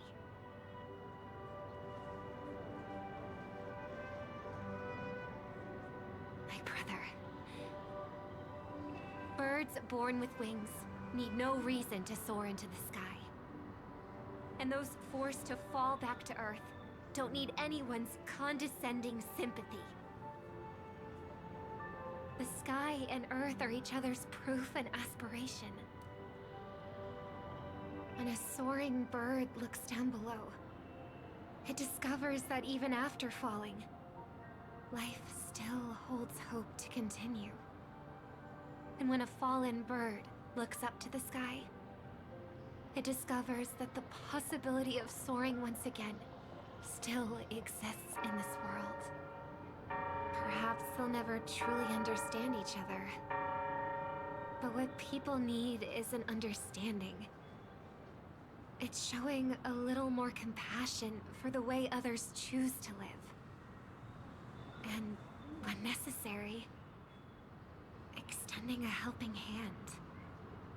Even if you become the only star and prevent everyone from soaring into the sky, they will still be inspired by your radiance, flap their wings with all their might, regardless of whether they've been hurt in their fall.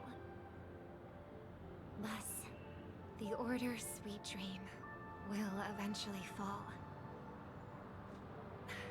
Oh, triple-faced God. If I manage to step onto the path of harmony, then please extend your hand and shelter those who believe in you.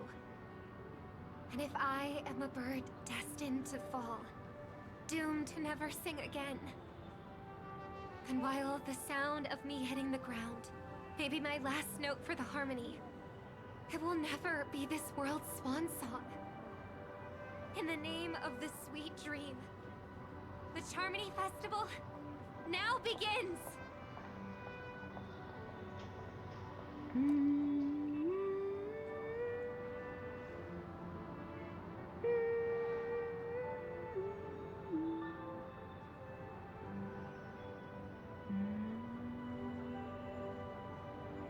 Brother, do you miss home? Even if I do, it's too late. But you're singing the song Mom used to sing.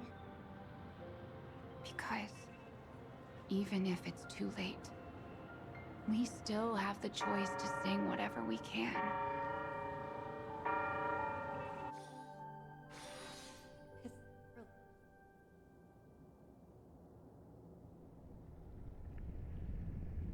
Welcome to the horizon of existence.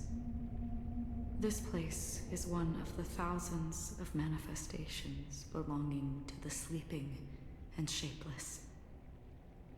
And it's also an exit out of the nihility for the awake ones. Let's bid our final farewells here. Remember your name.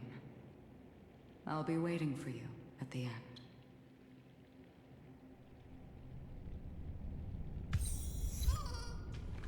If only people could have each other beyond just memories.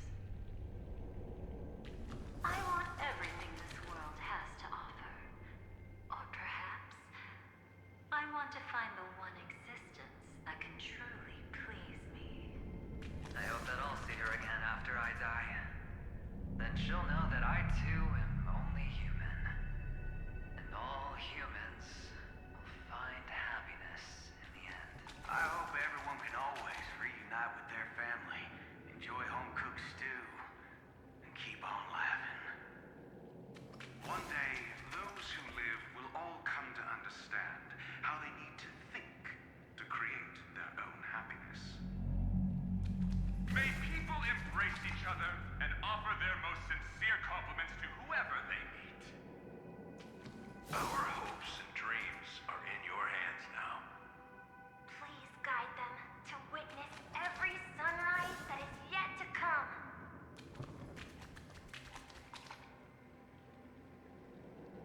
Hey, I've read the script. Why are you asking me?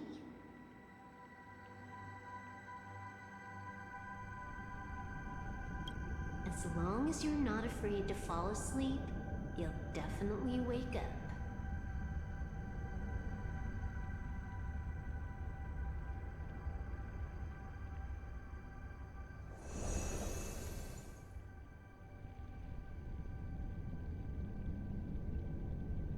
It's not the time to leave your final words yet. We all believe in you.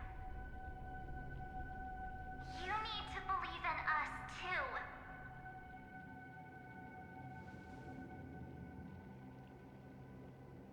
We'll wake up together.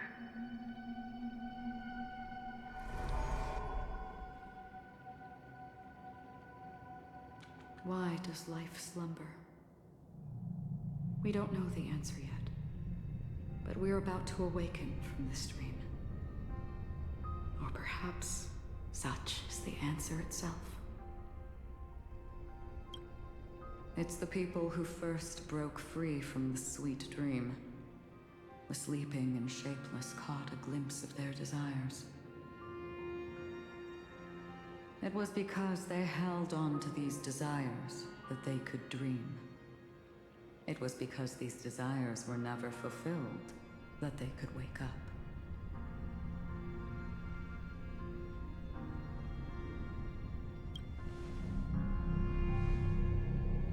I think that's not entirely true.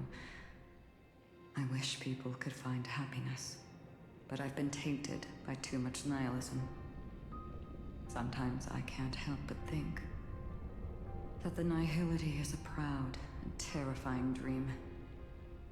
It's brought forth not by gain or loss, but by the severing of roads, or even the loss of desire itself. Fulfilling a wish can certainly make people feel the joy of being alive.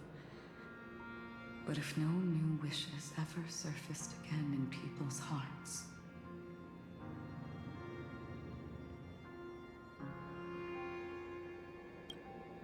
indeed, behind the shadow of the nihility, there must exist the most blazing source of light in the world. Just as every life that edges closer to death fervently approaches the end of the nihility, we must pursue that primordial light. Before you go, would you tell me your wish?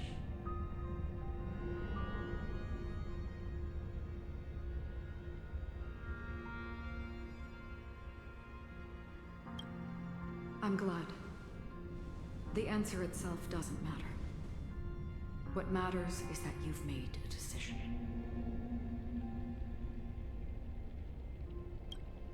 Only a name remains.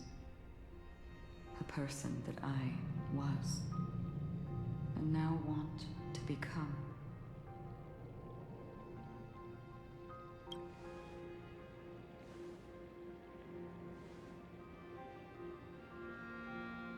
You're looking right at it.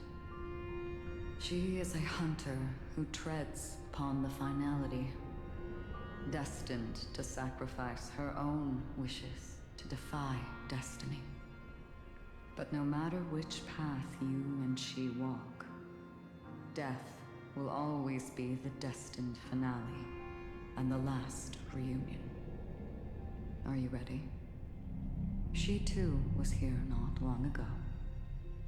You can witness her resolve through this. Witness how that tiny spark of bug light broke free from the pull of the nihility.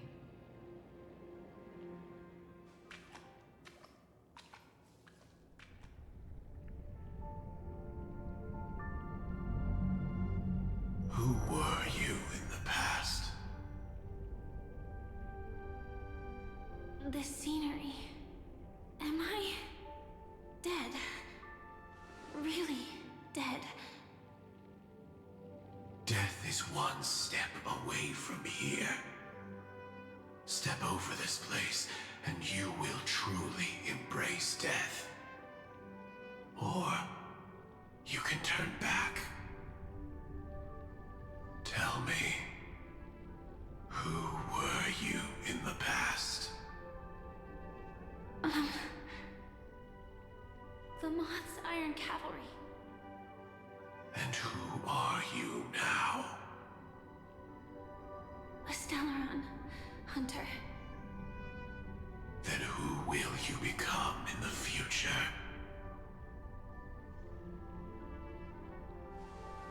Just an ordinary girl. Well then, keep walking forward. Death would suit you better. Never. I fought tooth and nail to get where I am today, and this isn't over yet. Even if everything burns to ashes, I won't give up. You should know That's a wish that can never come true. You couldn't become an ordinary girl, even in the last sweet dream. Why do you think that? Entangled in the family's conspiracy, facing the mimetic entity's blades head-on, while challenging the resurrected swarm disaster alone. Armed only with the script that can peer into the future.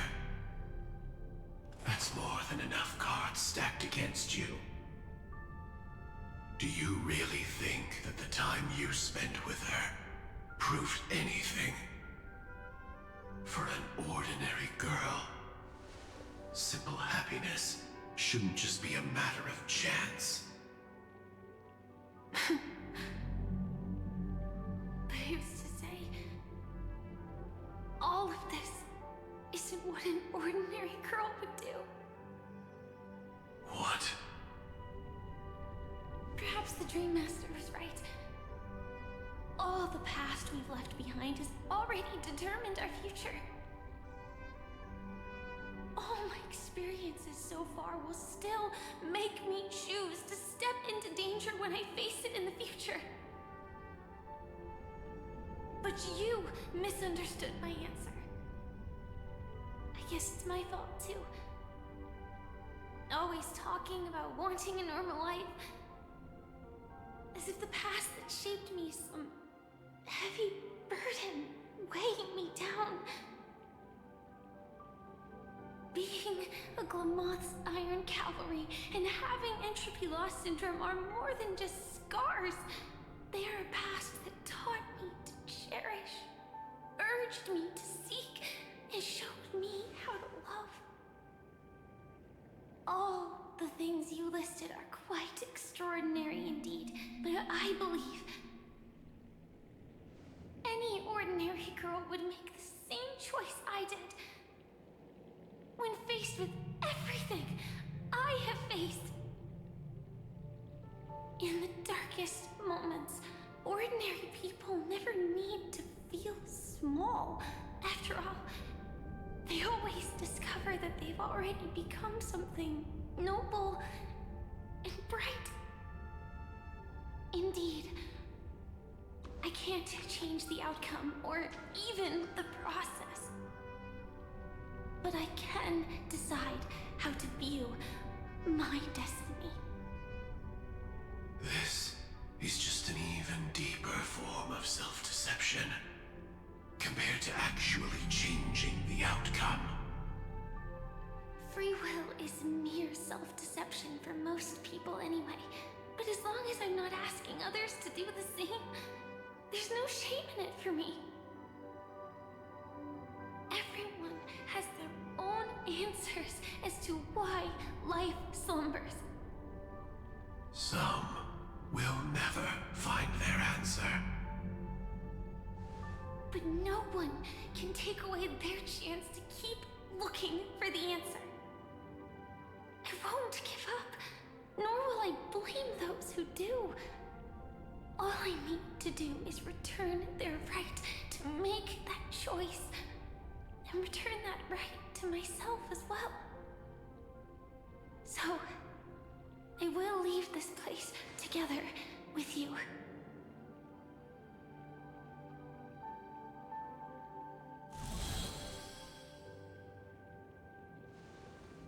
Even if embracing my former strength means speeding towards my death.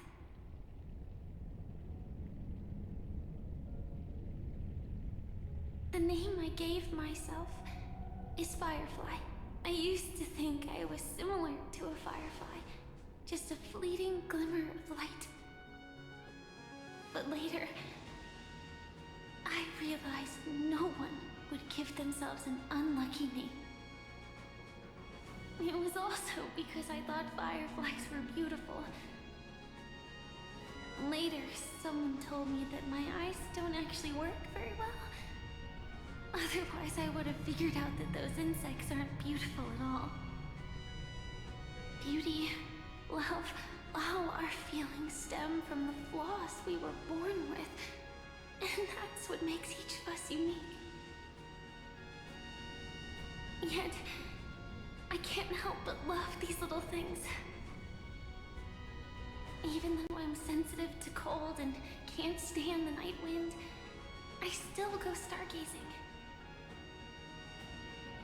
Even though baking cakes is really troublesome, I'll still keep trying. Because I love giving them to people who matter to me and seeing those people smile. I love going around looking for cute dresses, not to show off to others, but because it makes me feel good. So, I won't mind any flaws anymore. I won't fear any new scars. I'll give it my all to find what I love, and I won't let destiny take them away. So...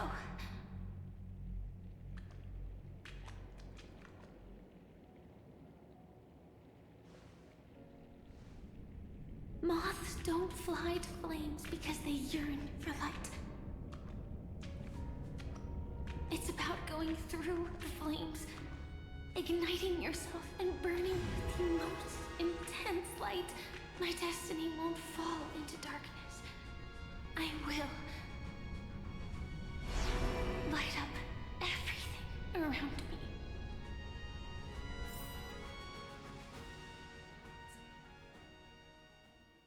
As long as the clock keeps ticking, death comes for us all eventually. And life has its time, too. If my world always ends up being burned to ashes, then let it burn!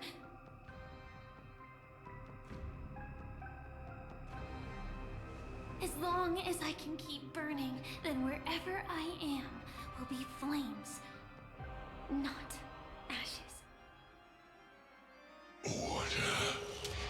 Dismember. Actually, I used to envy you. You wouldn't feel pain, even though you were born to bring disaster.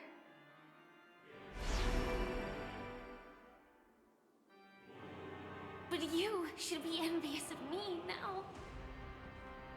I'm unwilling to face death, nor do I want to keep fighting. But when faced with destiny,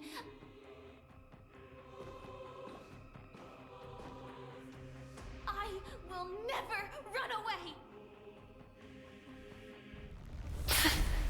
My dreams were always a scorched earth, where even a single new bud could never bloom. But I will still burn, and keep on burning, until life rises from the ashes!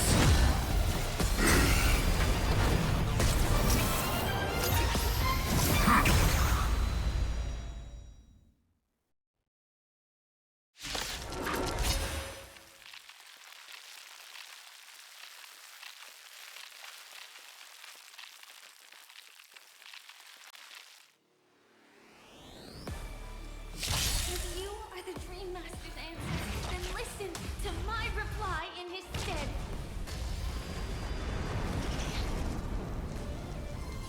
People hold on to hope not because they have never faced inevitable death. It's precisely because we are destined to die that we hold on to the hope of wanting to change something. You want to betray? Memories too. So beautiful! Like fireflies until everything burns to ashes! Fight to live!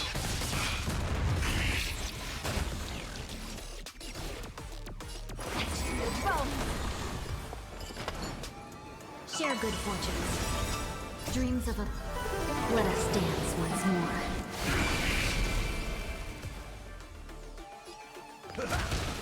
Capturing initiated by its mutation. Set the sea! Can't kill me more.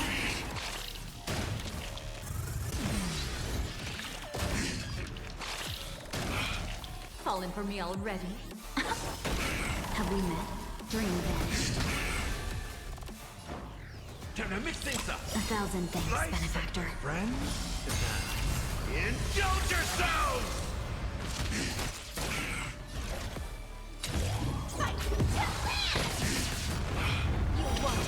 Adjusting volcanic fire.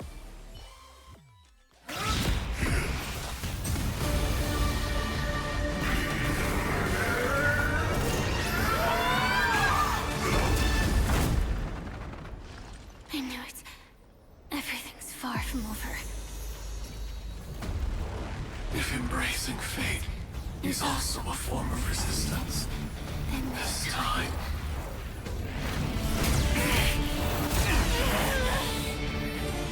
I shall embrace death!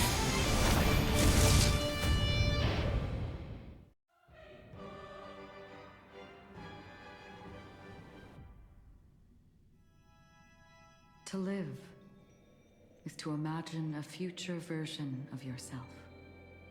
But fate is never fair. The choices people make are almost completely dictated by their past. No matter how much they try to move forward, there's no guarantee they'll see the future they've imagined. It's the same for every path. The nihility already exists, whether you admit it or not. And nothing can ever completely escape from nihility. Most paths make people believe that this world is good. That as long as you are willing to believe, you would gain power because of your belief. But that does not apply to the nihility. The nihility is absurd and vast, capturing those who were unwilling to blindly believe, yet are powerless to fight back. It has nothing to do with good. Be it willing or blind, the way people obtain strength from faith should come from within, not from being forced to bow their heads. This will be a tough journey. Are you still willing to return to the starting point once again?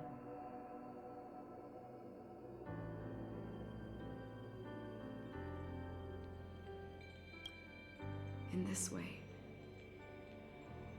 you will reunite in the warmth of the sunlight. May death yet end her last dream. May you guide people back to the waking world. In the coming long nights, I'm afraid you will face many setbacks and witness many tragedies.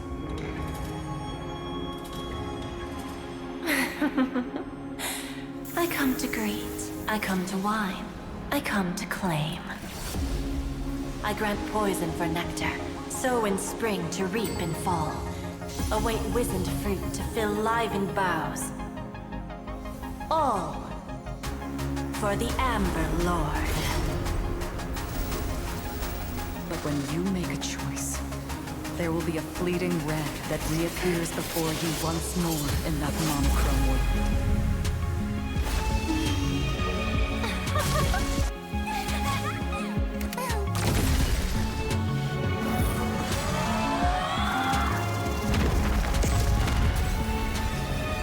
What you must do now is ponder its significance, and then return to the waking world.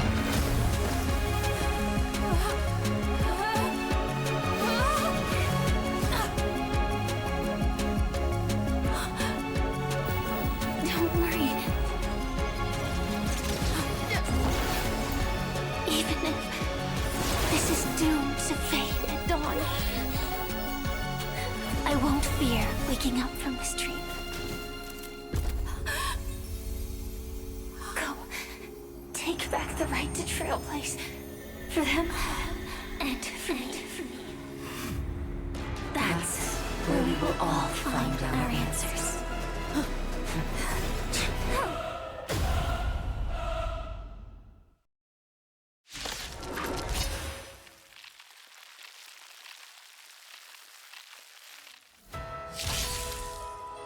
Mr. Sunday, it's time for you to wake up up from your dream. The future of Penacony won't belong to the Order, but will be determined by human will.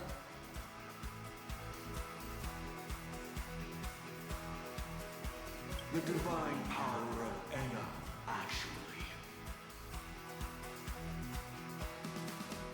So be it. It wasn't my intention anyway. Let us discern in human form the final conclusion. Did the gods create this world? Do the gods love all beings? Oh gods, you only need to hold your tongue here and silently hearken. All life shall grow as nature intended and reach its end. This mortal world should rest in mortal hands. All the work of creation has been completed. The inevitable day has arrived. The embryo of philosophy will reshape for us all of reality.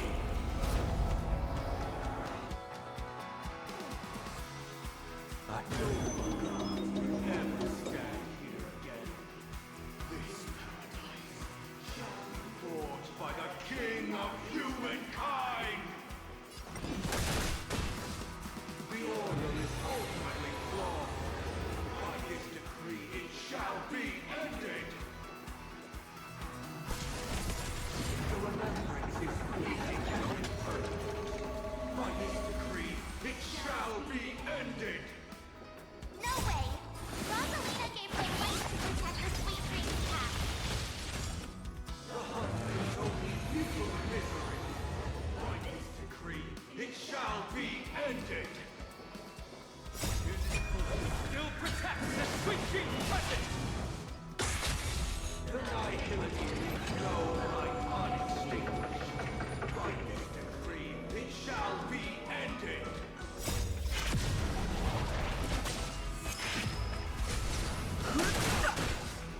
The Trailblaze can't be possible. By this decree, it shall be ended! Even so, Mikhail still believes in tomorrow. With this perfect remedy I command, recreate paradise anew! Robin, is that you singing? Now, it's time to become the new Watchmaker.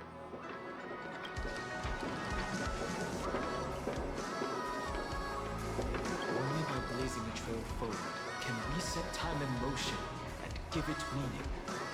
Only after the sweet dream ends will tomorrow come. People will keep moving forward, discovering countless new wonders. Tomorrow, people will know that the world will still welcome countless marvels worth fighting for. A stagnant sweet dream can't imprison our desires. May this journey lead us starward!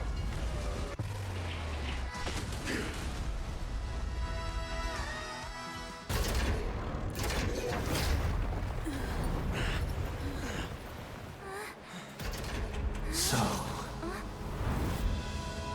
why does life slumber?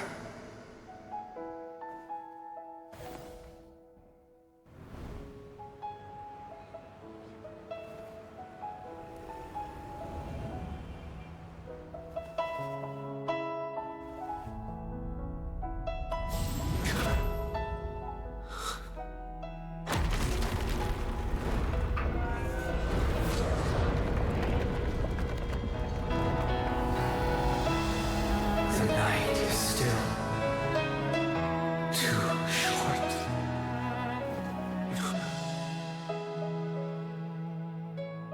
Brother, the dream is over.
Wake up.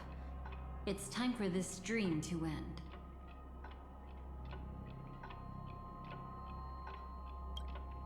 Destiny won't let me give you the answer, and the true ending is too sad. I'd rather you forget about it.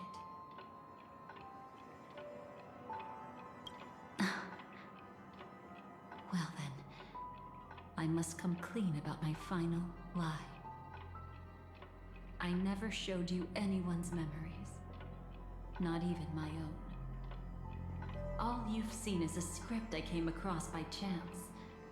It recorded everything that had happened, and using its stimulation, you actually managed to enter the memories from your own perspective and remember everything anew. It means you're different, unique. You've done something no one has ever done before. Even though your memories were cremated to ashes, you were able to recall them once more, treasuring them once again in your heart.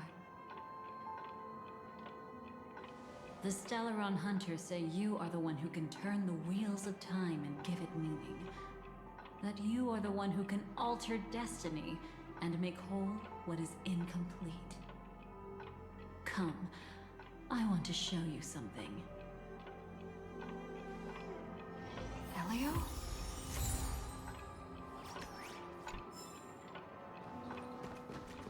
Come, I want to show you something.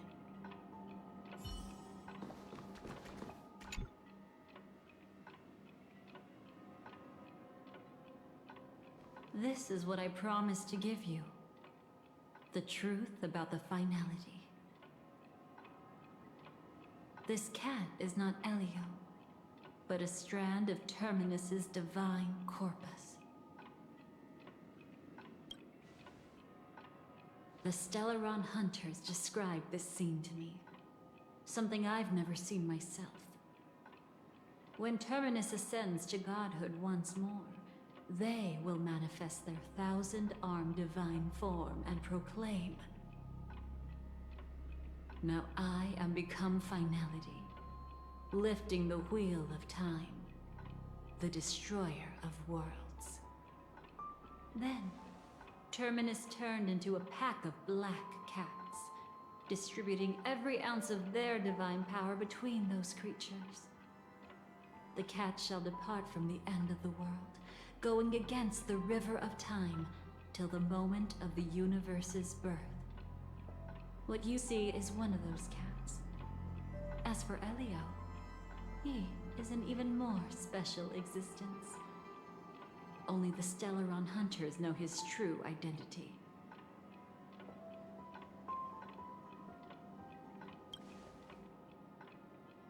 It will tell you the truth regarding the ending you haven't yet remembered. But you must be prepared. What really happened is that Firefly didn't meet with anyone between the fall of the Great Septimus and when she left Penacony. Not even you. She knew how tragic her third death would be, so she only dared to watch you from afar and hid on her lonesome when she was about to fade away. But even sad memories are precious. If you can accept farewells with grace, then you'll gain the strength to create reunions. When you bid farewell to loved ones, you should cry while they can still hear you. That's the only way they'll know just how many people love them.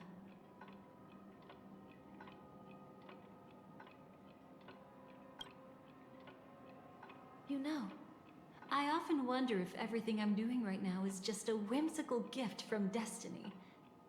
That I haven't really decided anything, but merely being tossed around at its mercy. But right now, I don't care. Because my joy is real. My sorrow is real. And you will be the same. Remember, if you have regrets that must be mended, then shout with all your might from the depths of your heart. Let it be passed to the end of time, and make Terminus, who is about to set off, hear your call. The fact that you can see this black cat means Terminus is in the process of passing by you.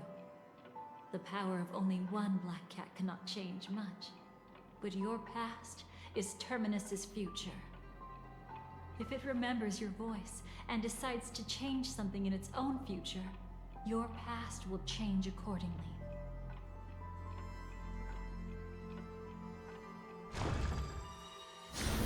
Perhaps it is because the world is destined to shatter that an ordinary girl can obtain the bouquet she yearns for.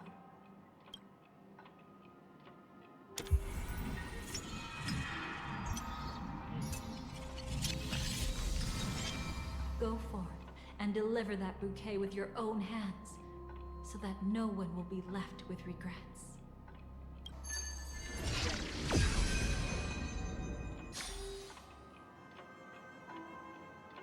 I hope we'll meet again.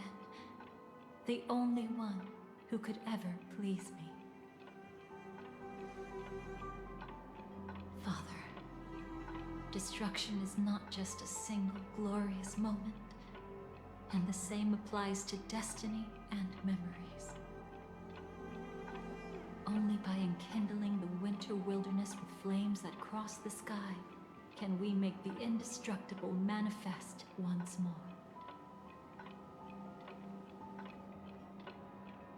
This is the experience from cultivators who had remade the world, and the wondrous creations from those who painted the world.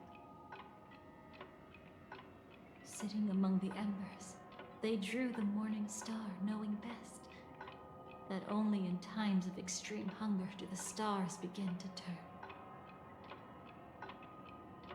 Why does life slumber? You will eventually find your own answer.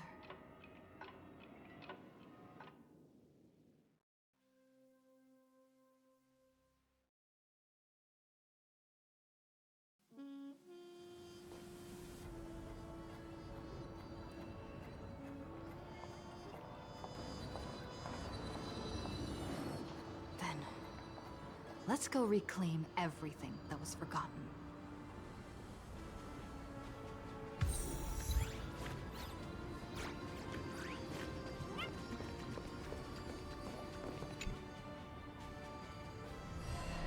You arrogant gambler.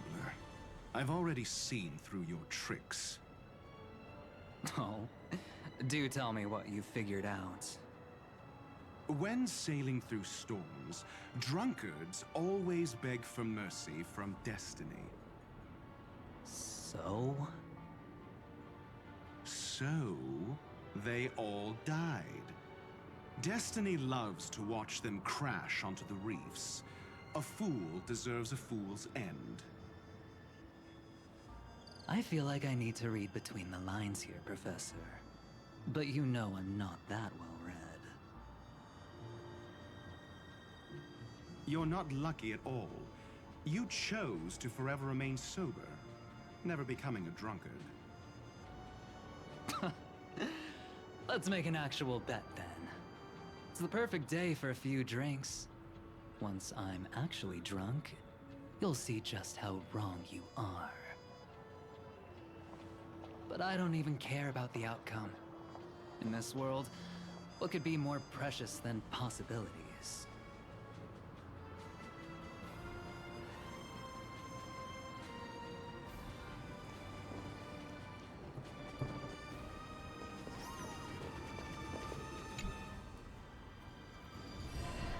Creating a brand new path. That's truly astonishing. You must have some ideas as his sister, right? If he really managed to do it, what kind of path would that be? I think it must have been a battle between different kinds of the Trailblaze. However, my brother came to the wrong conclusion. His original aspiration was similar to the Trailblaze, yet the road he walked was one named the Domination, or the Conquest. Even if someone wishes for everyone's happiness, that's still a selfish wish. There will always be those who don't want to be saved, who want to save themselves. Do you also think that there shouldn't be any god in this world? No. Even a god who does nothing can at least give people something to believe in and find comfort in. But this world definitely no longer needs a king of humankind. That's why I believe my brother will come to understand all of this one day as well. He made mistakes, but he was stopped. I don't want him to spend the rest of his life in prison. I want him to also have a chance to save himself. No wonder you came looking for me. Yes. I want to make a deal with you. And after that, we'll talk about what position Penacony will hold before the IPC.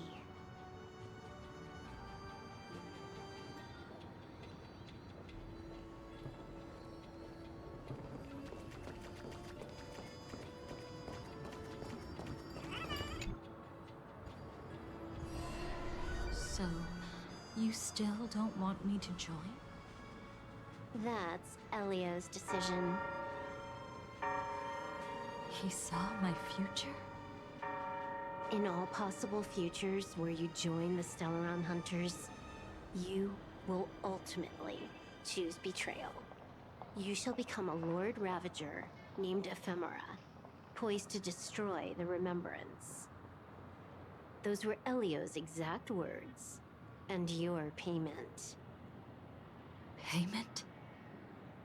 After everything is over, we want you to burn some of her memories. May I know why? She can't head to the next stop with these memories. It would draw the Destruction's attention to her too early, and she'd die there.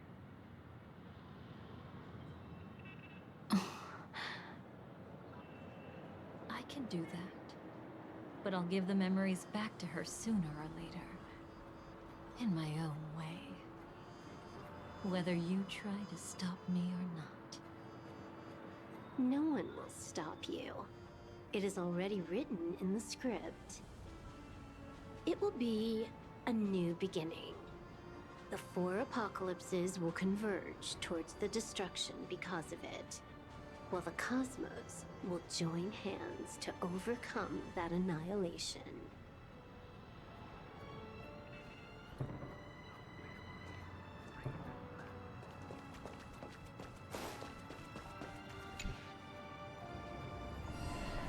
Burnt. Yes. Just like with Mr. Aventurine back then. Nihility infected the dreamscape the moment you drew your blade. Thankfully, this is the world within the dreamscape. Constance took all the knot upon herself and burnt it away completely. Perhaps she won't be able to fully recover for a long time.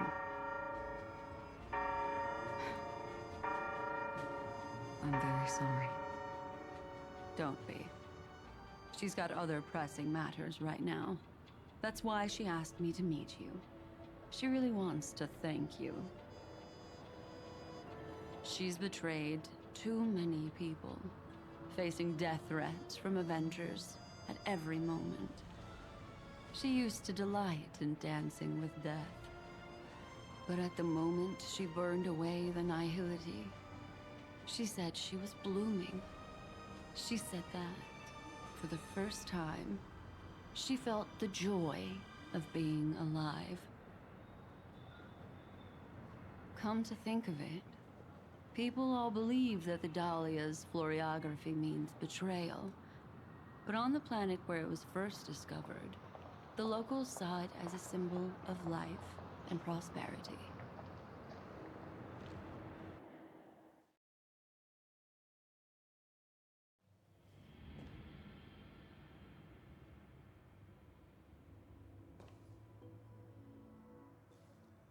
But where's Firefly? I haven't seen her anywhere.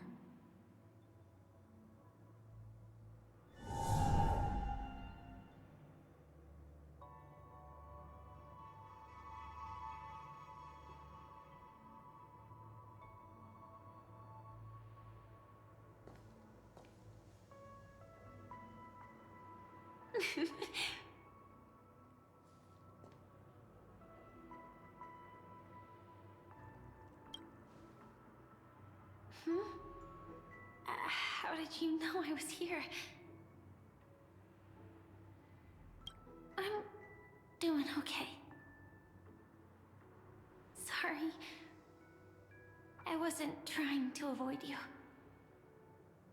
But I have my own reasons. Can you just let me stay here by myself?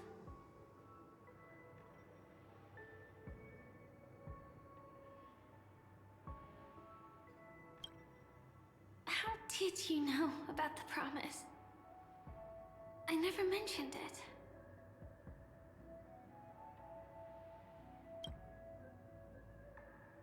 Maybe it's not just mysterious, but also gentle.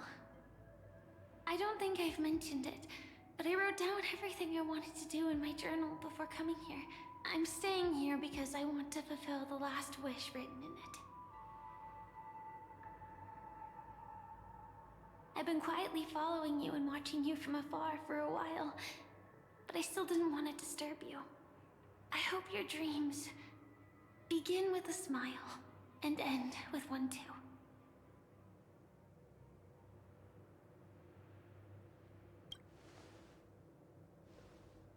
To see the fireworks, of course.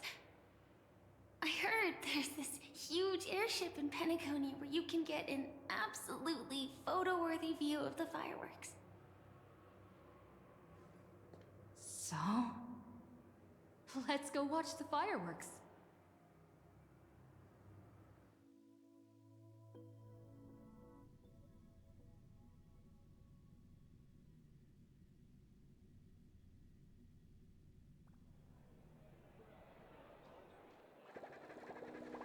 It really is the perfect spot.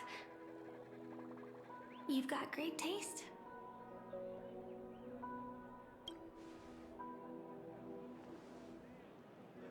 Either way, thank you. Looks like it hasn't started yet. Let's sit for a while.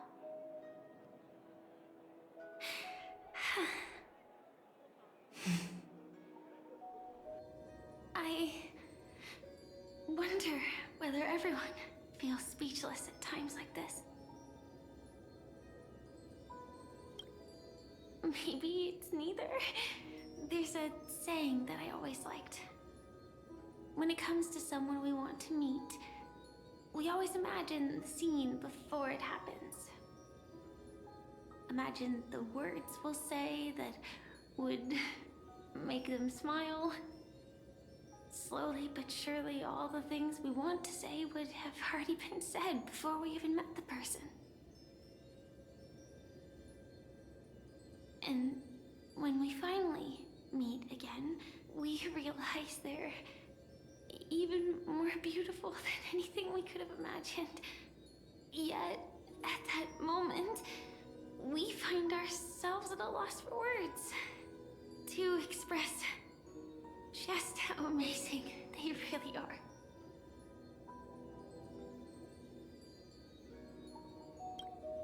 I'm sorry, but I can't tell you.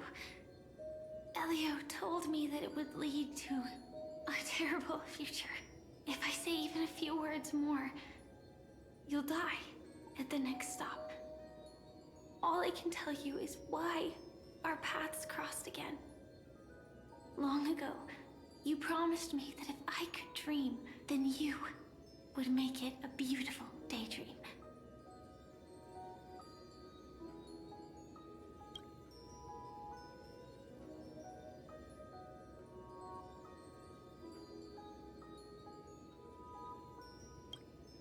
What matters isn't how they've changed, but that you still hold those same genuine feelings for them.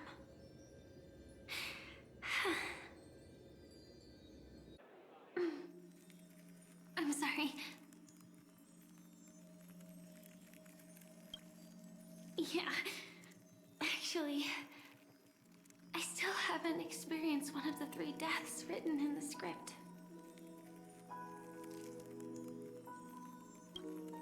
I only realized it after Anna's dream dissipated. I've made a mistake.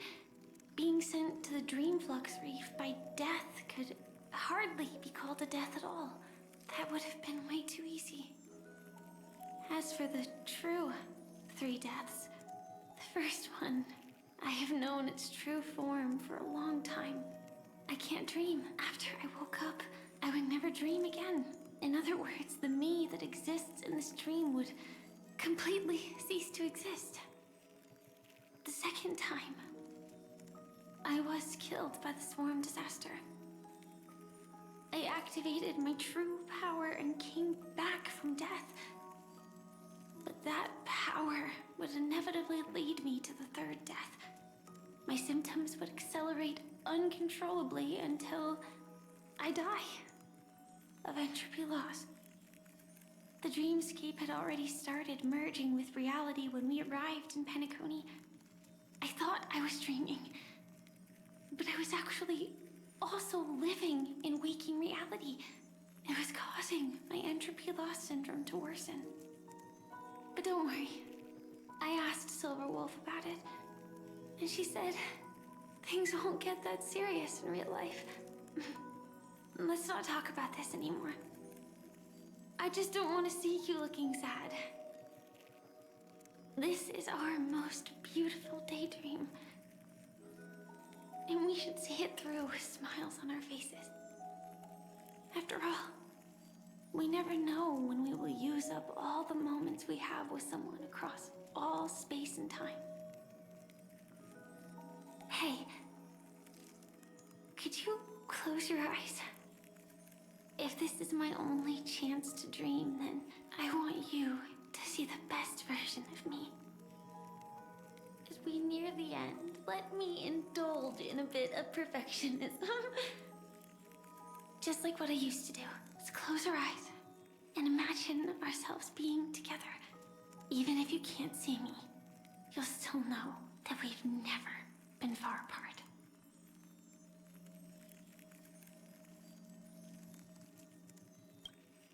I won't. I promise to stay as long as I can.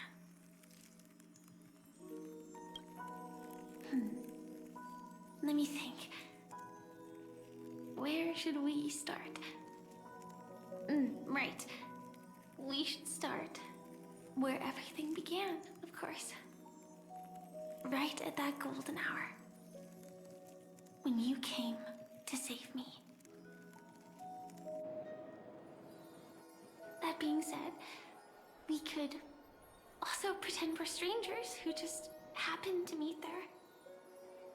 Me, I'm a student traveling to the golden hour, and it'd be nice if I had a bit more pocket money. Oh, and when I show up there, I should dress up a little fancier. And you're a student too, but you came here from a really distant planet, completely unfamiliar with your surroundings. Then, a bunch of mean-looking thugs jumped out, trying to pick on you. When that happens, I'll step up to the plate. Yeah. Let me be the one to save you this time.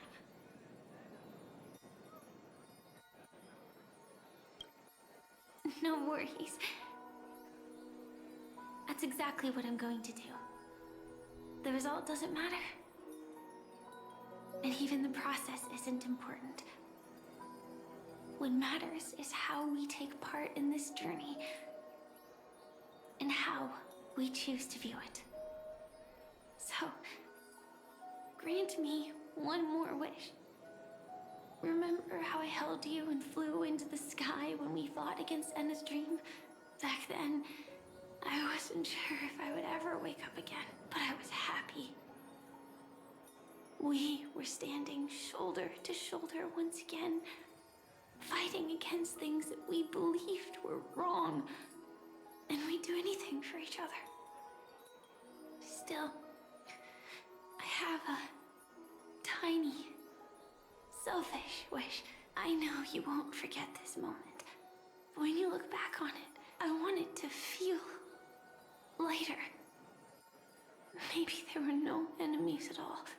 It was all just a prank. And when I carried you up into the heavens, what we saw there wasn't the terrifying swarm, but rather the fireworks that I never got to see.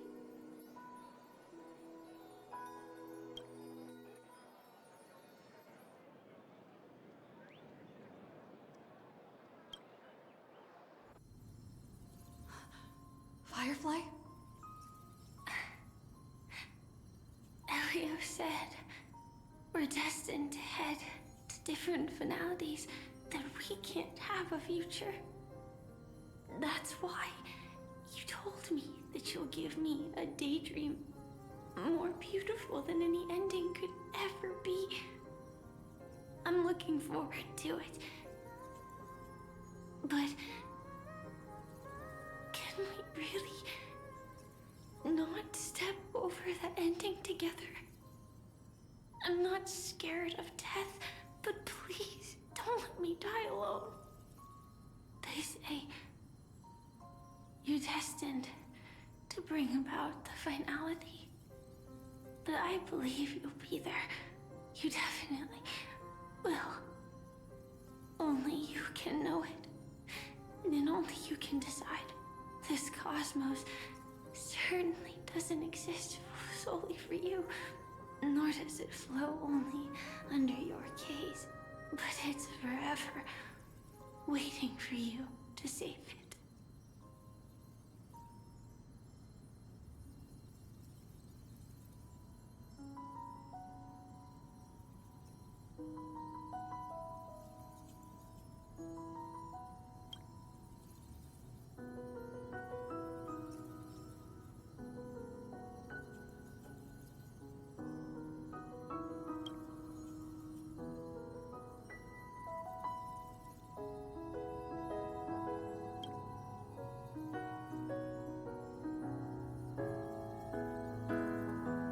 Even so, I'll still be the last thing you forget.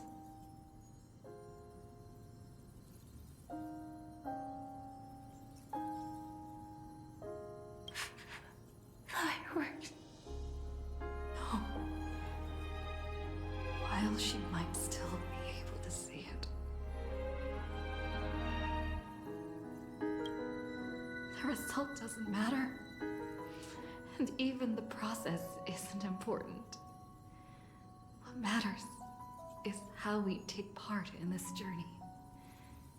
And how we choose to view it. I'll do everything I promised you.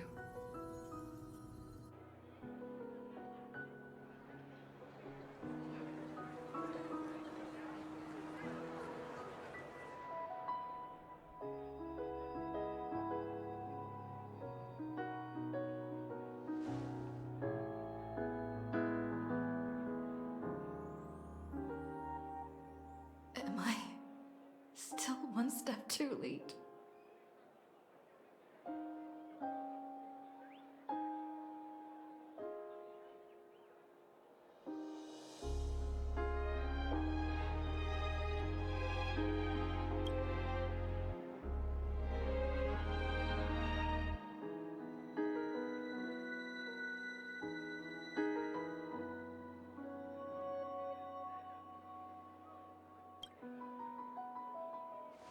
Why?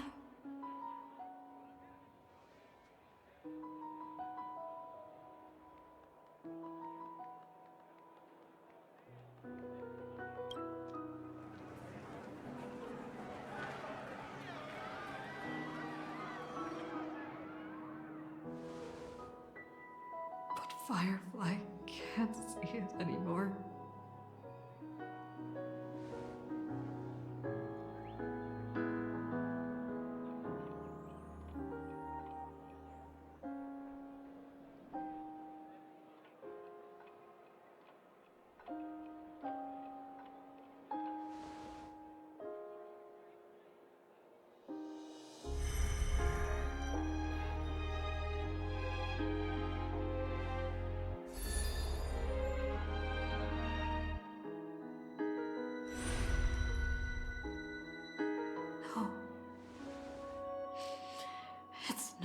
beyond saving.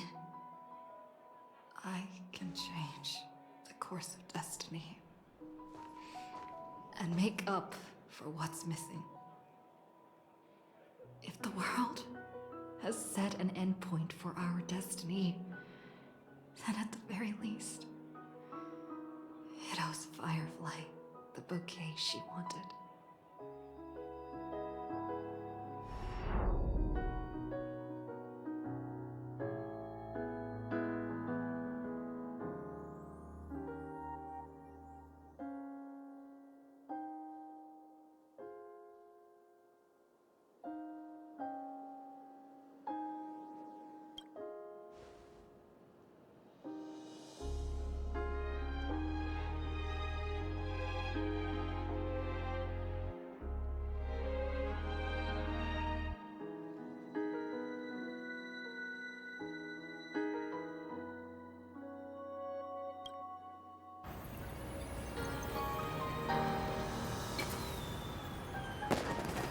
You see, everything is possible in this land of the dreams.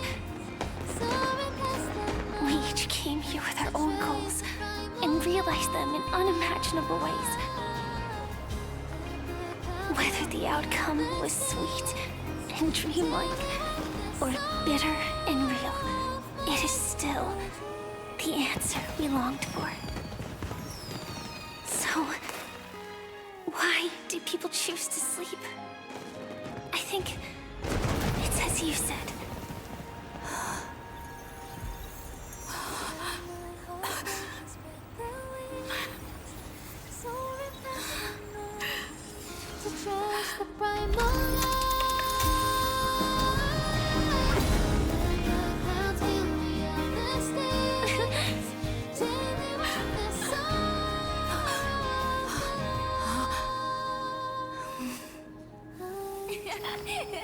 So when tomorrow comes, we'll wake from our dreams, smiling.